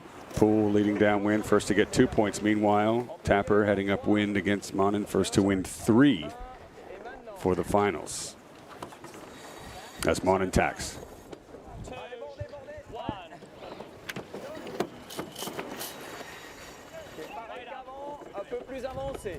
I'll tell you what, guys, one thing I wouldn't want to do is sail against Tapper upwind. But another thing I wouldn't want to do is sail against Monin downwind. I think Tapper has the advantage upwind. Monin down. Here comes a duck. Monin is ducking early, forcing the question of Tapper, who tacks way to leeward. Lots of gauge between the two boats. That was an advantage to Monin, I think. Yeah, I think Tapper gave up a little more than he had to. Yeah, I heard Tapper say there, oh, I gave up a little bit there. Two quick tacks for Tapper, staying to the right, so he's a tack down. Another, it's a dial down. Monin's got a duck. Big course change for Monin. Come on, guys, that's ridiculous. Whoa, look how close that is. Now there's a flag. Did Tapper go below 90 degrees? Did Monin do all he could to keep clear? The answer is going to come from the umpire. Flag. Yellow flag. Monin gets the penalty.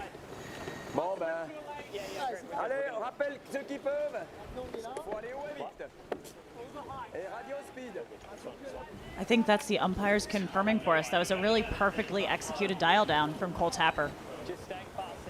Everybody would agree with you except this man. Monin now on the back foot, behind Tapper, squeezing him off, but now he's got a penalty to get rid of. Both crews hiking as hard as they can. Monin just squeezing up to Tapper there. Kirk. Yeah, Monin was penalized as a port tack boat not keeping clear. Tapper dialed him down, did not go below 90, and then had to take, was not able to sail his course. Penalty yellow. Thank you, Kirk Brown. And now Monin doing a good job trying to squeeze Tapper off, but he'll have to get rid of that penalty. No matter, let's get back in the match. Tapper can't live there anymore. Is he on ley line? If he's not on ley line, he's very, very close. Stay thick, do not set, we're not tacking that.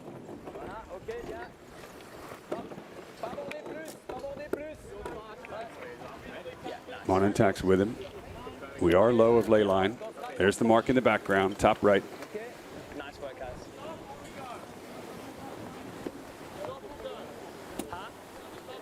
I think we're going to go. Now, Cole Tapper does not have Monin overlap. He will get to the zone at the mark first. Big advantage to the Aussies.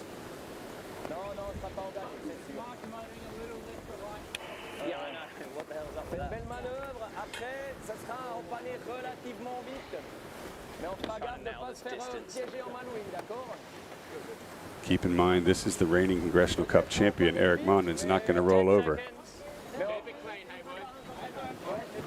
5 seconds. You just tend to feel a bit of momentum with the young Aussie team. Here we go. Mark number 1 into the set.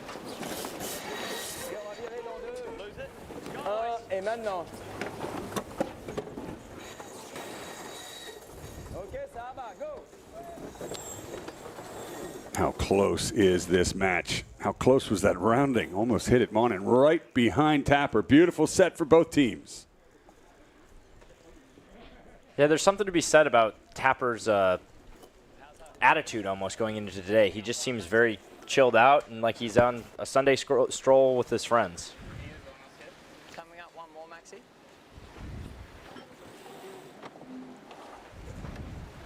Petite final match is close behind them as well. Poole still leading Burnson on board here with Tapper.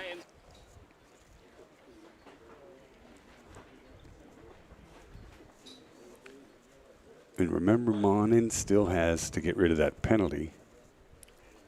Yeah, Monin looking for the jump here on Tapper with the next jibe.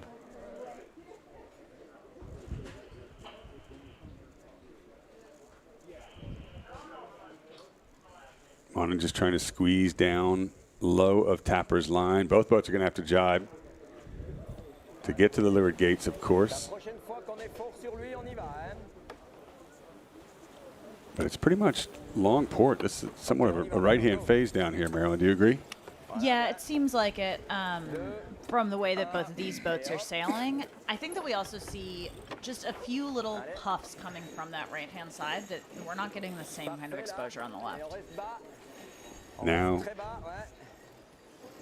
Monin jives first. Tapper gets air clear behind.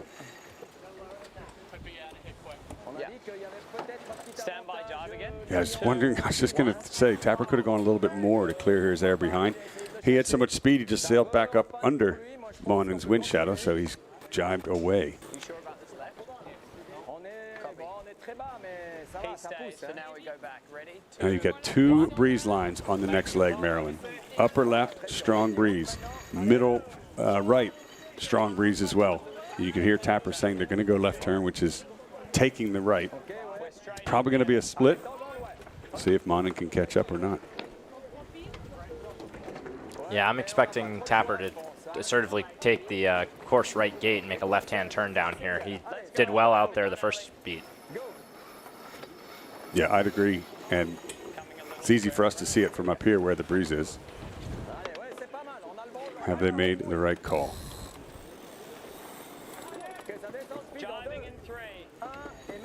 There's the drop, there's the jibe, and the left turn as Tapper takes the right side, heading upwind.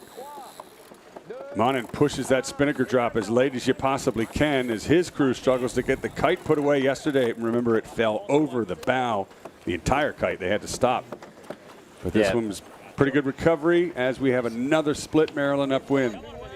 It makes me so anxious, Tucker. Always a nervous moment in a match race. The farther you split, the bigger the gain or the loss if your side wins out. Tapper putting it all in the right. And actually now tacking to go up the middle and stay with Monin, who tacks as well. I like the velocity that Monin is in. We've seen velocity to the left, but what is the angle? And who will make the gain? You can see in the picture here to the bottom that it does look like the boat on the right-hand side is maybe a little bit more spun up, and we might be in some right pressure. Yeah, I quite like the pace here that Tapper has coming from the course right side.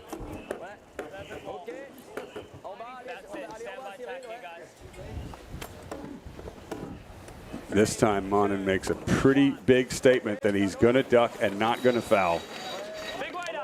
Tapper tacks tight to leeward, and Monin spins up into attack. It's close.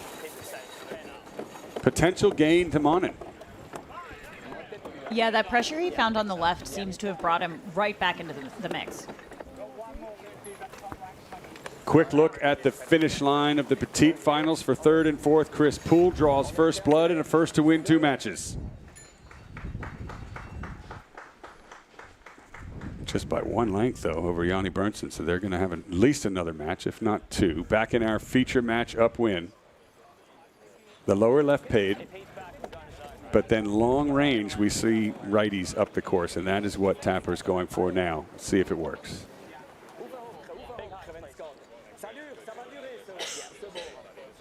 You know, the guys in Australia are not going to like this, but I kind of just want Monin to catch back up, and then we can see the penalty and the sparks flying and the, you know, all the drama. Makes for good TV. With any luck, we'll see a little at this weather mark, eh?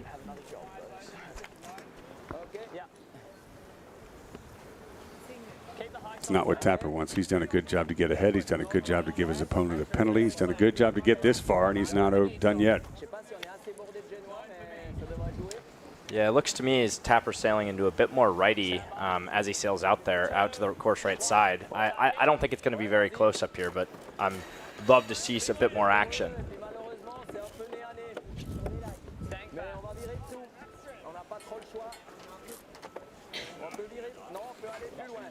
You can just see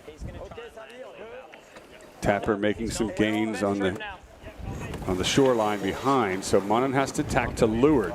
And now it's a sprint into mark number 3.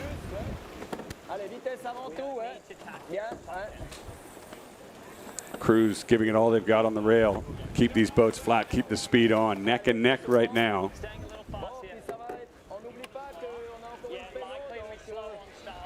Now the advantage is to Tapper. He'll be inside at the next mark rounding. But man, Monin is right there. The minute the kites go up, it's going to be game on.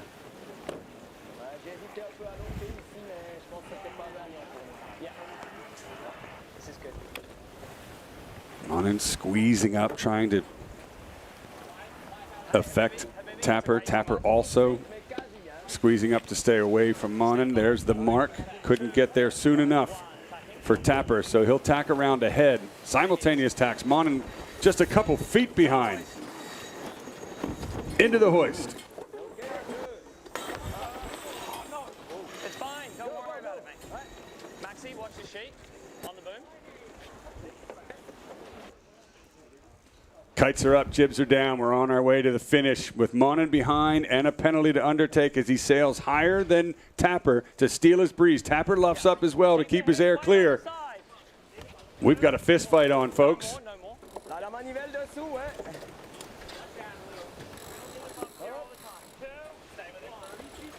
I think Monin may have just put the jump on Tapper. Yeah, look at that red spinnaker collapsing. Monin rolling over the top. Not good for Tapper. The spinnaker collapsing. Monin pulling forward.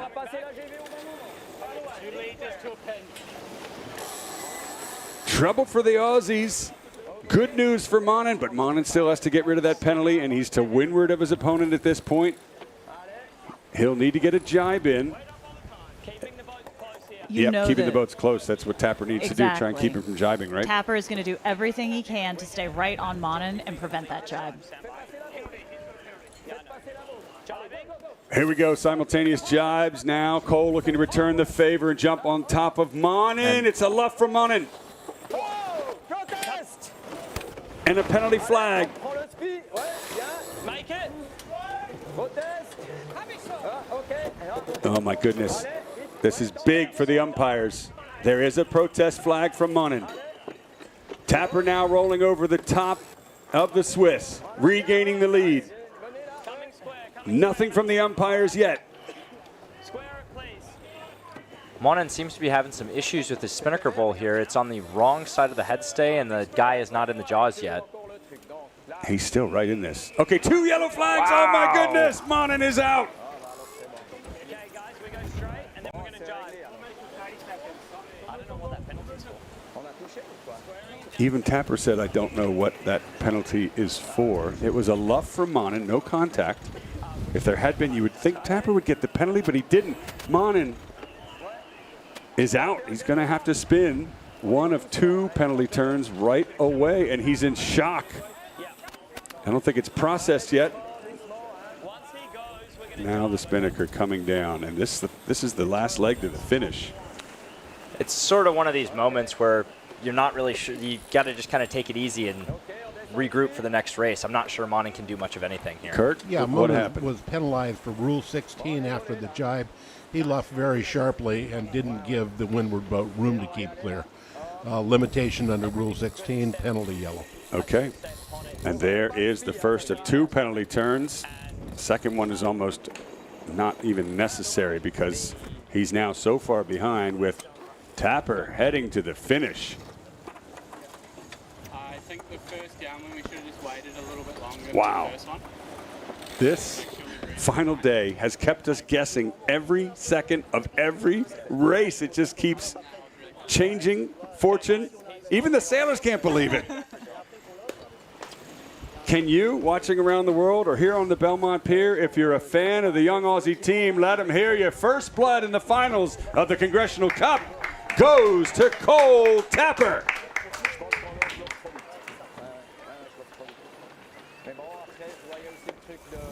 It was going to be fine, but it was messy.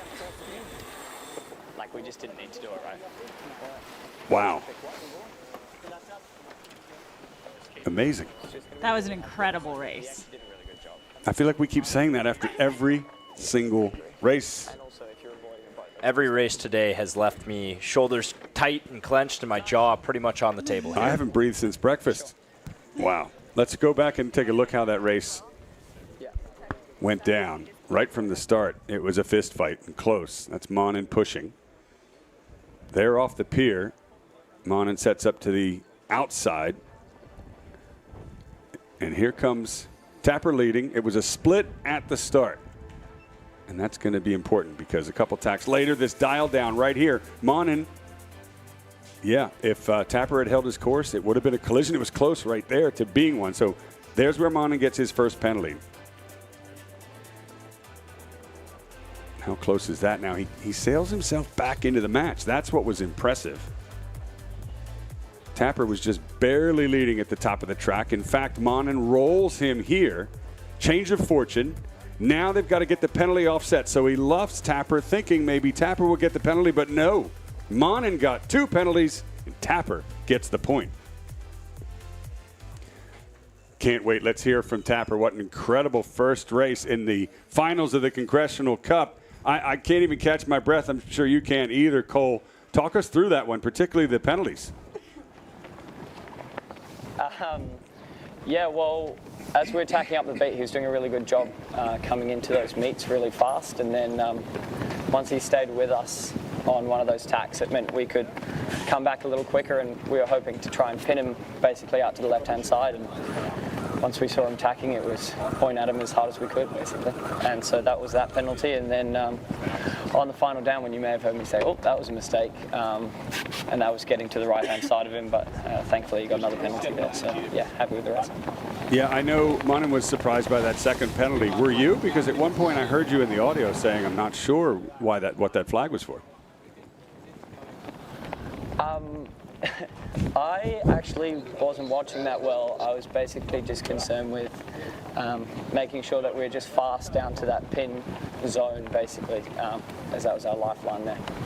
Well, Cole, whatever you were doing, it worked. And congratulations. Race number 1 belongs to you. First to win 3. Good luck in the next one. Cheers. I wasn't really paying attention. I'm sure he knew everything that was going on at this level. But what he meant was he's laser focused on his job, letting the crew do theirs. Tactician's the one focusing on the flag and the penalties. But it went Cole Tapper's way. He takes first blood here, race number 1 of the finals for the Congressional Cup. We're going to take a short break, catch our breath, because we're going to need it for the next matches, folks. Stay with us. We'll be right back. Behind every great start line is the Long Beach Sailing Foundation, preserving and maintaining our legendary Catalina 37 fleet. Their work allows the world's best match racers to compete on equal terms right here in Long Beach. If you love seeing these Catalina 37s on the starting line, please consider supporting the Long Beach Sailing Foundation with a tax-deductible donation. Your generosity helps keep our iconic fleet afloat, literally, and ensures these boats continue serving sailors for generations to come.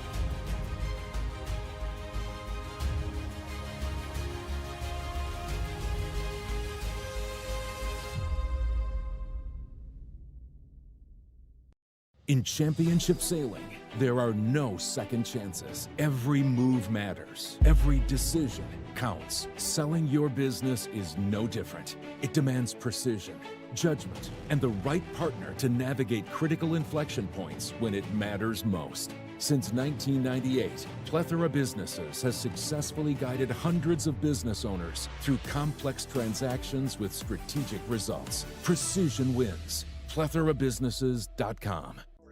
My name is Dr. Karen Block. I'm a chiropractor athletic trainer. We've been working with the sailors in the Long Beach Yacht Club, especially with the Congressional Cup for the past 5 years. We are a brick and mortar on wheels, so everything here is everything we have in our office, plus some. So we have compression, which is a Normatec that we use, so it's nice to flush out the legs. We also have our hyperbaric oxygen therapy. So this is 1.3 ATA. This is a soft-sided chamber, but when you go inside, you lay in, and then we have the oxygen concentrator that's 90%. And so when you lay in, a little pressure and a little oxygen goes a long way, so it compresses. So it's kind of like the Normatec, but your full body. We also do soft tissue work. We do full body. We are chiropractors, but that doesn't mean that we do chiropractic at an event, because we treat chiropractic very carefully and thorough. So normally we do nerve tracing technique, which is our own technique that we do. So we trace nerves on the body. So especially with posture, We work on the neck and the low back, and we trace nerves, and so it's a different technique. But we have what's called shockwave over here. So this is acoustic, and what this does is it breaks up adhesions with vibration. A lot of people know what an ultrasound unit is. Well, this is ultrasound. It's times 100, and so it actually goes in and breaks up adhesions. Wonderful for chronic conditions and anything that you want to, like, we trace the nerve. Can do cupping, we can do IVs, it can do cold plunge, a class 4 laser. This is called a cutting edge. It's not a hot laser, but it works at 2 different wavelengths, one for acute and one for chronic. Good luck racing this weekend. We wish you the best of luck, and anyone at the pier, please come see us. We'd love to treat you.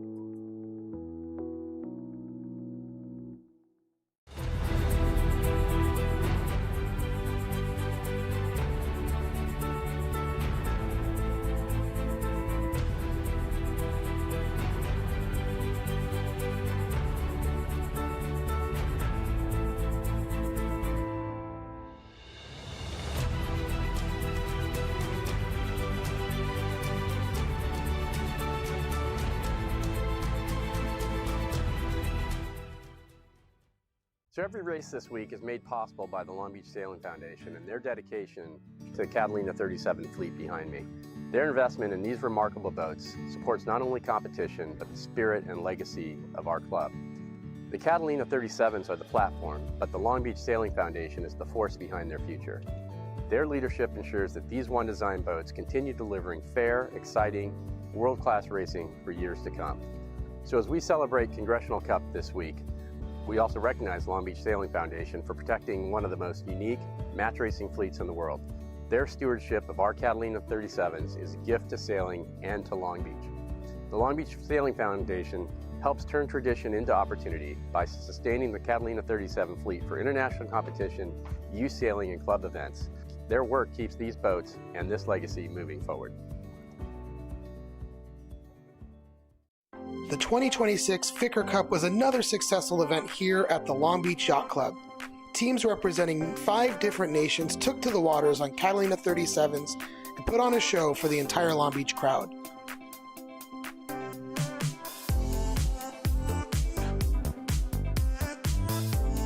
Nicole Brault, Patrick Zabrosia, Rory Finnegan, and Tom Pico all had strong showings at this year's event.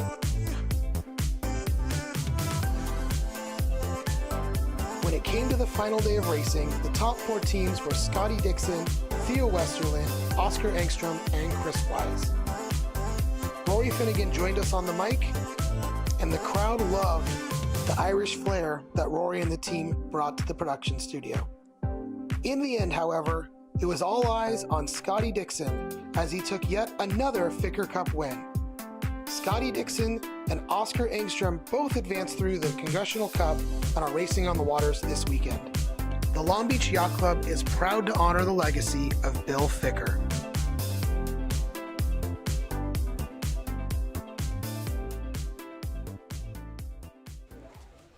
Welcome back to our live coverage. Finals day, the 61st Annual Long Beach Yacht Club Congressional Cup, race after race, match after match.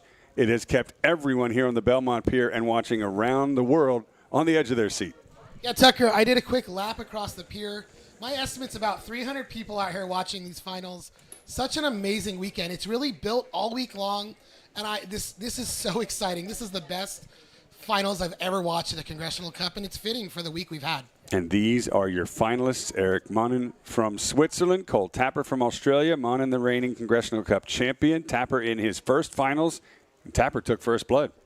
Yeah, really fun to see the young Australian team, draw first blood.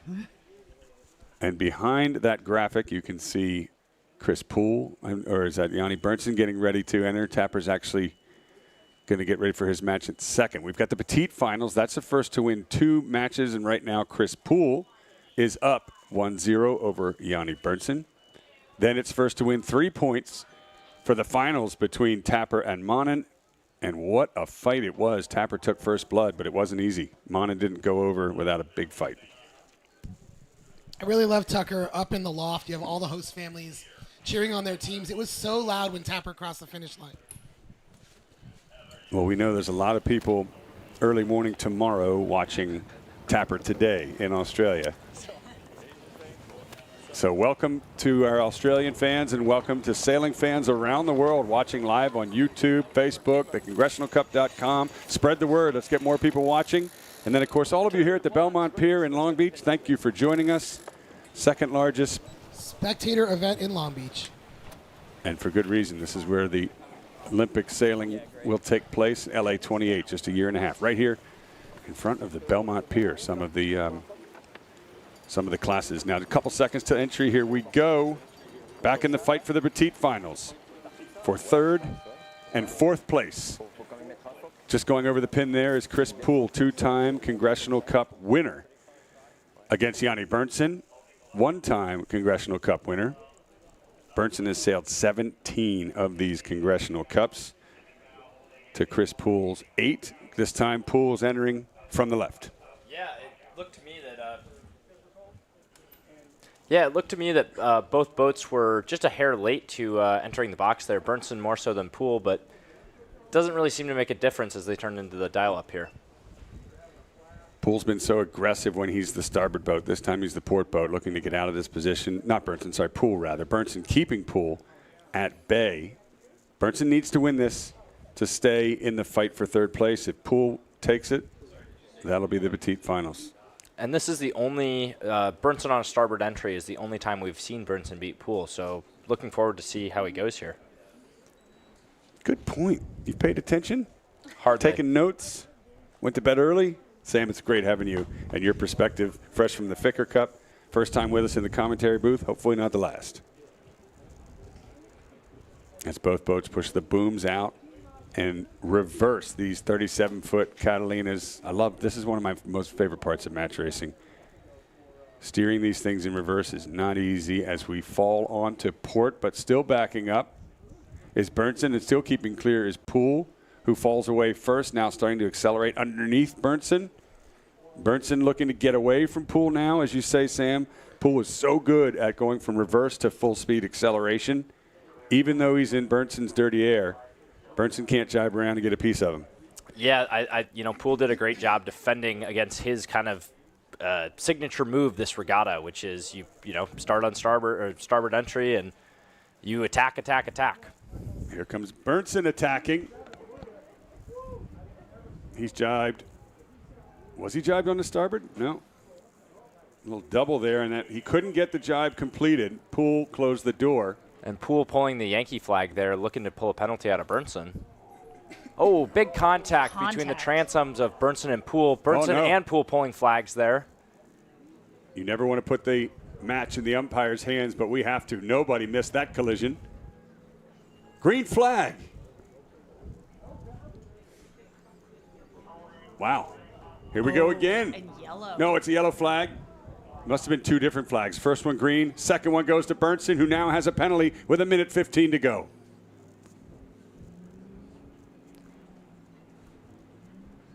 And Poole is not finished yet. We were just talking about how aggressive Poole is in these pre-starts. And I'll tell you what, it works for him. He's not finished yet, going back at Berntsen with 1 minute to go. Poole is certainly going for the kill here, Tucker. Berntsen hesitated a little bit now. He's avoided. Transoms coming close together as Poole protects the right-hand side. At some point, this has to end, and we've got a race. Marilyn, which way are they going to fight up for upwind? It seems to me that Poole might be fighting for the right now, trying to stay on the right-hand side of his competitor through as much of this pre-start as he's been able to. So Berntsen leading back into the box here below the starting line. Poole is sort of settling to the right of Berntsen, making a statement that he wants the right upwind. 25 seconds to go. He's got it. Berntsen, not so sure he'll be able to close the door. Just went a little bit low, lay line there. So Berntsen's just going to fall off onto starboard, go for the line. Coming up on 10 seconds. Nothing left but to get a good start out of this. Berntsen closes a little bit of gauge just to try and give Poole some dirty air at the gun. As both boats wind up for the start, Berntsen just crosses ahead of Poole, who pulled the trigger a second later. And now we head upwind, advantage Berntsen. I think it's really tight, but I do think it's advantage Berntsen right now. Berntsen already squeezing up, trying to force Chris Poole into attack. Poole trying to live there to windward. It's tough to do. And remember, there's also that power boat in the left corner of your screen is holding a yellow flag penalty for Berntsen, as Poole does tack away.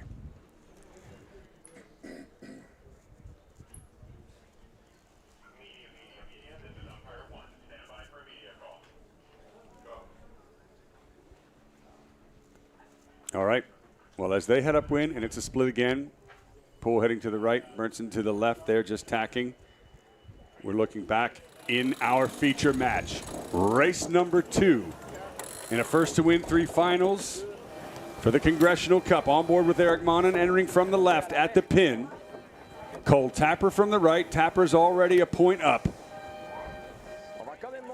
Nothing in it between these two teams. Breeze is up, pressure is on, and both aggressive.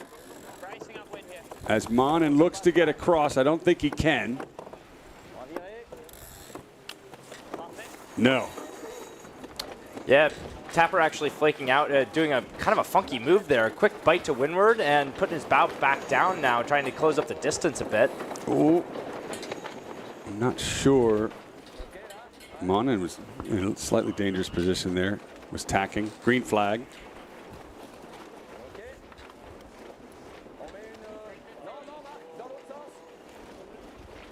I always ask this at this moment in the pre-start. Marilyn, you know the question. What's the answer? I think we're in a little bit of a right phase. Okay.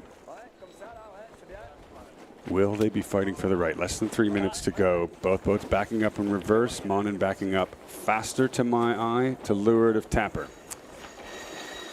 I agree with you here. I do think it is a right phase. We're seeing the green flag up on the committee boat, so they're sailing up to the green windward mark, which is set about a quarter mile to the right of the initial windward mark. Tapper did a great job accelerating away from Monin, who's still backing up, still trying to accelerate and get going. One more length and Tapper would have enough room to jibe back at Monin if he wants to, but he's likely not to do that. Sailing towards the pier now, 2 minutes 20. Lots of time to play. Yeah, I heard Tapper saying they're looking to set up a lead from the pier, so he's going to drive it down into the playground, and we're going to get to see some up-close and personal action here from the Belmont Pier. And Maryland, again, it just velocity does seem lower left, even though we like the right at the top. It's a tough call. Really tough, and we're seeing a little bit of a split in the match ahead that I'm sure both tacticians have their eye on to see the outcome. Yeah, let us know who's ahead. I think you could lead in tight to leeward, and at least get the advantage from the left and then start dragging your opponent to the right. We've seen that when the sea breeze comes in every day, Tucker, that the bottom left has really paid. You heard Tapper say he wanted to get to the pier and then lead in. Well, he got to the pier, but Monin has stolen the lead in from him with 1 minute and 30 to go. Will Tapper get it back? Expecting Both boats to see want to lead. Big attack here from Tapper trying to take the left side. White down. Got a what? Understood. Minute 10 to go. No overlap yet. Monin has rights to the exclusion zone off of the pier, just in front of the crowd. We're looking straight down on the sailors. That's Hamish Vass, the bowman for Tapper, saying you can spin if you want it. Tapper wanted to lead in this start, and he's not. Monin has that position at 50 seconds. But we're way down in the box at this point. Look for Monin to luff. 42 seconds, way too early to my eye, just above pin lay. Tapper with a lot of pace there over Monin. Yeah. I think it's going to give him options. Look at Hamish with his hand up and down saying, slow down here. We are both way too early. Tapper responding to Monin's maneuver as a leeward boat. Coming up on 20 seconds, it's going to be Monin to leeward. That last little luff there, will it force Cole Tapper to tack? He's head to wind, he's bow on the line, he has to tack and put his bow down to get a start out of this. Both boats accelerating away from the line, now winding up. It's going to be Eric Monin, I think, with a slightly better start. Here's the gun.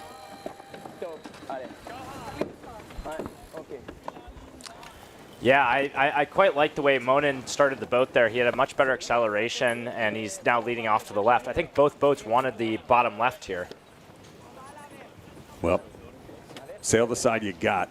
Tapper is going to have to make the right work as Monin continues to the left. I like the lower left for velocity, but the question, Marilyn, is what is it going to do long term on this beat? What's wild is that we saw the match ahead. They were effectively bowed about, overlapped as they rounded the mark. There was a little bit of a dust up as a result of that, so right now Poole is leading. Who's ahead? Chris Poole. Poole ahead, okay, but only just. Here we are on board. Tapper.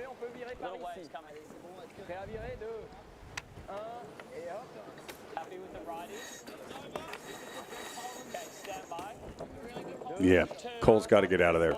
You don't want to go up under the oil island. It's too light. There's velocity offshore. That's where Monin is. And now we'll see who picked the correct side early on. I like the velocity that Monin's got in the background there, top of screen on port. He seems to have really nice pace and nice angle coming out of the left side. Oh, yeah, big time. But, you know, it's funny. It's deceiving. You could look really good on one side, and then all of a sudden the other boat's right back in it. So let's see how things shake out. If it's close, of course, Tapper has starboard advantage. They're going to cross through the Petite final match where Poole was just barely ahead, or was at one point. Yeah, Poole's still ahead in the Petite final. He's leading in the pink spinnaker over Yanni Brunson in the yellow spinnaker. Here's the Brunson cross. still holding a penalty, there. Tucker. Thank you. Our feature match, the left, did work early on for Monin, who's just crossed ahead, but only just, as Cole Tapper now shifts over to the left.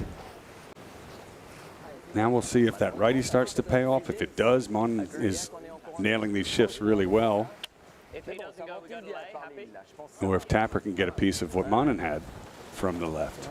Yeah, I quite like the top right still, Tucker. I've seen a header up there almost every beat this regatta for the last 5 days this late in the afternoon. And we are going to the right mark.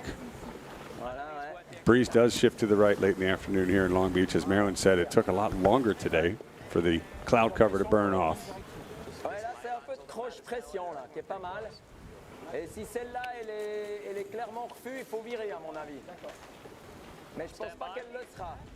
Tapper to the right of your screen, Monin to the left. Here comes the tack from Tapper, who is to the left of the course. Graphic was kind of backwards there. Now look at Tapper offshore from the left. Has he made a gain, or will Monin have picked the shift correctly? Top right of the course. 2 big splits and only 2 tacks on this entire beat so far. Big lefty wind up to my eye.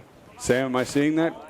Yeah, it certainly seems like Tapper's in a bit of a lefty right now. I expect as they get over towards the mark, I'm expecting it to go right, but Tapper might have gone really well and seen something we didn't see in the booth here. And there it is, Tapper saying he doesn't mind it. He might cross him. It's going to be close, that's for sure. Tapper on port, has to get across the starboard tacker of Monin and complete attack and stay with no overlap out forward at the zone. A lot to do here without fouling. It's close, but it is a solid advantage, a good gain for Cole Tapper. I think that's one of the first times we've seen the top left pay late in the afternoon like this. Yeah. Tapper's gone really well there. That was huge. That was a 3-boat length gain for sure. Now it's Monin who will follow with a slow tack, mind you. Oh, they can't get that headsail in. I think they might have had an override or something. Now they're just slowly working. That's a length and a half loss to Monin after the shift already lost him even more. It's Tapper in the lead at Mark 1. Et on monte un speed en 3, 2, 1, maintenant, go. 3.5 lengths, the delta. As Monin sets and Tapper jibes immediately. Oh, a bad set for Monin. The kite coming down. You can hear the crowd reacting to that. You know, halfway up this beat, you just kind of had this feeling that Monin was going to even the score. Things were looking pretty strong for him, and it's just falling apart. Yeah, the second half of that beat, Tapper pulled the rabbit out of his hat on the top left and went really well. He picked up maybe 3 or 4 boat lengths, as you were saying earlier, Tucker. And in the background, it's the Petite finals. More massive left-hand shift, Marilyn, at the top of the track. Just huge, and something that Cole Tapper and his team saw, took advantage of, and are now dominating this race through. I'm going to say that this is just a weird day. Weird for local conditions. It's unusual. Weird for the sailing. You just can't predict any of this except how awesome it is. Spectacular racing as Long Beach serves up her best for the finals day of Congressional Cup.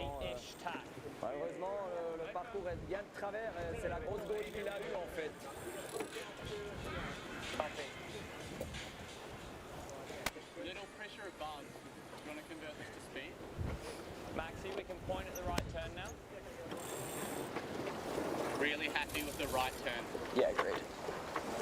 Okay, right turn looking downwind means left upwind. Yeah, that means they're going to go left and tack onto port. Look at the difference between the boats.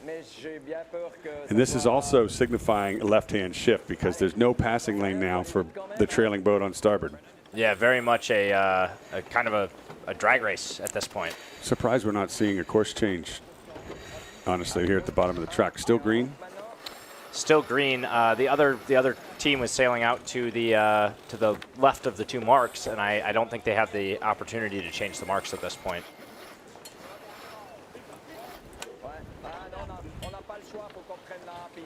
Pull down, bowman ready.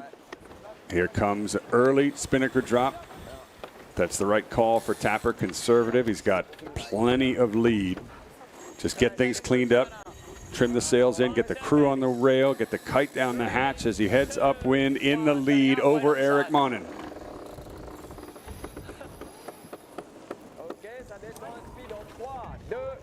I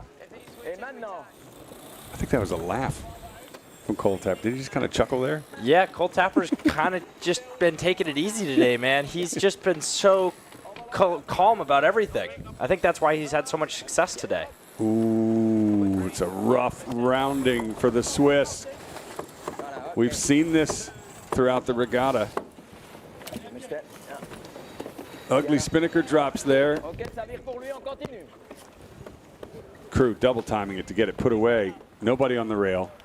And Tapper tacked in that left puff on port and is just gone, launched. He's certainly on the longboard now, Tucker.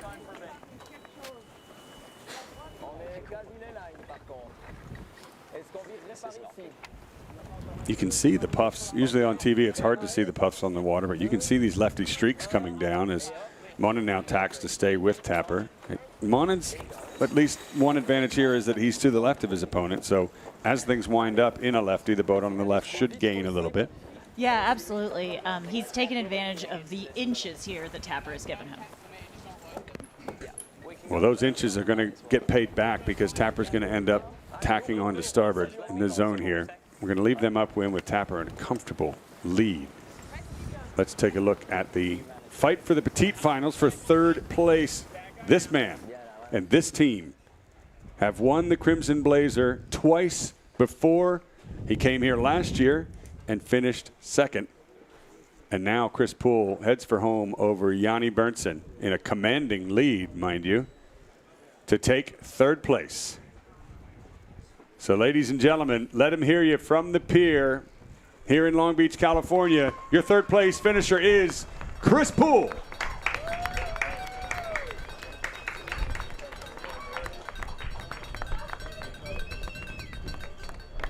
Perhaps not the finish that he wanted, but still 3rd place in the Congressional Cup. You're in the money.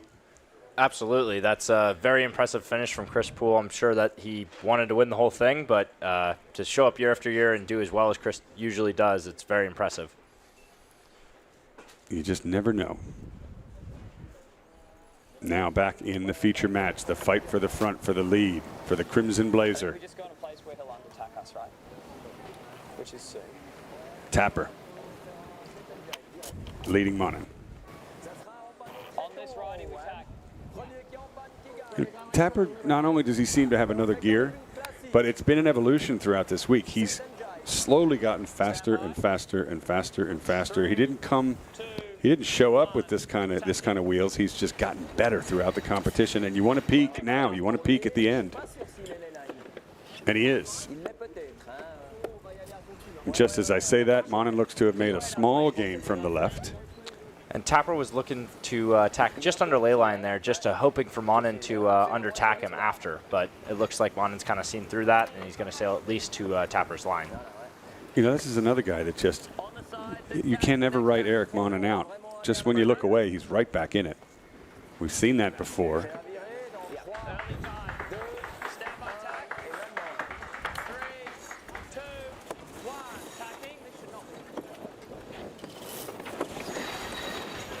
Wait up those who can.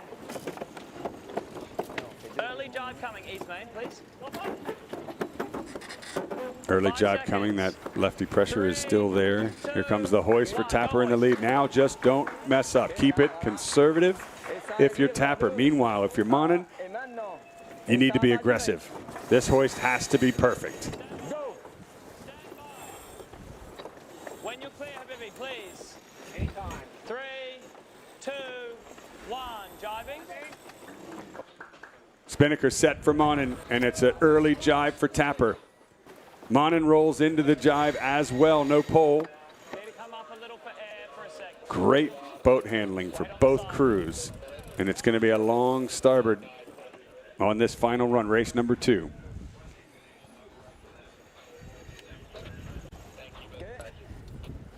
This is good for now. A good line of breeze just over Monin's right shoulder. His wife Uta trimming the main. That puff is going to help them as they look to reel in Tapper ahead. Tapper sailing a slightly higher angle there, just inching up to make sure his air is clear forward. And actually Monin now sailing an even higher angle, trying to steal his breeze. It's a speed race at this point. Jibing's not going to work. And Marilyn, we're probably going to see a course change a little bit. Things will have to shift around. Yeah, I would guess after this race, the race committee will probably make some adjustments to both the gates and the weather mark. Yeah, looking up the course here, I can actually already see the yellow mark, the other mark on the course that they weren't sailing to, sliding to the left side. It looks like they're already starting to square it back up. These marks are autonomous, GPS controlled. AI. Pretty soon they're going to take over the commentary. We'll all be out of a job. Gonna have to train up the AI Tucker Thompson bot. No, they can definitely do better. Cole Tapper can't do much better. Match 1 was a strong statement, but match 2 is even stronger. I don't think you can write out either team at this point, though, Tucker. We saw both of them come back from a 2-loss victory yesterday and then win 3 in a row. So I think it's anybody's ball game still. This is just a mobile sail. I do have to say, though, Cole Tapper is one of the most relaxed Type A competitors I've ever seen.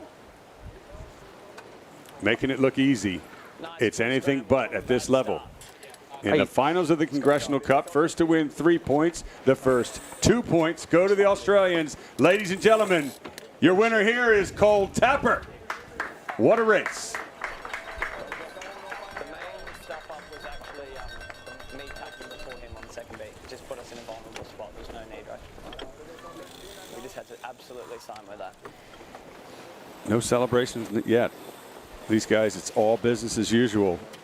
Well, especially for Tapper, he knows that when Monin is put in a must-win situation, he can deliver. So I'm sure that he knows anything can still happen. Well, you know what? He came from behind in the semifinals and won all 3 of his matches, and so did Monin. So it is not over by a long stretch here this afternoon. When you heard him just cracking right on into a debrief, as soon as they finished the race, there was no celebration. It was just like, here's what we could have done better, and here's what we're going to do different next time.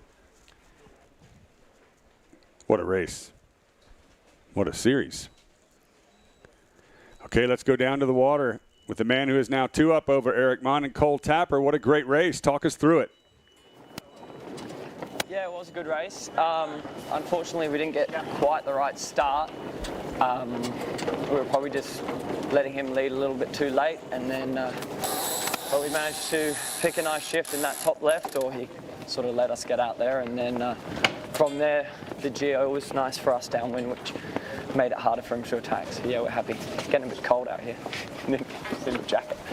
Somebody get that man a jacket. You've earned it. There's another jacket you have your sights set on, so good luck in the next match. You know, I was going to tell him that everybody in Australia is watching, but I didn't want to make him nervous there. I don't think it's gonna. I think it's gonna take more than that to stun him. But good call, Tucker. All right, now let's go down on the water to Eric Monin, who's got his work cut out for him now in the first to win 3, 2 down. But Eric, we've seen you come from behind before. You did it in the semifinals. What are your thoughts on that last race, and of course looking ahead to the next possibly 3? Yeah, last race was a bit tricky from the wind pressure on. I think we had it in our hands. We were confident on the right, but it isn't always the right. So that was it. But yeah, win 3 matches in a row. We have been there. We know how to do it. So that's the plan now. We need to do 3 straight ones. That's what we are aiming for, and we're confident to be able to do that. Well, Eric, we have seen you and your team do it before, and good luck doing it again in the next match. It's anybody's guess. We're enjoying watching both of you guys. But, Eric, you know what it feels like to wear that crimson blazer, so good luck in the next few matches. Thank you. Okay, folks, stand by here on the Belmont Pier and around the world. Don't go anywhere. Let's take a look real quick at the key moments of that match. Here's the replay right from the start.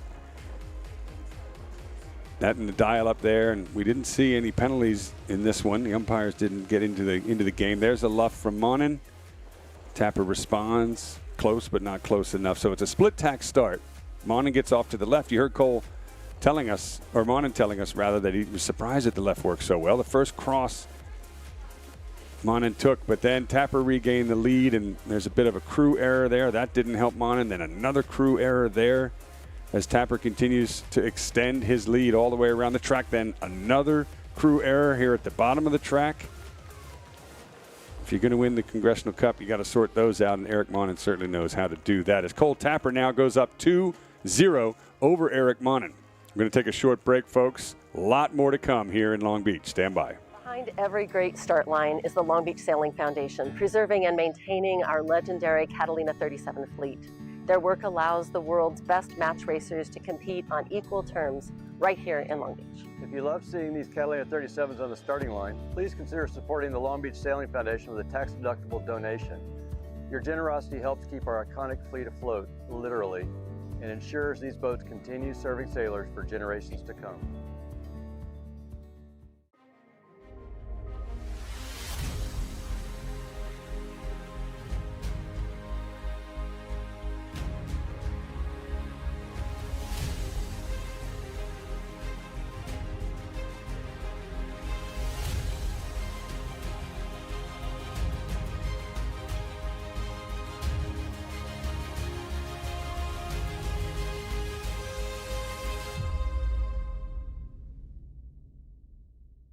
In championship sailing, there are no second chances. Every move matters. Every decision counts. Selling your business is no different. It demands precision, judgment, and the right partner to navigate critical inflection points when it matters most. Since 1998, Plethora Businesses has successfully guided hundreds of business owners through complex transactions with strategic results. Precision wins. PlethораBusinesses.com.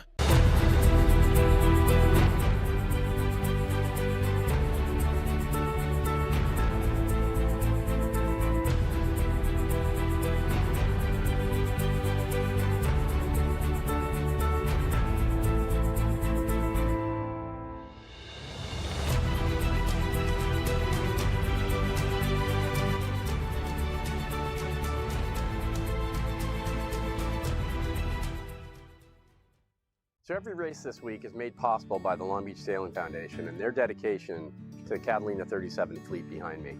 Their investment in these remarkable boats supports not only competition, but the spirit and legacy of our club. The Catalina 37s are the platform, but the Long Beach Sailing Foundation is the force behind their future. Their leadership ensures that these one-design boats continue delivering fair, exciting, world-class racing for years to come.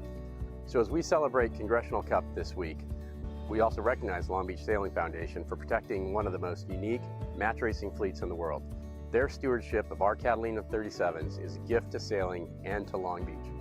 The Long Beach Sailing Foundation helps turn tradition into opportunity by sustaining the Catalina 37 fleet for international competition, youth sailing, and club events.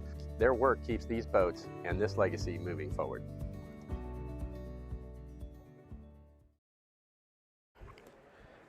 All right, so back here again, we have Cole Tapper up 2-0 here over Eric Monin. So I'm here on the pier. There's about 300 people watching, as you can see some of the fans here. But there's a lot of other people watching all around the world. Tucker's been pointing that out. But interesting fact, you might know that we here at the Congressional Cup, we pioneered on-the-water umpiring, and we were the first ones to do that.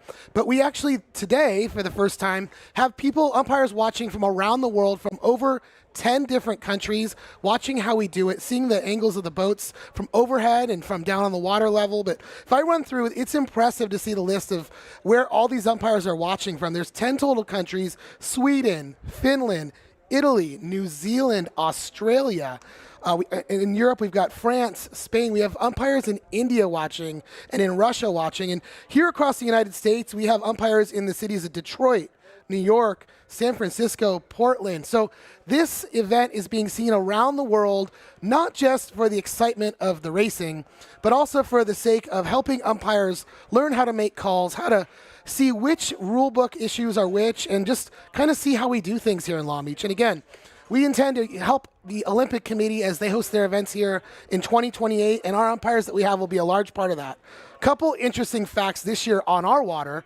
We have the youngest group of umpires ever with us this year, and of the 12 on-the-water umpires, a total of 5 of them are women. And according to Kirk Brown, that is the largest percentage of female umpires ever at a grade 1 match racing event. So we're very proud of that. And honestly, these women are some of the best umpires. And being an umpire isn't just being able to have your eyes, it's about understanding the rule book and knowing which different issues are called for which kind of a penalty. We're so proud to have that. And we have our own Kirk Brown. You've heard him on the radio a few different times. He actually teaches courses at Long Beach Yacht Club.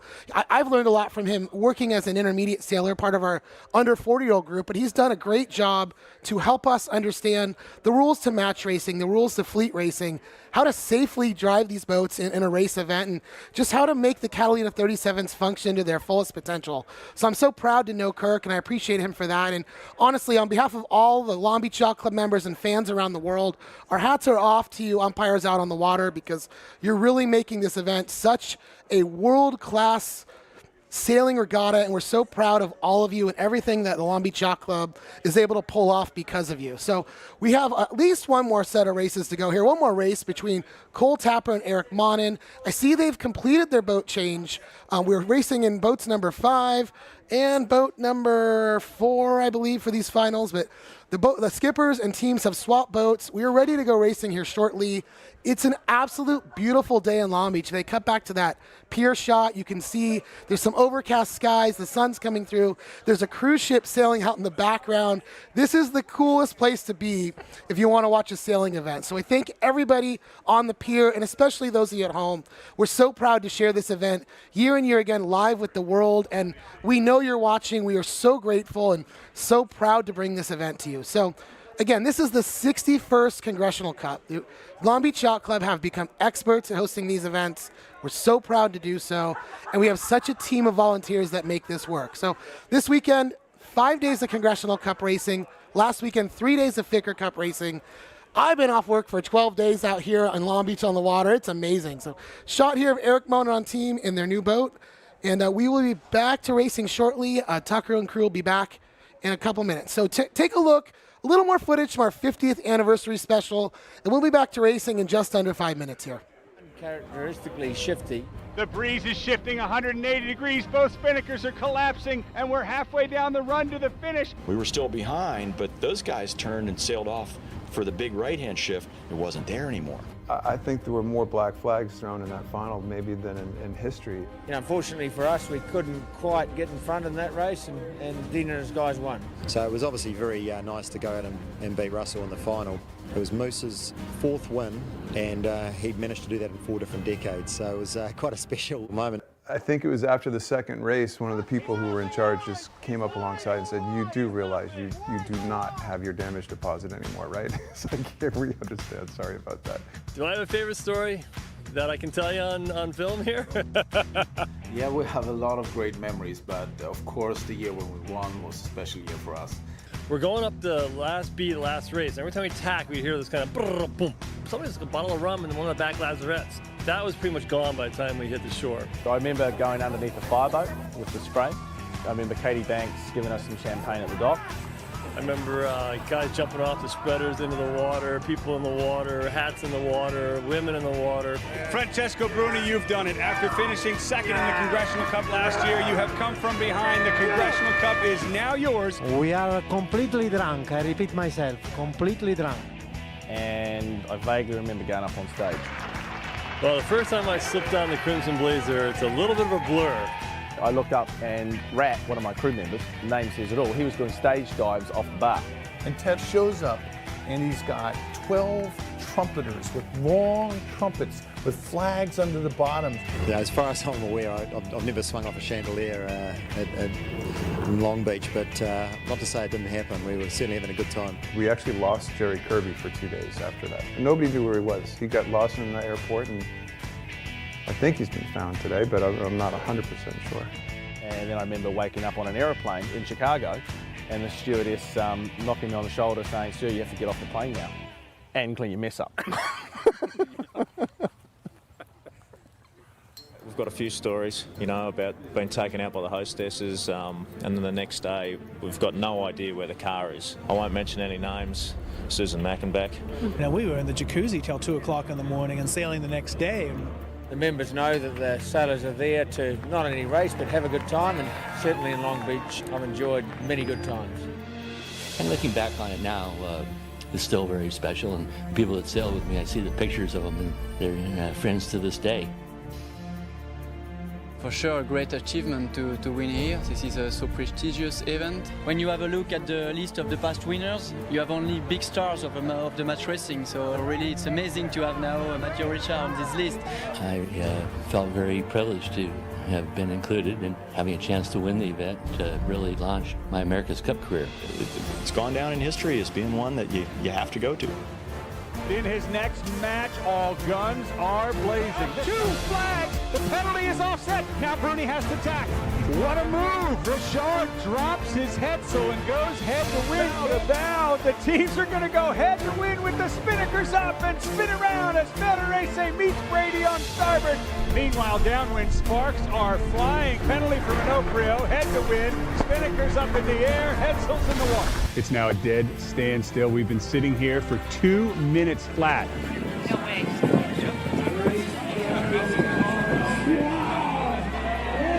Bruni pulls off a job just inches from the pier, less than a minute to go. That was ridiculous.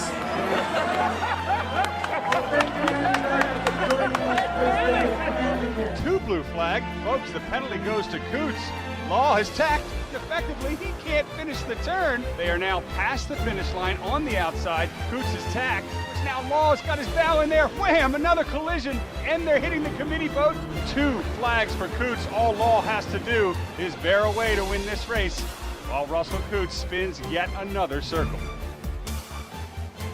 I think the Congressional Cup is special because of the history of it. You know, it's been around for a long time.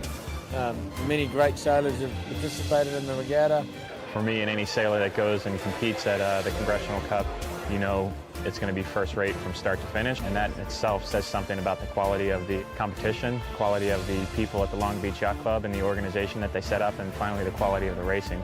We've seen a lot of match races in the United States come and go, but the Congressional Cup has always been the stalwart event We have 1,000 regular members, we have 110 associate members, and we are extremely proud of our legacy. We're very proud of what we're doing.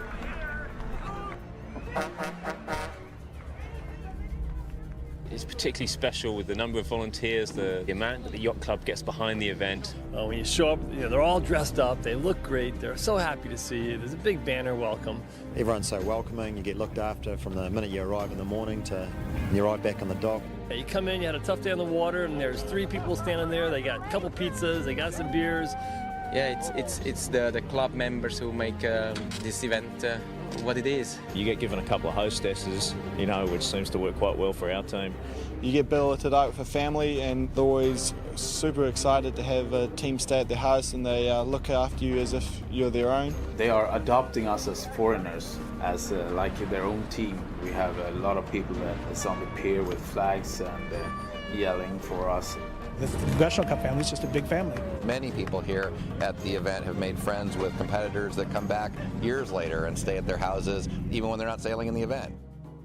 The arena is also super because of the stable wind conditions and good fair match racing that we have here, and a perfect spectator place where people can see down into the boat and see the whole action that the crew perform during the pre-starts. It's great to come out to Long Beach. You're always, the same boats and reliable conditions all the time. The race is special. The wind is always very, very good. The boats are good. Everything is so good that you just enjoy all the time. Hopefully we'll be able to continue to come back year after year. And, I look forward to going back there and look at something I want to win. A shout out to all the people at the Long Beach Yacht Club and all the supporters over the years that have done so much. Thanks a lot for some great memories. Well, to Camille and all the other members of the Long Beach Yacht Club, all the volunteers, we've had a fantastic time every time we've been to Long Beach. We as sailors appreciate more than we can ever say all the little nuances. So keep it up for another 50 years. Certainly the sport of sailing is better because of it. I'd like to congratulate the Long Beach Yacht Club for 50 years of successfully running the Congressional Cup.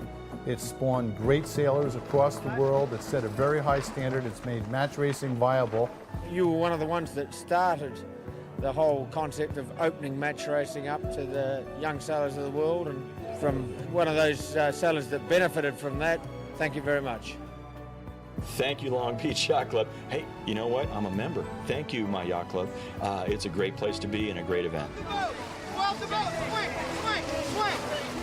Congratulations for 50 years of the greatest match racing regatta in the world. Yeah, well, to all the Long Beach Yacht Club members, thanks very much for having me. I'll be back there soon. Hopefully I'll be putting that blazer on. Good luck with the 50th anniversary of the Congressional Cup, and good luck for the next 50 after that. Wonderful thing you created, because this really made the history of the Long Beach Yacht Club something special and very well deserved, and congratulations should come from the whole sailing world for your forward thinking and vision of something that was very special then and remains very special today. So nice job. The main reason I came was to see all my good friends and fellow members of the Long Beach Yacht Club. I've been such great friends over the years, and I've missed you, and it's good to see you all again. And really, you don't look that much older.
Where is it at?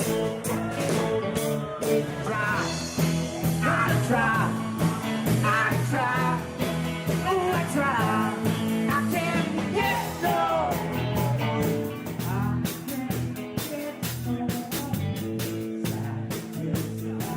Supposed to play on my imagination, I can't get this is the baby in the railroad track. Oh, begging in my seat, sitting in the shade, driving to the rhythm that the drivers made. Go, Johnny, go, go, go. Go, Johnny, go, go, go. Now Johnny be good. Where is he at? I can't begin to know.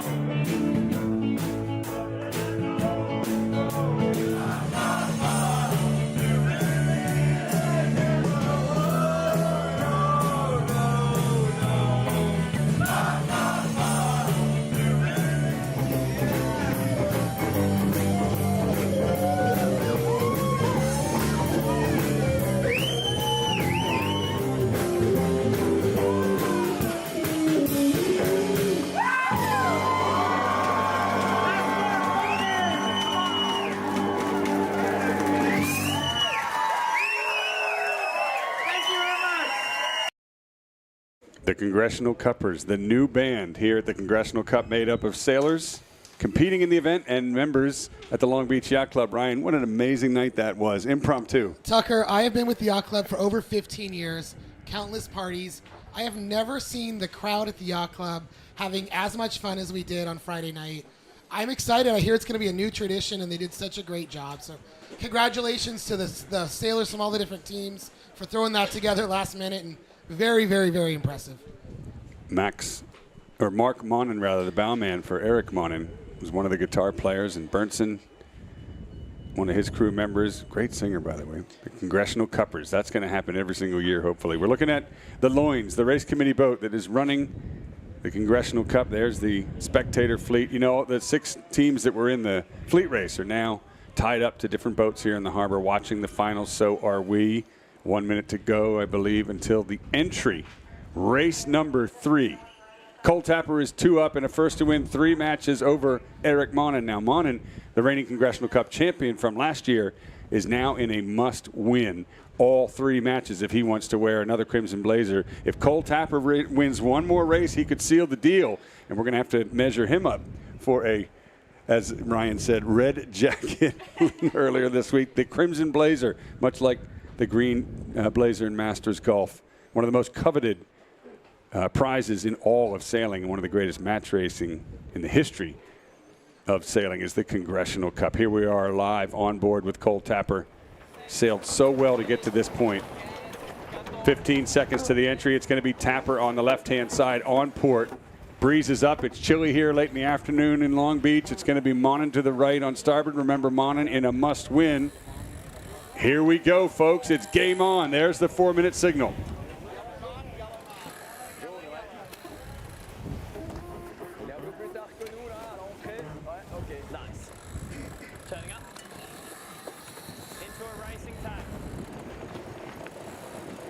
Two teams converging. That's Monin on starboard. Tapper, close tack. Bow forward. Monin hits the brakes to windward. Monin always so good at hitting the brakes behind his competitors in the dial-up when he's on starboard, and he's done it again. This, I always ask Marilyn, we're stopping head to wind. We look upwind. What side are they going to fight for? Shift in the course over to the right, but the left looks really powerful. There's some big puffs over there. Yep, and we saw Tapper make that work in the last match. See if he can do it again. Left favored at this point in time. Coming up on 3 minutes and the dial-up is over. Will Monin go back at him? No, I don't think so. I heard him saying no. I think some of his crew were calling for him to go back, but I don't think he had necessarily had the space. Your grasp of the Swiss French is incredible. That was great. Yeah, I've been studying real hard up here. Coming up on 2.5 minutes to the start. The Belmont Pier is part of the race, and the fans are sitting on it. You can see them there packed. It's been great to have them watching live as these two do battle in the finals of the Congressional Cup. Crimson Blazer at stake. Large spectator boats anchored here, part of the pre-start, as well as Monin circles around. Now Tapper leading, downwind, both boats reaching away from the start, basically killing time before deciding to lead or push back in. Coming up on 2 minutes. Tapper jibes, Monin lets him go.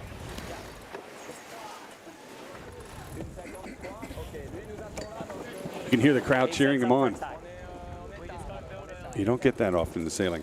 No, normally you don't get to see the crowd or any sort of spectators other than a couple of boats. And here you've got a full pier full of people and a big spectator fleet. And a lot of the sailors that were competing in the event and been knocked out are actually on some of the boats in the harbor or in front of the pier here. Tapper set up early, wants to lead in. Monin trying to get an overlap. Has he got one? Luffing up. Tapper avoiding, just a foot or two between the boats. Now Monin's in the lead position, coming up on a minute to go. Tapper jibes around behind. We think they're going to fight for the left. Monin goes down towards the protection from the pier. And he's got it. And now Tapper just sort of hips up to windward. Killing time. Tapper coming in now. Monin avoids. No overlap at this point.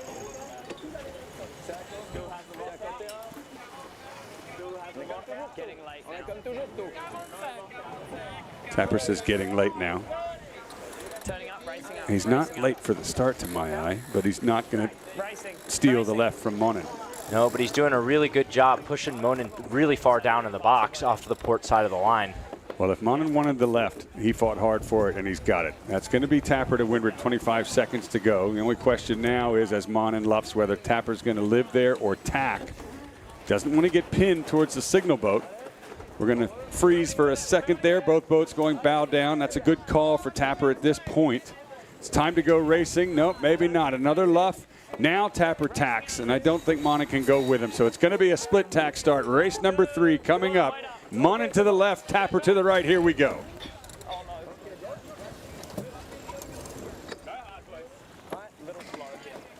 Okay, on the side.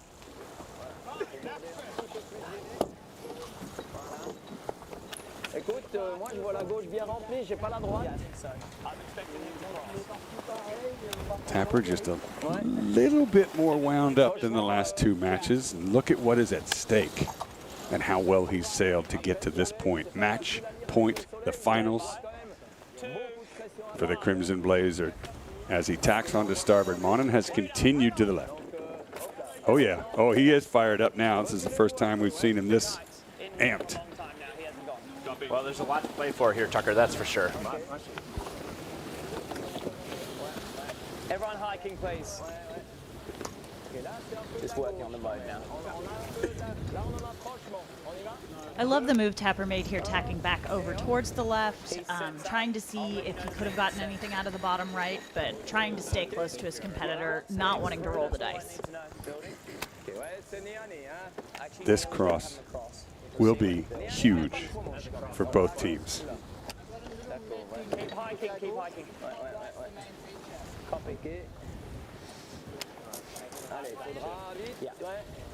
Congressional Cup on the line for this man.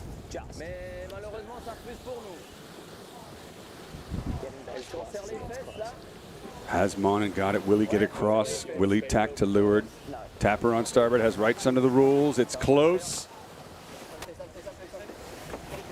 My goodness. Monin just made it across. You could not get any closer than that. As a port tack boat, no penalty. Monin shifts to the right and takes an early lead. Marilyn, it has been left, left, and left so far today, hasn't it? Yeah, absolutely. So I'm a little surprised seeing Monin cross back over to the right, but we know he sees something. This could be a dial coming soon. Tapper already ready for the next move. Here we go. Wait up, don't worry about it yet. Monin on starboard, no dial. And Monin actually lead bowing. Now Tapper's got a head of steam. He's not going to tack away yet. He's going to take all these gains to windward of Monin. I like what he's done at this point. Almost bow to bow. Tapper is right in this match. Monin bow forward by a foot or two, but he's being pinned off to the right by Tapper now. Can Tapper live there? Tapper had really nice pace coming into that, so I think he can. And was that maybe an error by Monin?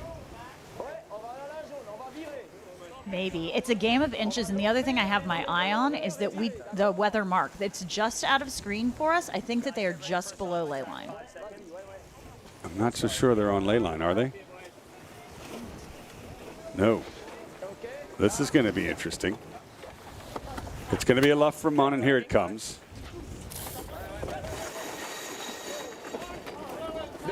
Monin has rights inside the zone. Tapper will wait for Monin to tack. But Tapper's bow forward. It is about as even as you could possibly get here at mark number 1. Will Monin hoist? No. Now Monin goes bow down for the hoist. This is a crew race at this point. Tapper right behind him. Tapper already bow down to the inside. Kite fills on Monin's boat first. Immediate fill for Tapper as well. A jibe from Monin. Tapper lets him split. Man, is this exciting. And Tapper going for the jibe now. Monin had the early split, but I like what Tapper's done here. He's almost got a little bit of inside line on Monin here. Tapper sticking to Monin like glue. Downwind, what's the difference? A foot or two between them. Good gains to Tapper. But Monin is ahead. Monin doing what he has to at this point if he wants a shot at a Crimson Blazer again in the lead. Don't want them right now. Big weight up. Okay, Nate, you can do what you need to do here. One of the things I really like about the positioning that Tapper has here is that if they are not on ley line to the gates, which from here it does not look like they are, he's going to be able to prevent Monin from getting down to them since both boats are on starboard tack. Right. So even with Tapper behind, he wants to put Monin in downwind jail and not let him jibe for the leeward gates. Needs to keep that overlap to leeward. Monin is too close to jibe at this point, and he knows it. We're technically overlapped here. Ready for pole off, you're going to match him. Match him. Spinnaker pole's gone for both boats. We're on ley line and now passing it for the leeward gate. Genoa's going up on both boats. There's the leeward gates, top of screen, the background. Normally you'd be turning towards it. Tapper holding out Monin. Could be another lead change. Monin in a bit of trouble. Monin's option is to tack around if that's the only thing he can do. He doesn't want to jibe and risk a penalty.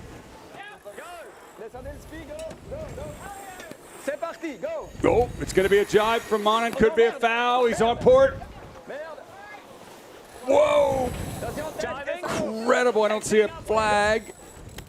Tapper's got the lead now. Monin follows behind. No overlap. Oh, there's a yellow flag penalty. Who is it? That's going to be a Monin penalty, and Monin also dragging the kite in the water off the starboard rail. Oh. Tapper with a lot of pace here coming into the leeward gate. Monin was penalized under Rule 10, starboard port. Things have gone from bad to worse for Monin. The guy is underneath the bow, and there's a yellow flag penalty as Tapper sails on in the lead.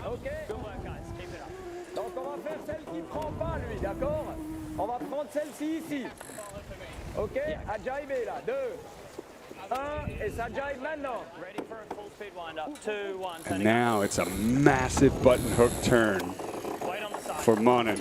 And you can see Monin's crew is off the rail trying to get the kite back into the boat. I wouldn't have, I think I would have just gone straight because that turn just slowed them down. The jib's not in, the kite's still over the bow. We saw this yesterday. You'd think they would have gotten it sorted out. The crew work has been Monin's Achilles heel in this regatta. Oh, the weather sheet is pinned. They can't tack. They can't trim the headsail in. They can't get the kite sorted out. They can't catch Tapper, who is off upwind in the lead for what could be the most important win of the regatta.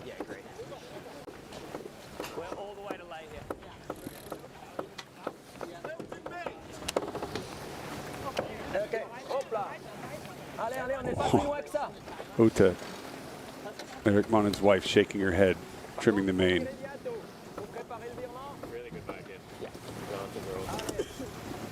Oh, you got a feel for Monen and his crew. It's a tough spot to be in, especially this deep into the race, you know. I'm not sure there's much he can do at this point other than sail quickly. And if you're Tapper, you're going to cover at every opportunity. 3, 2, 1, tacking. And he does. Tapper now just shifting into a defensive position ahead of Monen. Into the windward mark for the last time in this match. Maybe the last time in this year's Congressional Cup, as Monen struggles to do everything he can to get back in the match. The crew re-rigging the spinnaker.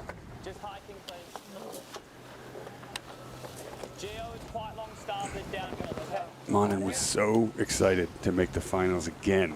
He won this last year.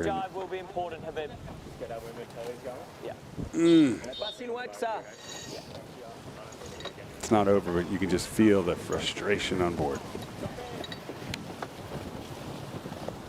Yeah, you guys are painting a pretty bleak picture, but in that last shot, we saw that the boats are just 2 or 3 boat lengths apart, and often the controlling position does shift to the downwind boat.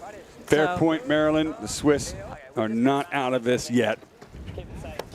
And they tack to split to the left, which has been where the gains are made. And Tapper not letting him go there. Tapper flicking over with him. 3, 2, 1, tacking.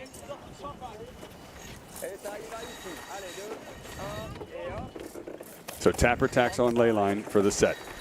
Monen follows suit. 5 or 6 lengths behind. Now this is where you would say, well, you could see a mistake from the lead boat. We have seen that. We've seen the mistakes, unfortunately for Monen, but it could easily happen to Tapper as well. Stand by, just make it a conservative spinnaker hoist. 3, 2, 1. Now for Monen, it's all or nothing right here on this run. With the Congressional Cup on the line. The hoist has to be perfect, probably roll into an early jibe, get the jump on Tapper. Here we go.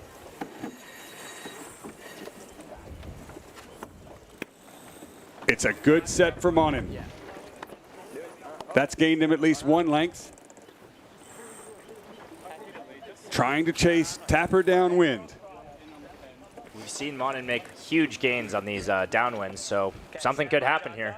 3, 2, 1, jibing. Now you want to beat Cole Tapper through the jibe. You want to come out hotter, try to get on his breeze and reel him in. 2/3 of the run left in play. As Tapper defensively jibes to stay in front and protect his lead in what could be the final run.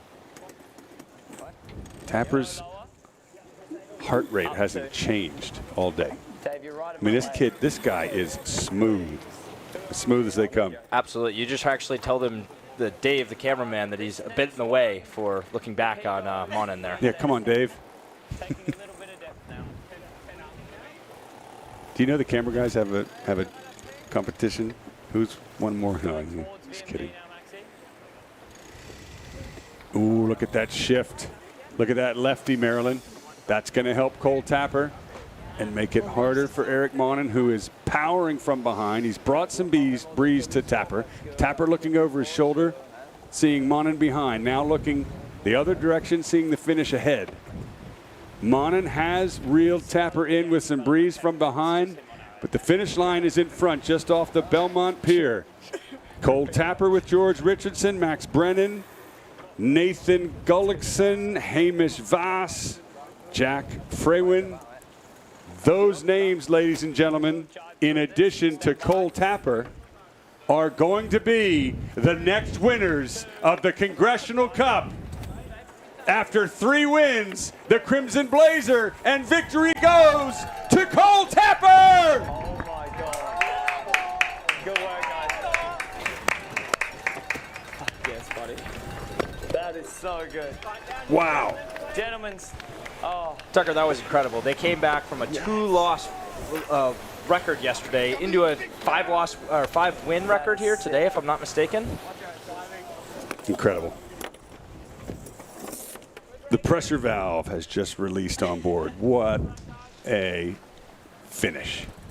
And for the first time all day, we see any emotion out of Cole Tapper. Such a great job from him. There's Monin and crew congratulating them. Second place for Monin this year. The Crimson Blazer goes to Cole Tapper and this team. Big hugs. Hey, nice.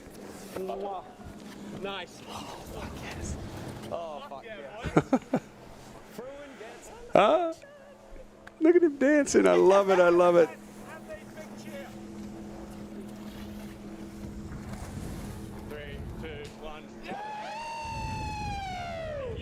There they are, ladies and gentlemen, the winners of the 61st edition of the Congressional Cup.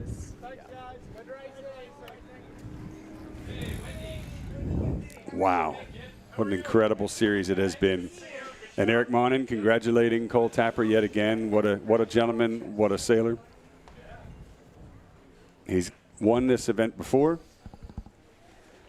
but not this time. Let's go down on the water first to Eric Monin to hear his take on the past 3 races and frankly the entire week. It's been an incredible match. Eric, I know is a tough and hard-fought battle for you and your crew.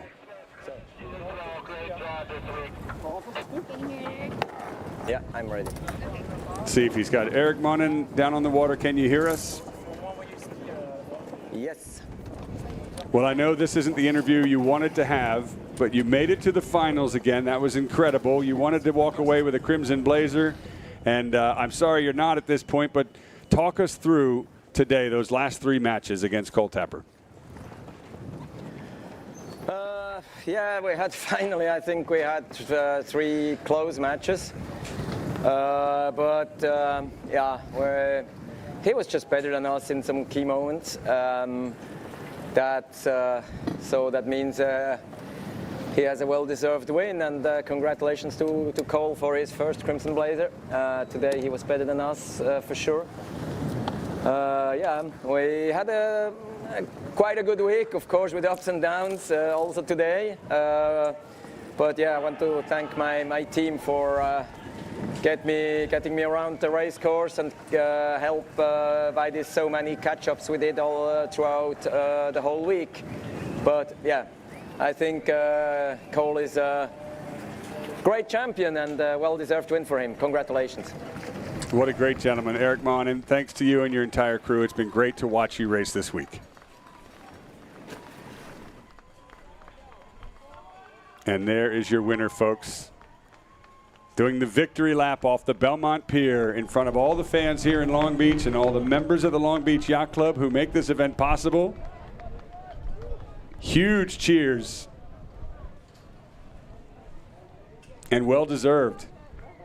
What an incredible victory for Cole Tapper, who's just been chomping forward all week long. Ladies and gentlemen, let's go down on the water live with the winner of this year's Congressional Cup, Cole Tapper. Cole, what does this moment feel like for you and your crew?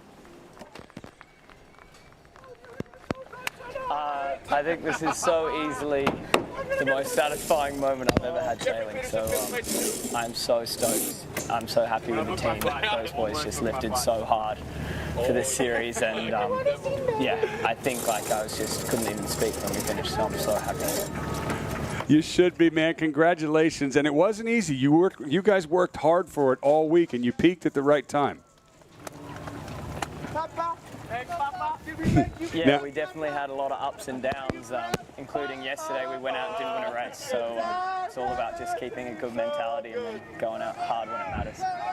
Cole, I interviewed you when you were 2 up going into the last race. What I didn't tell you is that pretty much all of Australia is up watching you right now. What do you want to say to the fans back at home? To anyone watching, thank you so much. All of us are so happy and fortunate to be here racing, and it wouldn't be without any of those people, so thank you. Cole Tapper, congratulations. You are the Congressional Cup champion this year, and you will be wearing for the first time a crimson blazer back at the Long Beach Yacht Club, and we can't wait to see it. Great job. Thank you. Cheers. How great is that? Let's relive the race that Cole Tapper will probably never forget. Here we go into the pre-start. Pressure on for both teams, and for good reason. Fighting off the Belmont Pier, then final approach. Monin going for the hook. We were fighting for the left. Monin gets the left. So right now, Monin gets across. Things are looking a little nervous for Tapper, but it was this tack right here, I think, was the first error that Monin made, and Tapper capitalized on it into the set. It was incredibly close. Great crew work for both boats. And this is where Tapper just starts to reel him in, inch after inch. Downwind, incredibly well sailed. Downwind Jail takes him past the leeward gate. No penalty there, it was close. But Tapper takes the lead. And from there, it was more troublesome crew errors for Eric Monin, unfortunately, as Tapper extended his lead on the final run. And then victory. For the first time, Cole Tapper is a Congressional Cup winner. Do you think they're going to celebrate tonight? I think there might be a little bit of celebrating going on tonight, Tucker. Ryan, you've seen many of these regattas. What happens now? What happens at the Long Beach Yacht Club tonight? Well, for sure, Cole Tapper's going in the water when we get back to the dock. If that doesn't happen, we're all going to be disappointed. I think we're going to get the chairman on board maybe to toast the winning team with some champagne here. We're going to have a fun night at the Yacht Club. The best part of this is the winning skipper always is around for photos, so head back to Long Beach Yacht Club with us. It's going to be a blast. Yeah, big party tonight at the Long Beach Yacht Club. Well-deserved victory for Cole Tapper and his crew. I think, did we have the champagne moment already? We've Chairman? not. I see the chairman is about to board the boat here. Okay. Celebrate with Cole Tapper and team. Marilyn, I think you asked us earlier. What was your question halfway down that last run? Well, I'd been wondering, what is Cole Tapper's jacket size? He's a first-time winner. We don't have him in the book yet. I'm pretty sure he doesn't care what size. It could be down to his knees. He's going to wear it tonight in celebration. And well earned. I'm so happy for him. You kind of felt the momentum shift right about yesterday, and then he carried it through today. He just got better and better and better and stayed so relaxed. I don't think his heart rate went up the entire day. The way he kept his composure, we were jaw on the floor in the booth here, and he just kept his composure all day. It was incredible. I think Cole Tapper's 6-0 today, Tucker. Such an incredible run from him. Undefeated on the day. Yeah, if you're going to do it, today's the day to do it for sure. And I've just been informed that Ken Matfield has a celebratory bottle of champagne. He's going to come on board the winning yacht and probably get sprayed with some of it. Here we go. I don't know if we have our onboard camera person's on there or not, but they might want to cover the lens at this point. So there is Ken Matfield congratulating the winner, the chairman of the 61st Congressional Cup. And there's a bottle of something cold that is in Tapper's hand, I believe. This is such a young team. Is he checking ID? Congratulating everyone on the team there. Well earned. Here it comes, folks. The moment Cole Tapper has waited a long time for.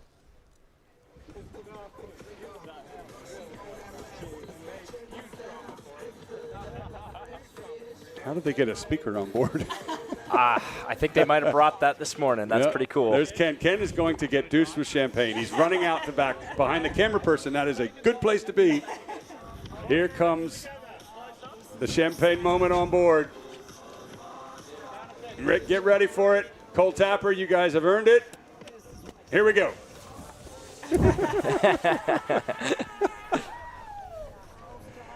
That's so cool. I can only imagine what that must feel like for these guys. If you watch the pun, they kept it bottled up all week, but not now. It's uncorked, and they are going to party tonight. One more photo before we head in. The victory parade is really cool. All of the Catalina 37s are waiting at the entrance to the harbor for Cole Tapper's team to lead the entire fleet. Back to the yacht club. There's Ken Matfield. Looks like Ken's pretty happy too. Yeah. Why not? He's happy because he's now no longer the chairman. Ken and his whole team did a great job. They worked so hard for this event.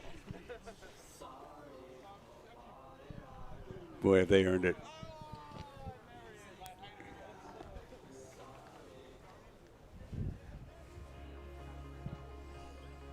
Well, there we go. Champagne moment, celebration, then the victory parade, back to the Long Beach Yacht Club for the official award presentation of the Congressional Cup trophy, and of course, the Crimson Blazer.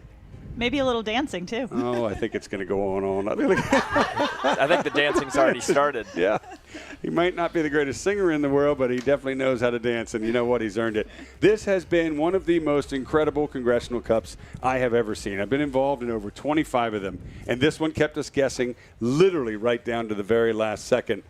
Cole Tapper ends up on top. So congratulations to his entire team. Thanks for watching us and supporting Cole Tapper from Australia. And thanks for watching this edition of the Congressional Cup all the way around the world on YouTube and Facebook and, of course, thecongressionalcup.com. Thanks to all the fans here at the Belmont Pier who are now rushing back to the Yacht Club for the victory celebration, of course, and the Crimson Blazer presentation to Cole Tapper, your new champion. What an incredible Congressional Cup it has been for our whole production crew and Sam Rosenbaum, Ryan Sanders, Marilyn Cassidy, and Kirk Brown, our umpire expert, and all of you who make this incredible event possible at the Long Beach Yacht Club. We can't thank you enough. It's been an incredible year, and we hope you come right back here next year to Long Beach to join us for the 62nd edition. For now, I'm Tucker Thompson. Thanks for joining us here in Long Beach.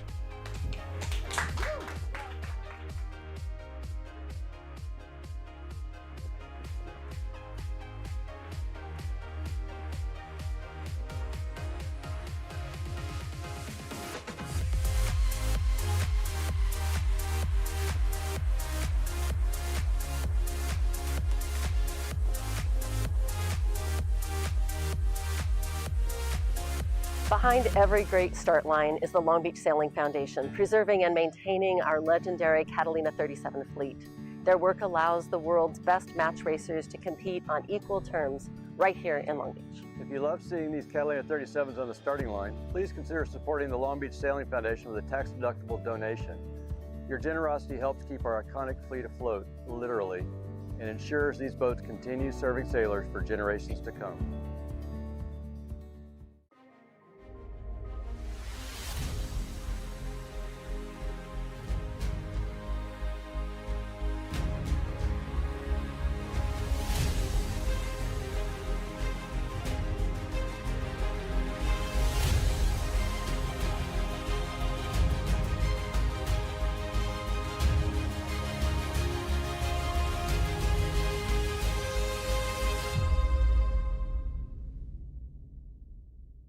In championship sailing, there are no second chances. Every move matters. Every decision counts. Selling your business is no different. It demands precision, judgment, and the right partner to navigate critical inflection points when it matters most. Since 1998, Plethora Businesses has successfully guided hundreds of business owners through complex transactions with strategic results. Precision wins. PlethораBusinesses.com.